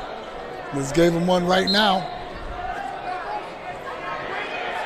Takedown, Nieto on the edge. You got to keep fighting all the ways you get to the edge of the mat. Fight to the whistle. And after. You say, oh, sorry, I couldn't hear you. I have my headgear on. Maybe if we could stop wearing this headgear, we'd be fine. He's trying to get that leg in there. Got to get it up. He's high, though. Oh, he knows that, too. And on Cole, it's a bad idea. Cole will reach up and hook the head. Or throw the hips up. There it is. If he just headhunts right there and then starts circling, headhunt and circle. He's got that opening. Weber down 9-7 right now. He needs a reversal. Needs to push it. Now, hop up now. Nice cross face across. Weber trying to fight off that boot. He's going to have to start bringing his left leg back over his right leg to release that boot to get that knee up so he can start basing up to his referee's position. He got his leg out now. Now he has to move right now. Short time. With that cross face tying him up. He's letting those legs get in too much. 20 seconds. Down by 2. He's got him tied up pretty strong there. That's the end of your match. Weber's going to lose this one, 9-7. We can go over to mat 3, where we have Daniel Warmick from Portage Jr. with a 4-1 lead over Brian Goggin from Brother Rice. No relation to David Goggins. Nice shot for a takedown. Nice sprawl back.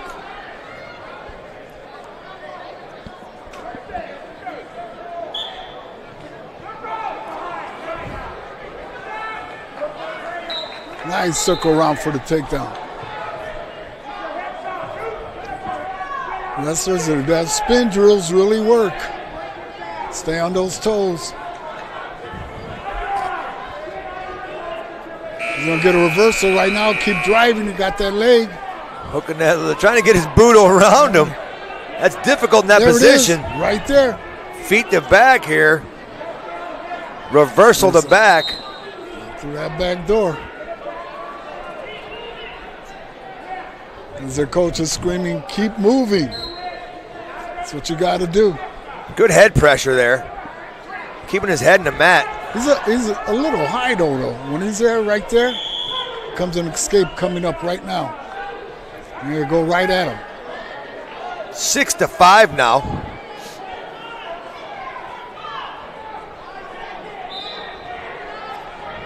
Pull it in, pull it in. Almost got that leg. Again, there it is. Get control. Ran the pipe, got there 3 out of it. Or was that the reversal?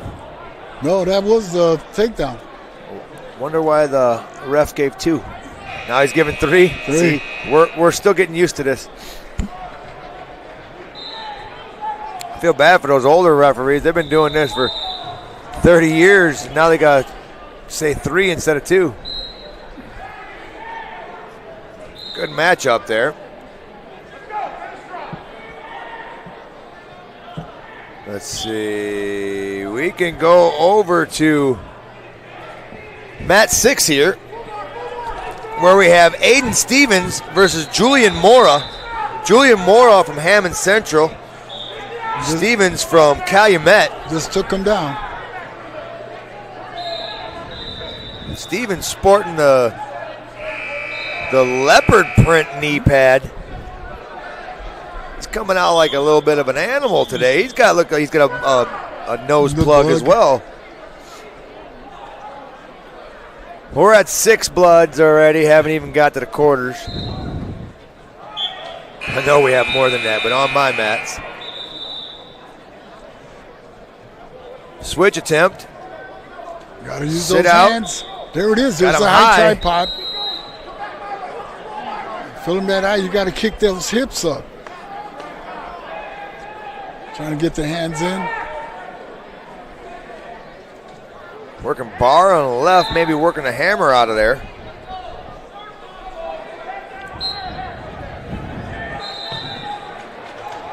Yeah, get that headgear out of here. Nobody needs no stinking headgear. Right there, you see how he gets out. He should be using his hands at all. Well, the number one thing in that position is there was no control over the legs. If your hips, if you can create space with your hips, you can create space with your opponent. That's the main thing. End of the match there.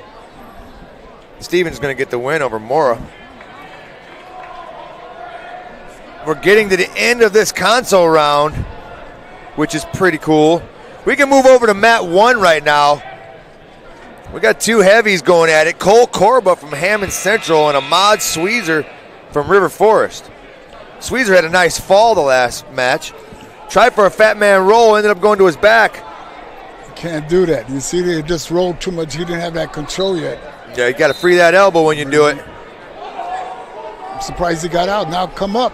Come up. Ahmad is insanely strong. I watched him earlier. Took that arm. You could do the flip. That's what he was trying to do. He didn't have the arms, though. Corbo with a 7-1 lead right now. Shot by Ahmad Sweezer. Break it off. Stalled out by the strong hips of Corba. Pulling those arms. There it is. Sweezer, if Corba steps over with it, yeah, he's going to get backs out of this. He's getting backs. So he got 3 takedown plus backs. That's going to be, and the fall. Picked up on that elbow, and that was it. What a move. Okay, we will move over to mat 3 right now. On mat 3, we have Charlie Barkmeyer taking on Malcolm Manuel. Barkmeyer from Brother Rice is a junior. Malcolm is a senior from Hobart. Malcolm put some work in the weight room. And he's definitely put some work in the wrestling room. He was a freshman when my son was in the room. And he's gotten stronger and stronger every year. He was one of Coach Cook's missiles.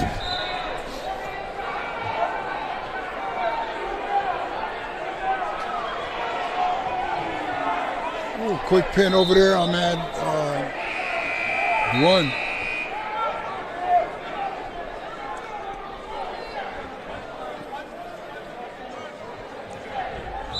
So is it 9-2? 9-2. Oh, 7-2. They just changed it. Okay. Malcolm down 7-2 to Barkmeyer. Barkmeyer going to take bottom. Malcolm covers right. Scoots. Short sit by Barkmeyer up to a stand-up. Going to get the one. Got to be careful here. Malcolm likes to throw. And he's in that area right now. He's reaching with that right. If he can get in there deeper to that rib cage. Just a little too far away.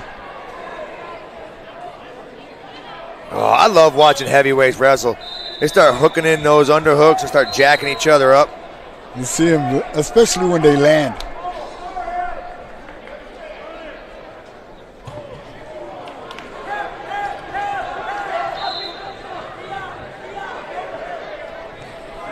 Collar tie into a reshot.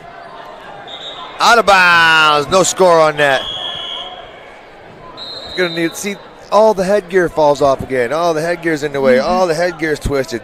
Let's just get rid of the headgear, guys. Can we do that? My birthday's on Monday. I'd like to have that for a present. It'd be real sweet.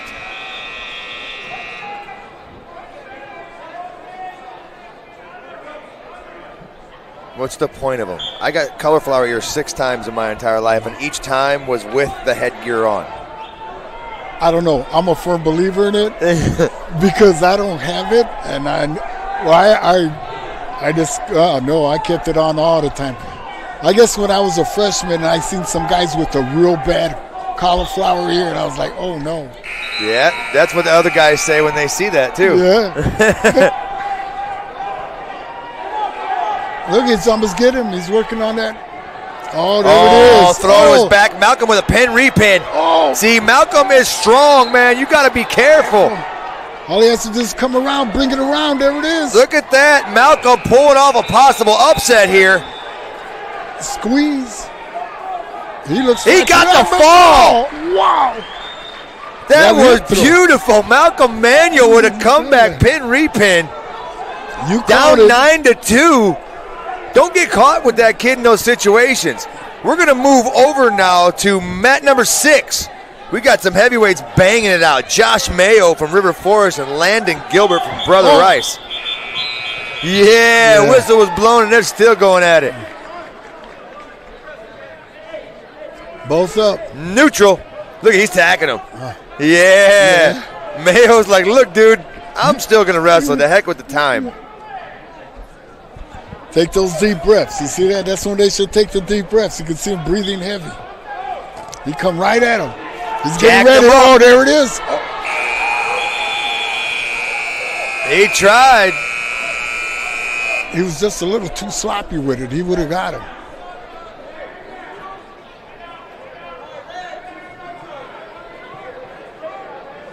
If he would have had it a little tighter. Mayo at River Forest down 7-2 to Landon Gilbert. Oh, lay down. Lay down. He laid down for Mayo on that one. Mayo might get the fall. All he's got to do is pick it up a little bit more, pull that weight back on that elbow. Bring that arm in front of your face. Sauce that shoulder. It's getting close. Oh, in comes the power half. He's going to have to hop the hip. There's the hop. Now he's running it hard. Oh, there he is. That hurts. That's it. Just got to watch his. There's the fall. Josh Mayo with a comeback over Landon Gilbert in the consolations. We'll move now over to mat number 2. You see, with the heavyweights, you got to really watch your balance and when you pull somebody over, trying those flips, you got to have it tight. Gotta have it tight, or you're gonna get flipped instead. Yeah, we got Calumet's Jeremiah Henderson, a senior, going against O'Neal Grissett, senior from Lafayette Jeff. They just went off the mat pretty rowdy there. You got Kenny Hughes over there running the officiating.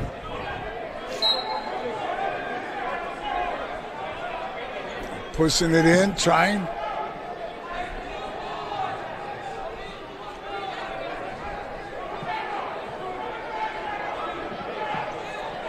Right there. He's got control of that arm. Grissett has a 3-2 lead over Henderson right now.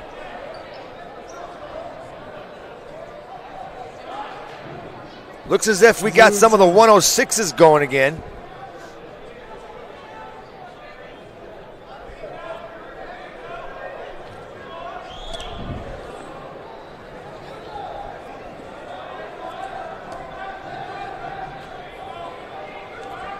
See, I'm at 3, it's 6-4. We can move over. Is this finishing off a couple matches here that we had left over? We could just stay on mat 3 and knock that out.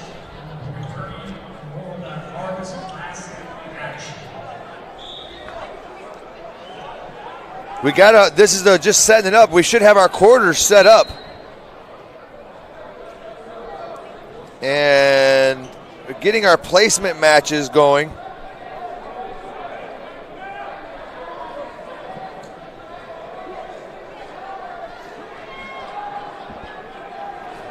Sprawling back, I'm at 3. 6-4, oh. Into the first period. Here comes a coin toss. Choice will be green. Just a quick update here. Before I give you the update, we have Cruz Huerta. He's the freshman, of course. He's 6-4 right now over Julian DeLuna. DeLuna and Huerta are both ranked. 7-4. Huerta. Huerta's number 3 in the state, in the semi-state, 16 in the state. He's got him right there. He's just a chip. Put him on his back. Let's see if he gives him points. Yeah, he got the points. And DeLuna's the number 6 wrestler at 106 in the semi-state. 7-4 right now, and now it's a 10-4 lead. Caught him with that takedown, put him on his back. Got to break those legs down, keep him down. Going college ride, hooked the boot in, brought him back to the mat. Still driving that head down, trying for that.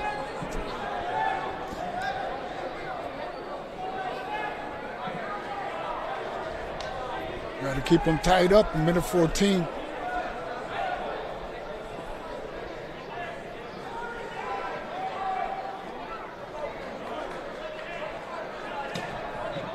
Trying to stretch him out. There it is. Trying to pull it over. Update on the team score right now. Portage with 121 in first place. Penn with 104 in second place. They've made a jump. Hobart at 100 in third place. Hanover Central at 97 in fourth place. And Griffith at 91 in fifth place.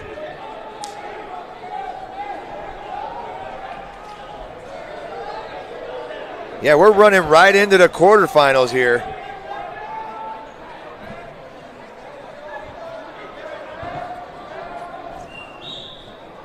Breaking him down 10-4, 40 seconds left. Got to keep those legs tied up. He had his legs tied up before.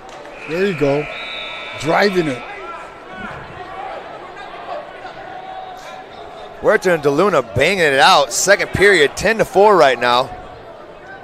There's that one takedown and threw him on his back real quick as we'll put him in the head. We got nice two undefeated wrestlers going at it on mat 1, Daniel Mata and Joel Barrera. You got Peyton Brummett and Angel Ramirez going at it. Right now, Brummett has a 6-1 lead. Mata has a 3-0 lead. Julian DeLuna down 10-4 to Cruz Huerta. David Lazaro and Leo Velasco are at 3-0. Velasco from Highland and Lazaro from Lake Station. Coven Sheldon and Luke Need are knotted at 2 right now in the third period. We can move over to mat 5, where Luke Need and Coven Sheldon are wrestling right now. 2-2. All he's got to do is grab that far arm. Get that leg out. Break his base. Look. There's the 3. Could be a difference in it now. 5-2 lead for Coven. Keep those legs locked up. So Luke has a 5-3 lead, a 5-2 lead. Got good wrist trying to get that arm by, drive that. Oh, he reached over. That's when he should have went with that half. Break him down, keep his legs tied up. Need tough right now, but he's got to keep that leg locked if Coven keeps going for that Granby. He can get a nice stack out of that pretty easily. I thought right there he almost could have had it. He went off the mat. It's over. There's your end of the match, 5-2 victory. We're going to move over to mat 1 right now, where you got Daniel Mata. He's taking on Joel Barrera. We can stay on mat 1 for the next 3. There's going to be some studs coming up.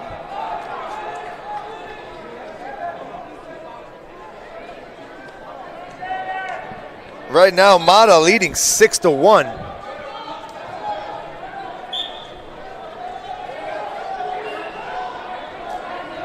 Stand up, it's not grabbing with no hands though. I noticed that a lot. You don't have the legs tied up. There it is. Got his 1.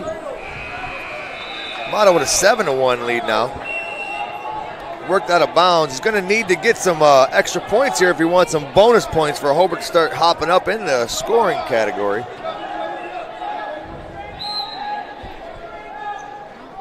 Barrera trying to pull off some shots. Mata's really strong. Coming around. Oh, there he is, coming in for that thing. Right through the back door. Keep coming. There it is. I get some back points, pulling tight. He's got 3.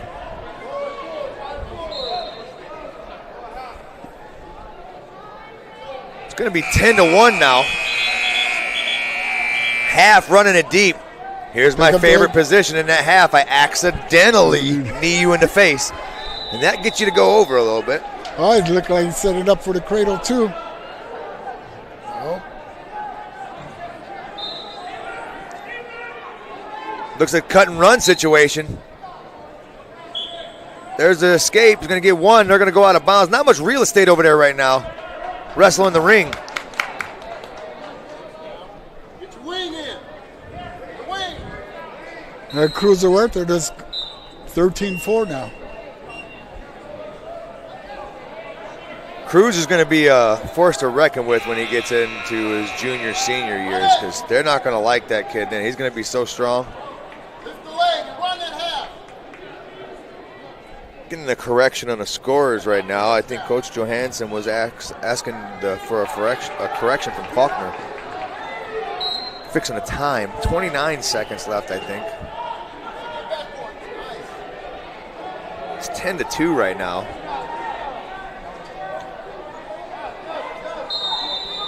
Mata trying to elbow pass, slide by. Got to grab that leg. He's got to come in, sit through. No, he's got his ankle. He's going to come around. Keep going. Kick that leg up. Mata's got a major right now.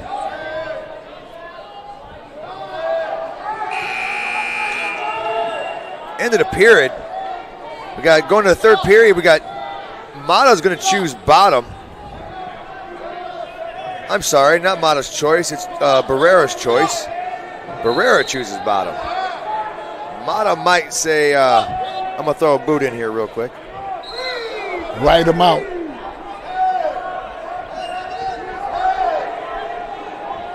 Arm lever, that's nice. Scoot that arm lever out and bring him to his hip more. Got a good wing in there now. If you're running search on the other side, or you just take maybe a possible stack here. You got to get it tight. Oh, he's coming in. He's got to walk a little bit. Is he blocking the other arm? There it is. Oh, he lost it.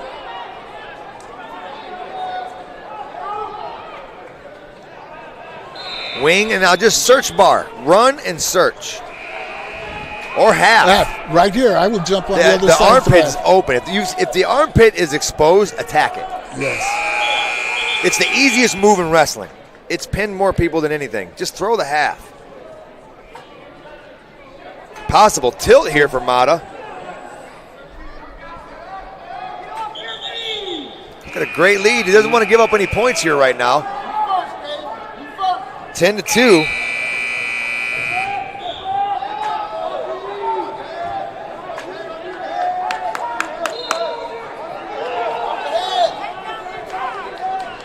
Mata tough on that ride. Cross wrist.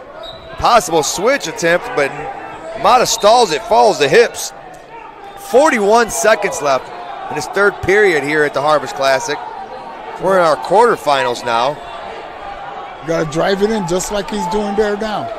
Put that half. There it is. Maybe you can go far side half on the backside. Those are painful.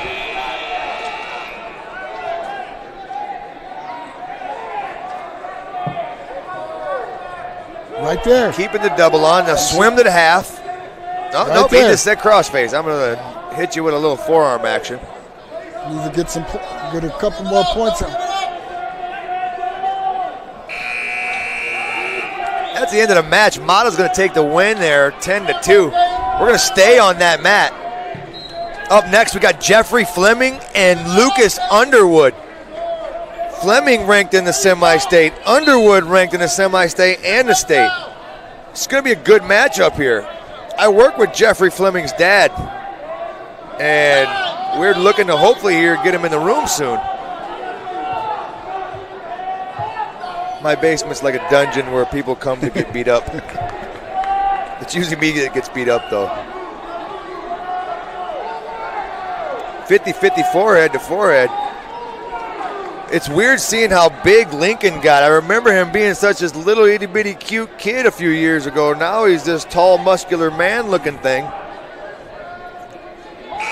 I call him now Uncle Underwood. Uncle Underwood. It's just only going to get bigger. Yeah. He's got a good squad there, good coaching staff to help him make better, and his support group from his family is amazing. Nice guy to take down. Keeping that arm. Fleming can get himself out of this situation right now. There's no pressure on the legs. There, yeah, he's seen that. Rolled through Granby. Good opportunity to get a locked hands, but he didn't get it.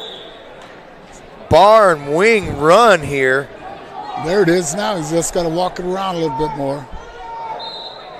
He's going to have to keep the wing side and run the wing side. That stack side is going to be difficult.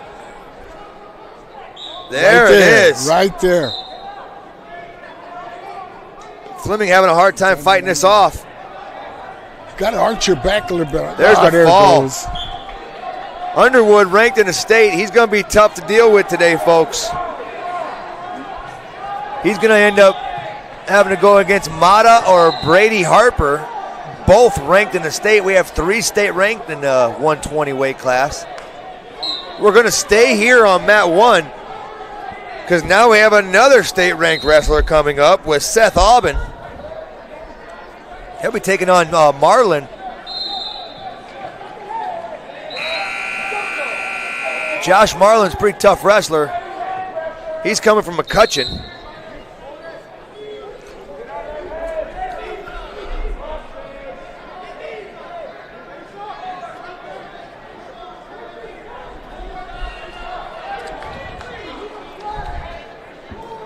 Aubin, 3-time state qualifier. Here he comes, got that leg. One of the few multi-state qualifiers here. He looks stronger this year. I like the way he looks. He had his choice on weight classes, I think, with the way he was doing his weight this off-season. But I like the way he looks this year. He looks like a top 4 placer. Got those arms in nice and tight, the 2-on-1. Driving that body in.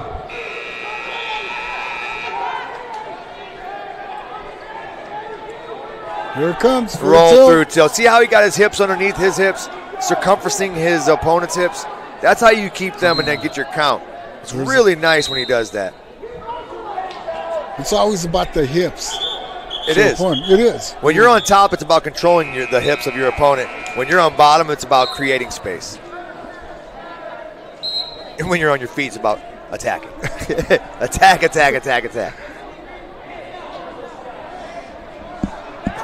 Oh, there he comes, pulling it over. There's a cross-face post coming up. There's the post. There's the cross-face. There it comes.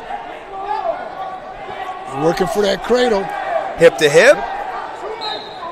Nope, he's muscling it. He's getting out of here today, folks. There's the knee into it. Now he's got his leg tied. That should do it. That should do it. Seth Aubin, the top seed in this weight class here at 126. Time's running out. He's got his points, though. Josh Marlin's got his work cut out for him with Seth Aubin. 10 to nothing. 10-0 now at the end of the first period. Like I said, it's a bad day to be a scoreboard.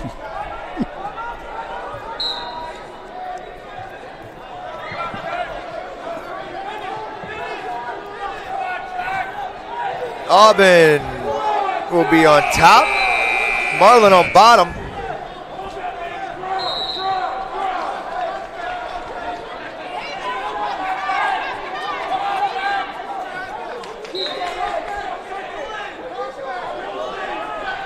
Stack on the right. Ooh, almost had the stack. Not long enough. Pretty there. He's going to do it again.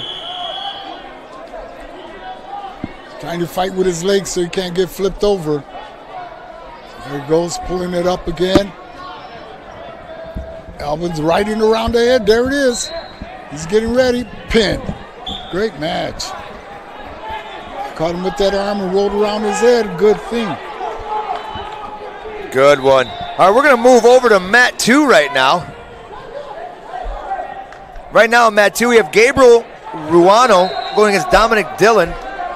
Ruano has a 14-3 lead right now, but we've got a really good match coming up now. That's the end of it. We have Aiden Campbell versus Smittendorf from Penn.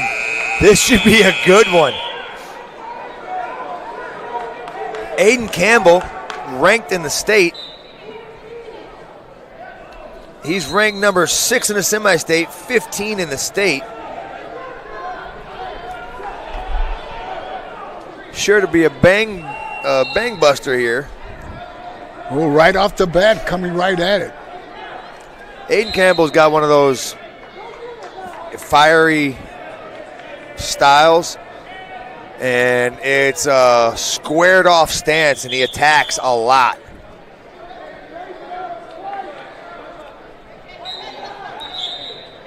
Really strong clubs. Right there, you see him, he's trying to get there's that wizard. Watch out, get out of it. Wizard by Ryan.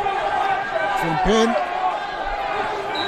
Switches to double. Campbell is going to give up the 3 here. Might want to bail there. Yeah. He bails to get to his stomach so he doesn't start worrying about giving up them back points. Doesn't have no legs tied up at all. Give him the 1. Campbell down 3-1. Fires off another shot. Fires off another shot. Punches in bunches, folks. Campbell's got to release that leg. He's got to get that leg out of there. He's going to hit with a stall. Got it out. Working heavy on the right side. Wrestling the ring here. Not much real estate over there. Maybe we're going to get a switch attempt here by Smittendorf. He's got his legs free. I don't know why he just don't start moving forward or dancing like that. Arm chop. Looking for a cross wrist. Couldn't get it. Working fingers out. Campbell trying to work the wrist. Really good pressure. Keeping forward pressure. You see that? That was beautiful. I love seeing wrestlers with good forward pressure. There is. Ready for the... Thought he was going to tilt him there for a minute. Forward pressure is going to open up your opponent more than you actually realize. Mat return opportunity here. Going out of bounds. No change. Still red control. Campbell up 4-3 right now.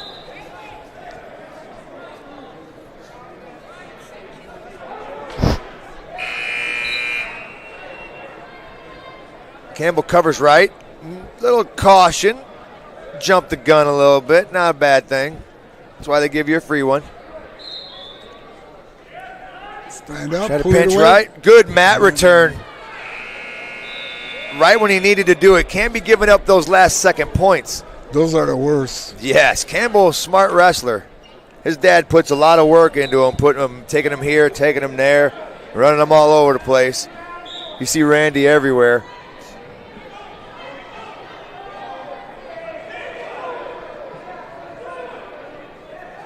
Bottom man set, top man covers left. First move, hand fight. Gives Smittendorf an opportunity to get the cross wrist. He's trying to pull it in. There you go. Keep moving. Campbell with an escape. 5-3 now.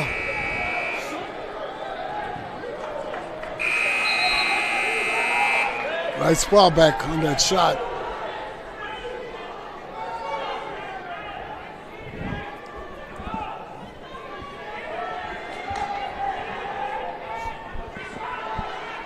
Campbell with another sweep single shot. Almost got put to his back.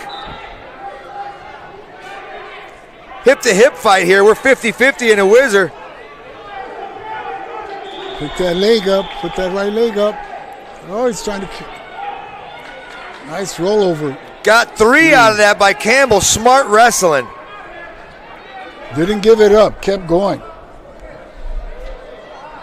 Got him off the mat. They'll be going off the mat in a Should second. be 8-3 now, Campbell.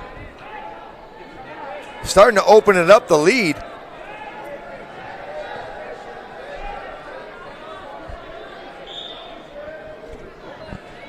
Wrestle in the ring right now. Campbell heavy on the right. Working armbar on the right.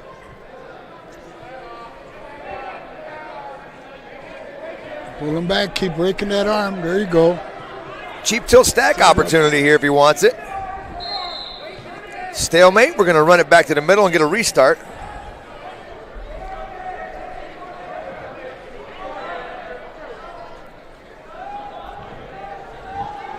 Bottom man, are you set?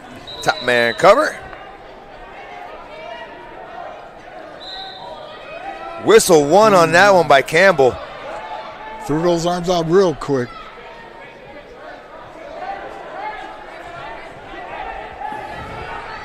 There you go. Keep moving. Keep moving.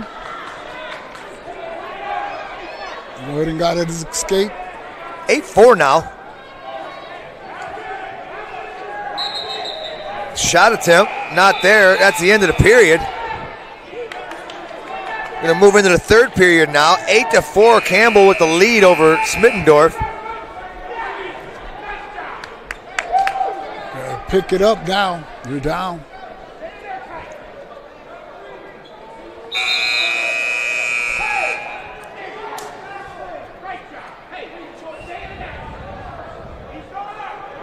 Bottom man set, top man covers on the left this time. Campbell hops back to the right. Okie foot on the right. Right now he should explode. Pick that up. Good arm lever. Keeping his opponent's head on the mat. He might bank that chop again. Yeah, he's staying chop on that side. Good stack attempt right there. He wants it, it's there. Time getting short. That's called stalling. Stalling on top. All right.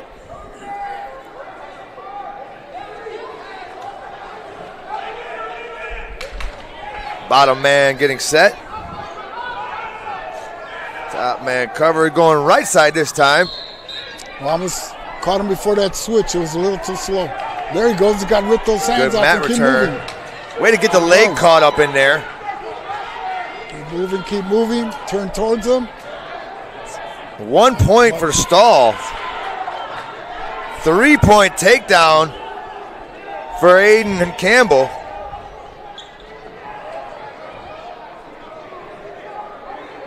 Did they not give him the escape? I thought they gave him the escape. No. Nope, so it's still controlled. Campbell with an 8-4 lead still. He's got his tight end there with those legs now. Should be 8-5. I think he gave him the point.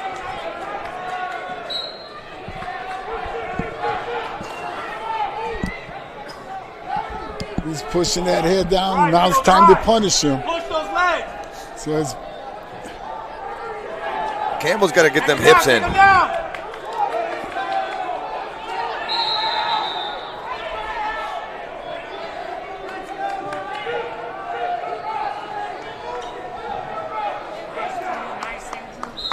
All right, 8-4 still, Campbell with the lead. 30 seconds left. This is your semifinal match. keeping that pressure on him.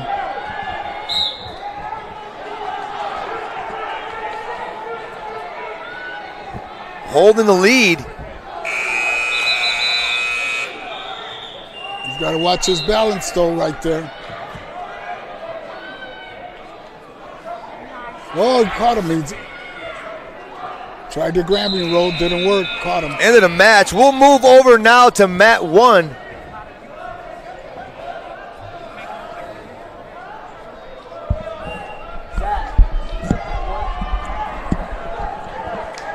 Mat 1 right now, we have Daniel McGill taking on Christian Tapia. Tapia of Portage, McGill of Hobart. Right now it's 3-1 Tapia. First period. Oh, trying to pull him over. Yeah. Couldn't get the tilt in that one. Nice cross, hard cross face, bringing him across. Trying again to lock that cradle, and he has to be careful. He's got his arm tight. Got to drive it towards that head. McGill still allowing Tapia to control. Short time. McGill is going to want to get a point here. He's not going to want to get turned in that cradle. They got a cradle locked up on you. What's your favorite thing to do to get out of the cradle? Actually, I kick a lot.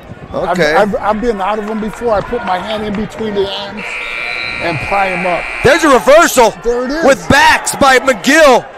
Possible fall. Into the period. That was close. Going back, though, my favorite way to get out of the cradle is to break your finger. You got 10 of them. God gave you 10. You can give up one. I only lose a point for it. I always liked... I bet you don't cradle me after that again.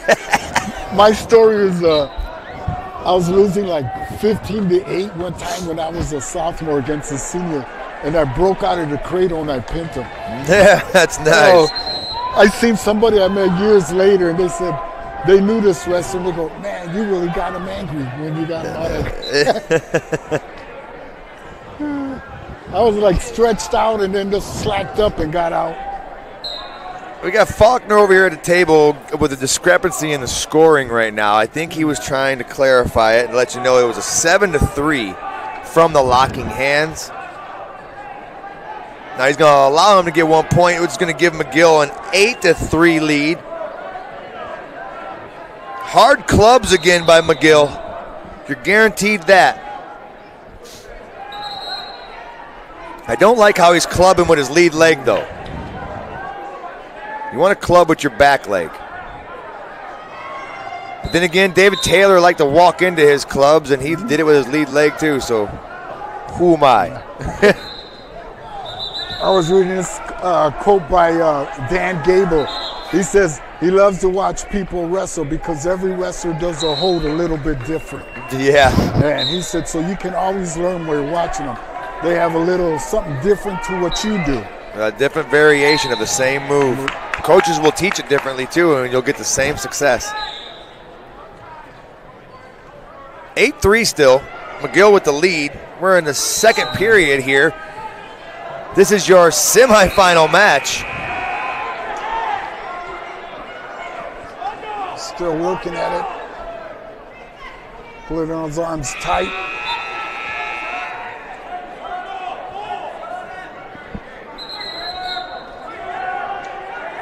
Working the ring right now. Not much real estate. McGill keeping his legs in. Should be getting backs there. No. There should have been backs on that one. Coach Johansson was calling for it, and he was right. There was at least a chance to get 2 swipes out of that.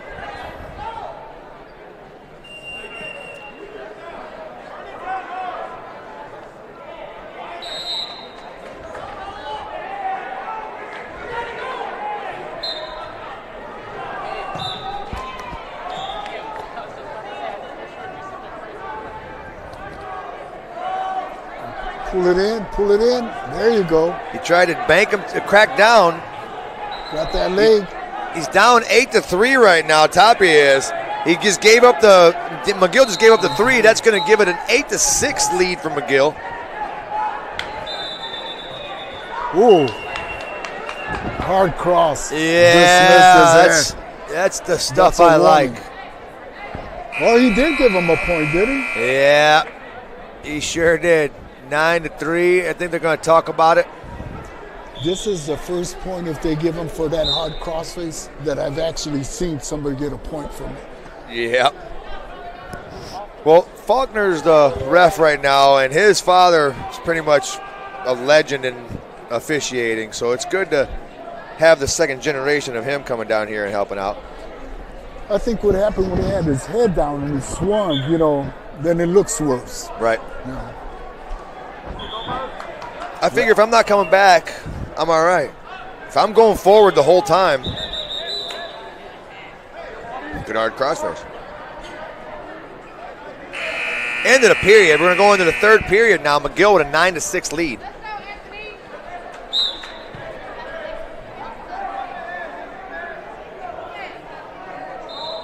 Still got to ride him tough now.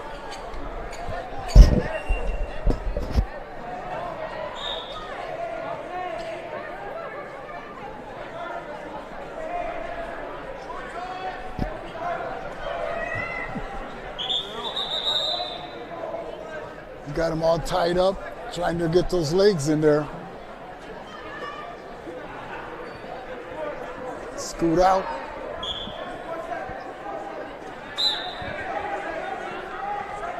Trying to get some back points. Minute 27 left. See, he's real high right now. Even though he's got his leg in there you go, he's trying to grab their head. He's got to arch. He's got to get underneath them armpits right now. He's got to start stretching his opponent out, getting him straight. 1:08 left. 9-6 for McGill. He can't ride parallel like that. Going to get hit with a stall.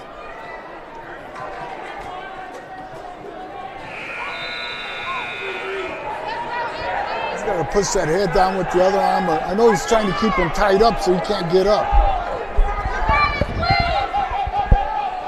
Arch, got to knock them elbows out. Got to watch yourself. Can't get coming off the hip there. He's really high right now. Now he's got to kick it out. He's got him. Keep scooting with those hips out. See him how he's shaking him? Yep. He should be shaking violently right now.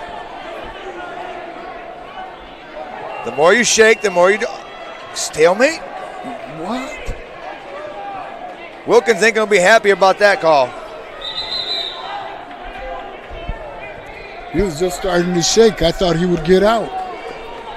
He was making improvements. Yeah. Got to rip the hands. Potentially dangerous. 13.4 seconds left. 9-6 lead from McGill. It's your semifinal match.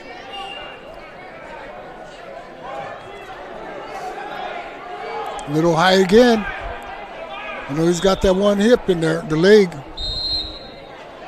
He can give up the reversal and the escape, but he can't give up a back point. McGill with the win. He'll be going on to the finals. That was a little rough match for him there. It sure was. They'll see each other again. They'll see each other in sectionals and regionals and semi-state, I'm sure, or at least an opportunity for it. We're going to move over now to Mat 2. On Mat 2, we have Tucker Billerman and Mason Sturgeon. Mason Sturgeon undefeated from Lafayette Jeff. Tucker Billerman, a junior from Perry Meridian.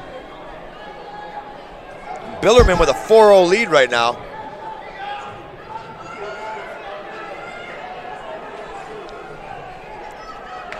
Riding him pretty tough there. Got that leg in. Oh, no, he doesn't even have a leg in. Nope.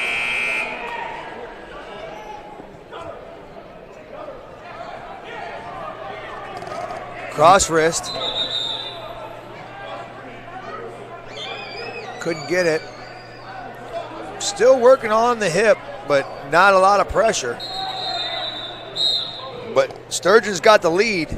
Stalling. Stalling on the top? No, on the bottom. Okay. I was about to say, because he was working.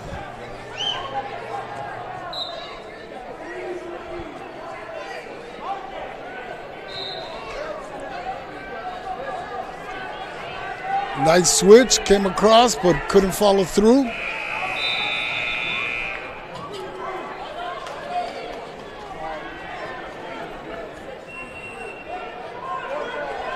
Four to 1 right now, Billerman with the lead.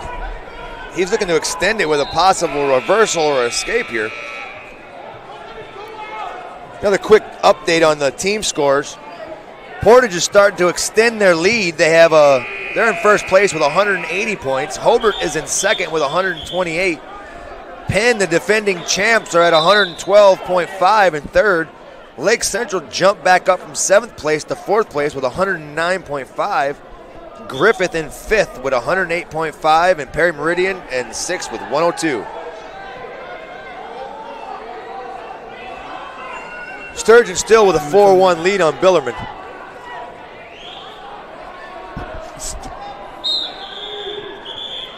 So got to work on that head a little bit, start pushing those heads down.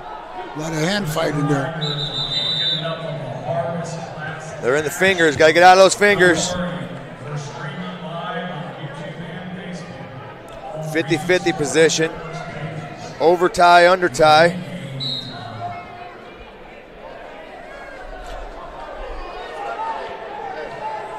Hard club. When he went to the side there, he should have broke down and shot him.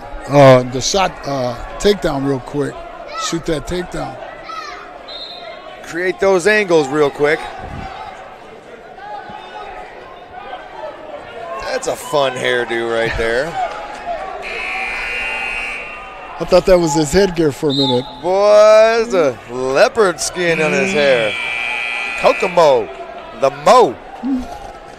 5-1 lead for Sturgeon right now over Tucker Billerman.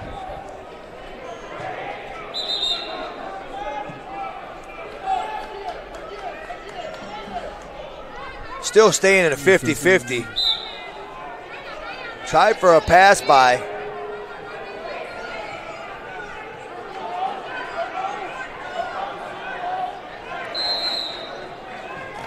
Oh, headlock, caught him with that.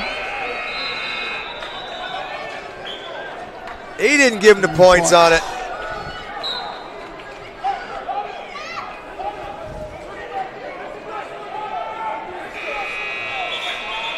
Billerman is going to take the L on this one. Sturgeon's going to get the win. We're going to move over to mat 5 here.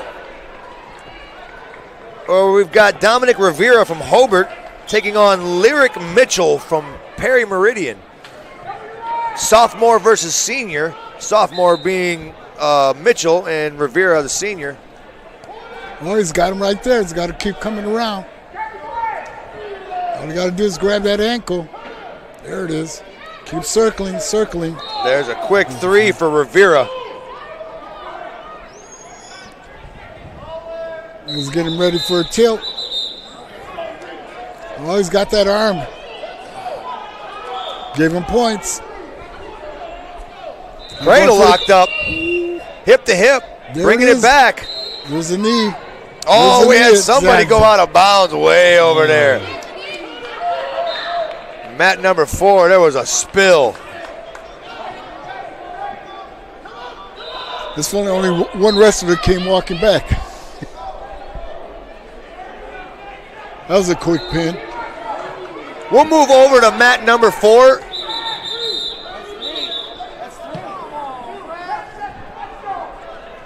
Christian Damewood versus Anthony Quarles. Quarles with a 6-5 lead right now. Just finished the match. Quarles is going to take the win on this one. So we'll move over to mat 3, where we have Leonardo Santiago from Penn, undefeated senior, versus Israel Sanat from Hanover Central, undefeated junior. Ooh, nice shot, but didn't finish.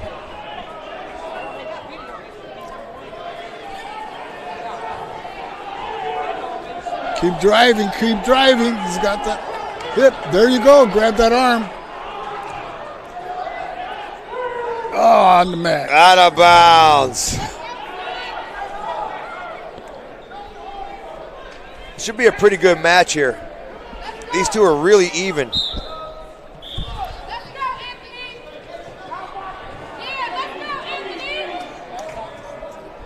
And again on the leg. This is the second time for him on the leg. Nice spin around to get. Oh, got that takedown. Going near side cradle possibly. He didn't want to. Oki foot that foot towards his head a little bit more, you might be able to.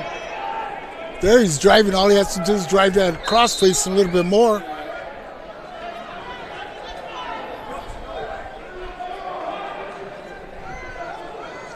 Riding tough on the left side. Sanat's got the lead. 3-0.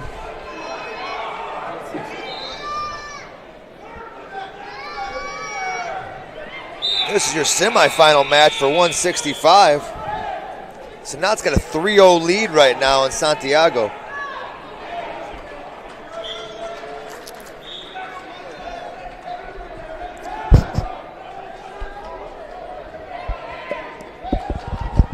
Working hard right. Tight waist left. Arm chop right. Now he's got to shoot out. He's got the leg free. There you go for that stand-up face. There's the escape. Is he going to give it to him? He did give it to him. Out of bounds. Same side, RJ. Attack that ankle. Reverse. Switch. Switch it.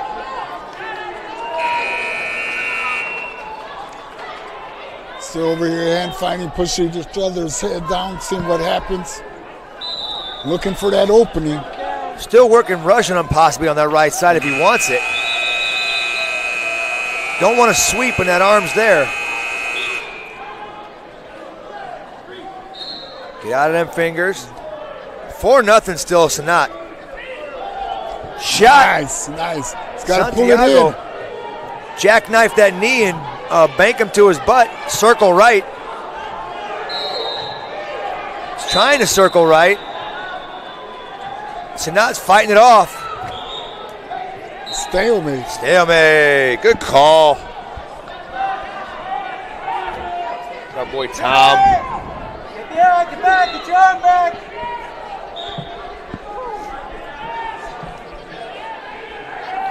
Good head moving. Head taps trying to keep him blinking. He's keeping his head down a lot when he's pushing his head down. That's why I think why he's getting that takedown shot all the time.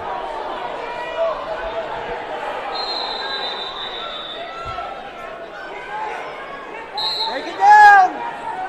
Chop. There you go. Still working the ring right now. Right now it's 4-0 still. Second period, short time.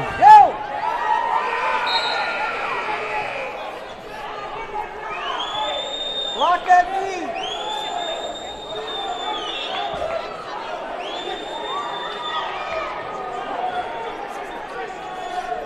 13 seconds. Maybe get another shot in there. There it is. Pull it in. Out of bounds. You push it, RJ. 3 seconds left. Right there, you're under.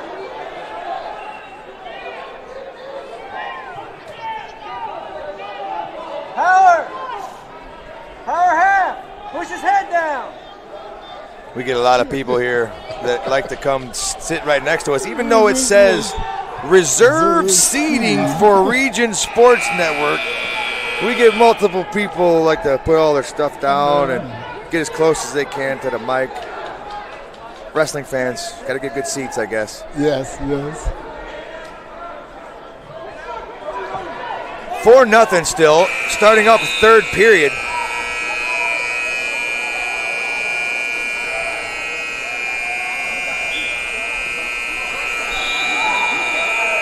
Man, that buzzer sucks.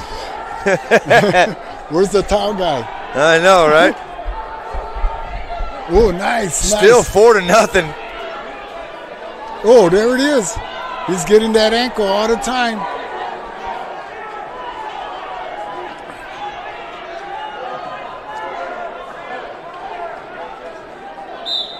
That's hard on the knees. It is. 4-0. 1:35 left, third period.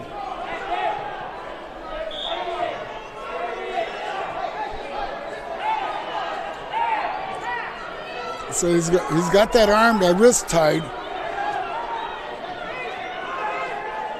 Not a lot of movement right now. Not a lot of action. He's still shooting for that. It sure is. Whistle, whistle, whistle. I think they butted heads.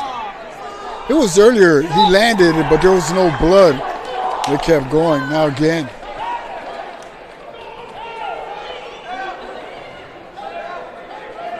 Back to the middle. He's giving them an idea about how not to bang your heads. Another shot. He's just diving in at it, though, right now.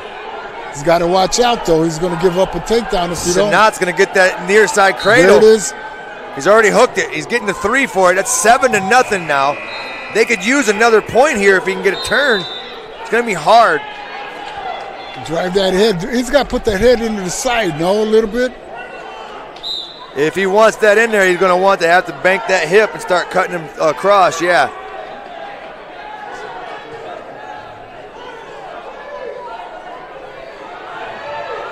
There it is, coming over.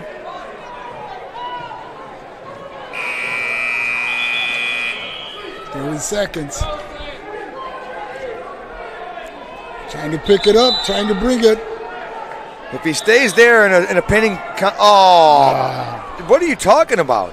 This is college out of bounds now, right? Yeah. Maybe his hand touched the mat on the outside on the basketball floor, because if anything touches the basketball floor, it's out. If they were going that far, he should have just stopped it right there and let him start over again. I think there's still a lot of remembering that it's college rules, because I've been seeing a lot of points been like whistled dead on the edge with 2 feet in.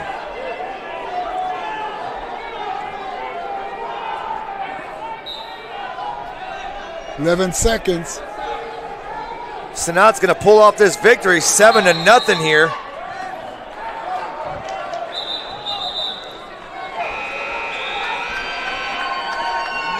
Good match. We'll move over now to mat number 1. On mat number 1, we have Elijah Carter from Hammond Central taking on Hayden Mansilla from Hobart, both undefeated. Right now, Mansilla with a 3-2 lead.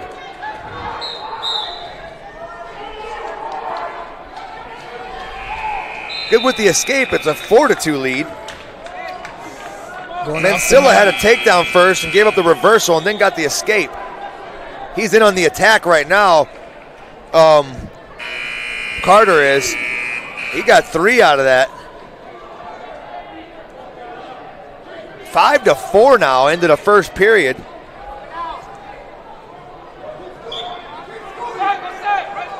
Into the second period. We're going into the third now.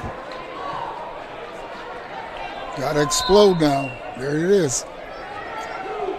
He's trying to get that leg in there. Finishing up all these semifinal matches. Getting set for the finals and the placement matches. Oh, Mansilla going to his back right now. He caught him. He had just turned and he caught him. 4 points. He's got his legs tied up. That could be it. Pick up on that head. Or pick up on the leg. One of the. Mansilla doing a great job fighting it off.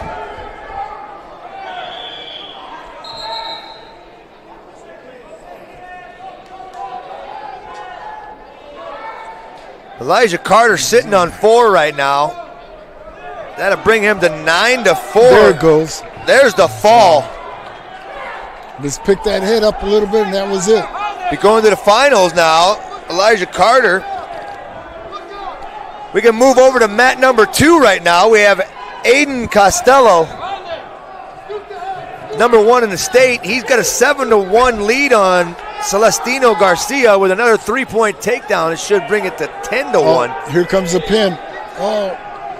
Reverse halftime. Scoop it. Nope, he didn't want to. There's the far side cradle. For the cradle. Here it comes.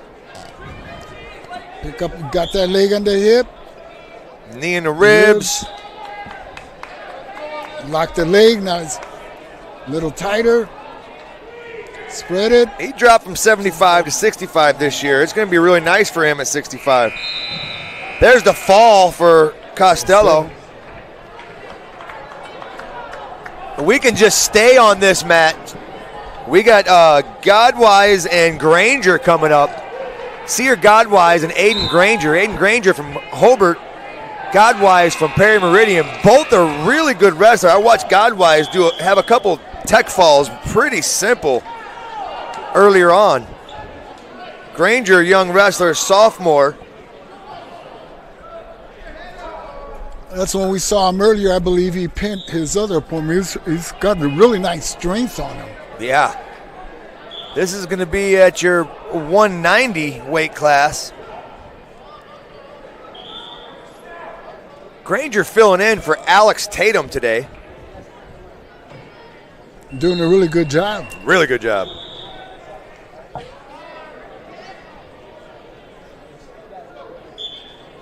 Low shot attempt. Nice. Godwise with a go behind.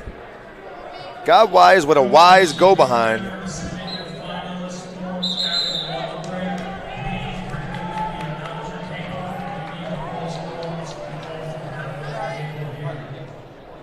Boots in on Right the back. left side.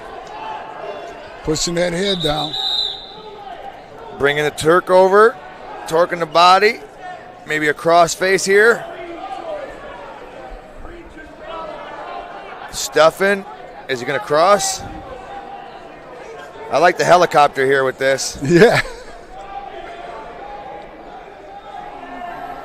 He's off the hip really bad.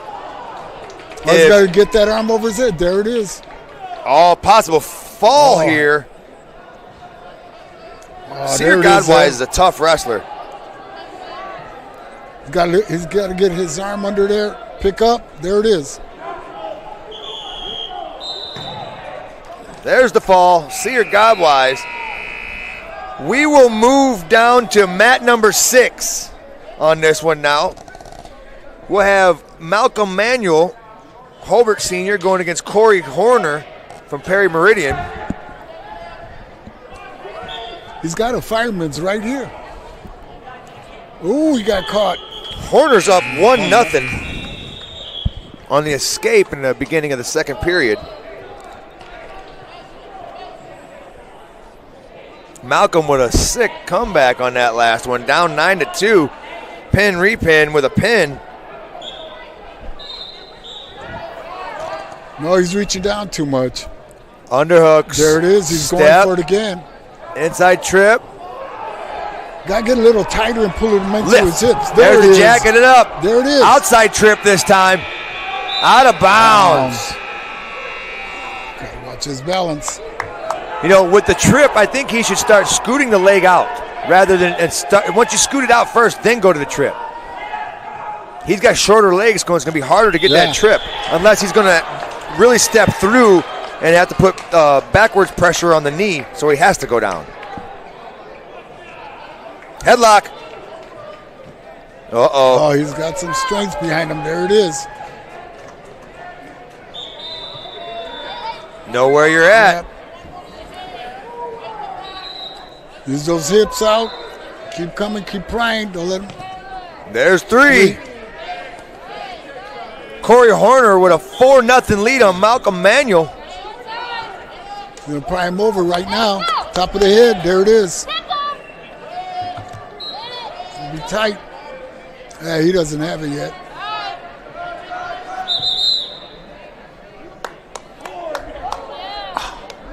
Gonna get 4 out of that. That's 8-0 now. This is nothing new to Manuel. He's working on those throws. He likes to come back from behind, dude. They're both up again, so that's what he's looking for. You got Valenzuela in the corner with Reagan, two heavyweight wrestlers for Hobart.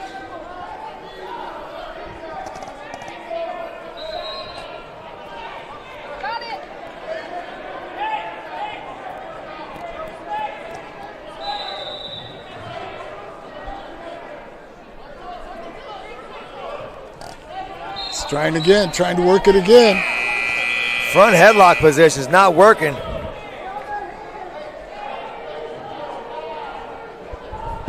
I like to see how he's controlling that wrist.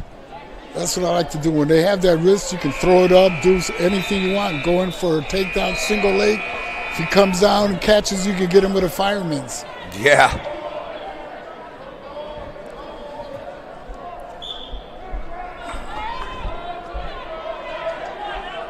On mat 1, we have Everett McClellan beating Malachi Evans 3-0.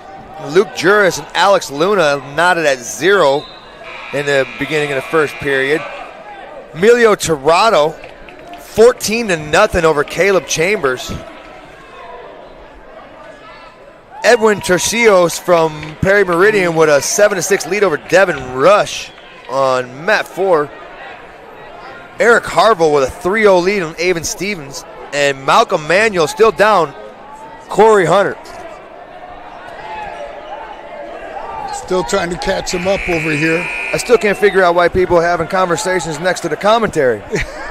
It says reserved. Oh, here comes some more points.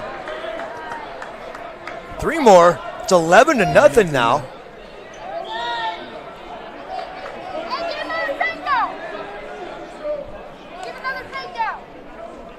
He needs to get him.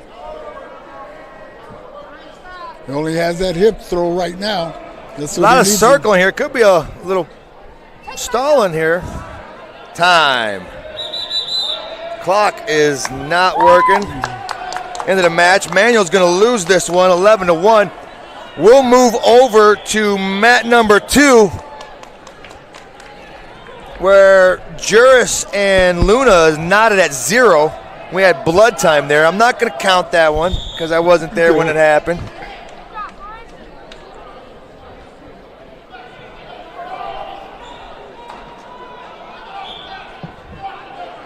Got a pin happening over here in mat 1.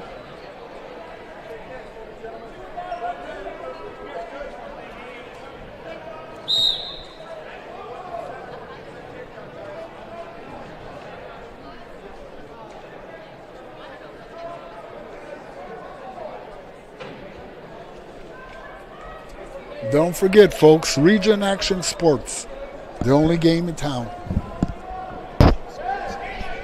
Region Sports Nation.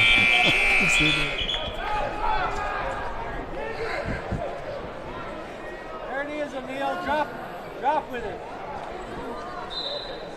Juris covering left. Good pressure. Tight waist ankle. Getting that leg in there.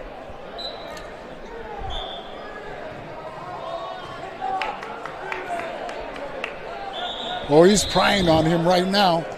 Got the boots in again. He's got to be careful on that, though, right now. If you get his arm out, he can turn around towards him. Oh, there it is. Almost had him. Juris heavy on top right now.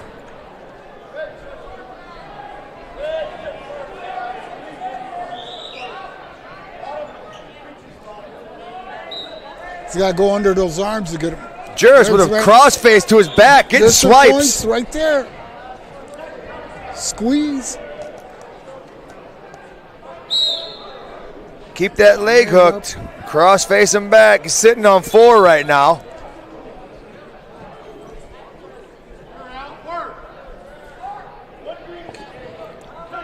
Keep pushing that head down. Keep that pressure on him.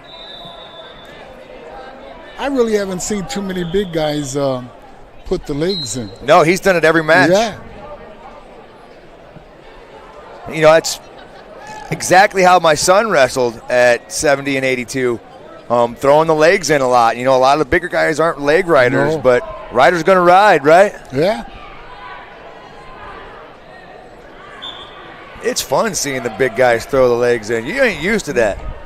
No. You know how painful it is sometimes when somebody locks a boot in on you. Can you imagine a 285 locking boots in on you? Holy moly.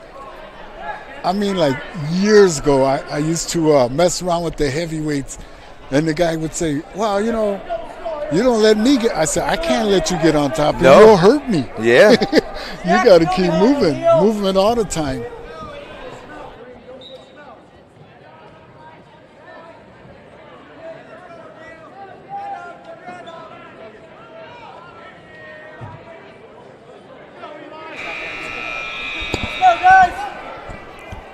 Was there a little bit? I'm counting this one. Yeah, I was going to say, you got to count this blood time here. That's 7. Come on, O'Neal. Let's go.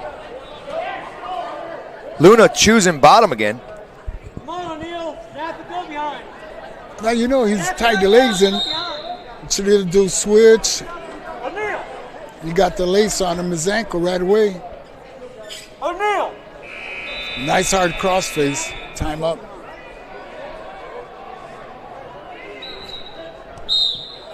Snap.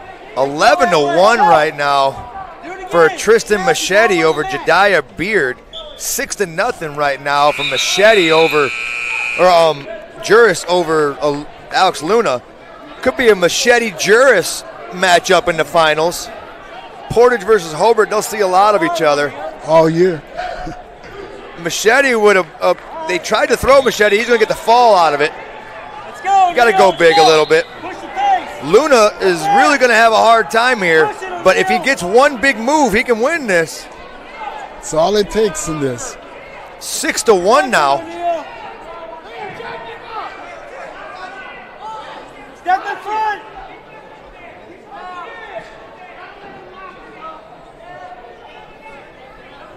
Snap down, O'Neal. Get to the head and snap. Snap it down.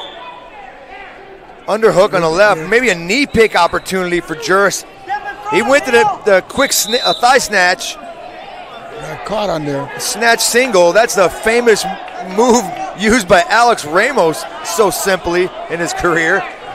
Juris looking for a fall as well. It's coming. It's coming. There A lot it of is. weight on you. There's the fall. Machete and Juris both fall in the semifinals to get to the finals. You gotta watch Huge with those matches. Gotta watch with those flips. You I know? agree. Let's go down to mat number 6 now.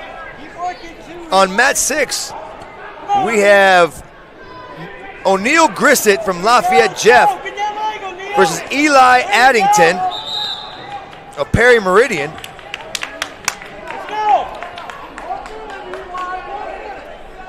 Hey, O'Neal. Keep going. Right now it's 4-2 lead, O'Neal over Eli. Let's go now. Locking out in the fingers, got to stay out of them fingers. He's trying Double for a club unders throw. again. Get to that leg, O'Neal. Quit backing up. Right there. Get to the leg, O'Neal. Come on, O'Neal. Still hand fighting, getting the head drop, going in for the out of bounds. Stalling red. Which is O'Neal, isn't it? Yes, 5-2 right now. O'Neal with the lead. You got to stay in the center of that mat. Can't be letting them push you back. Staying out of that finger lock is what they should do. If you're going to get into the finger lock, snap hard real quick. O'Neal, attack. 5-3. Get his leg. Get his leg, O'Neal. There you go, Eli right with a there. shot. Go behind. Addington looking to get this. Keep going, Chris. O'Neal looking to go behind. Couldn't do it. He's going to get the easy 3 at the end with 7 seconds left. There you go. Gave it a 1. There's one. 7-4 now with a win by O'Neal Grissett. Shaking hands, and that is the end of this semifinal round here. We're going to go into a lunchtime. Ladies and gentlemen, this brings us to our lunch break. Lunch break, that is correct. Okay, we will be back after lunch. 2:05 around 2:05, 35-40 minutes, and we'll see you here for the finals and our placement matches. You're watching Region Sports, where the region comes to wrestle.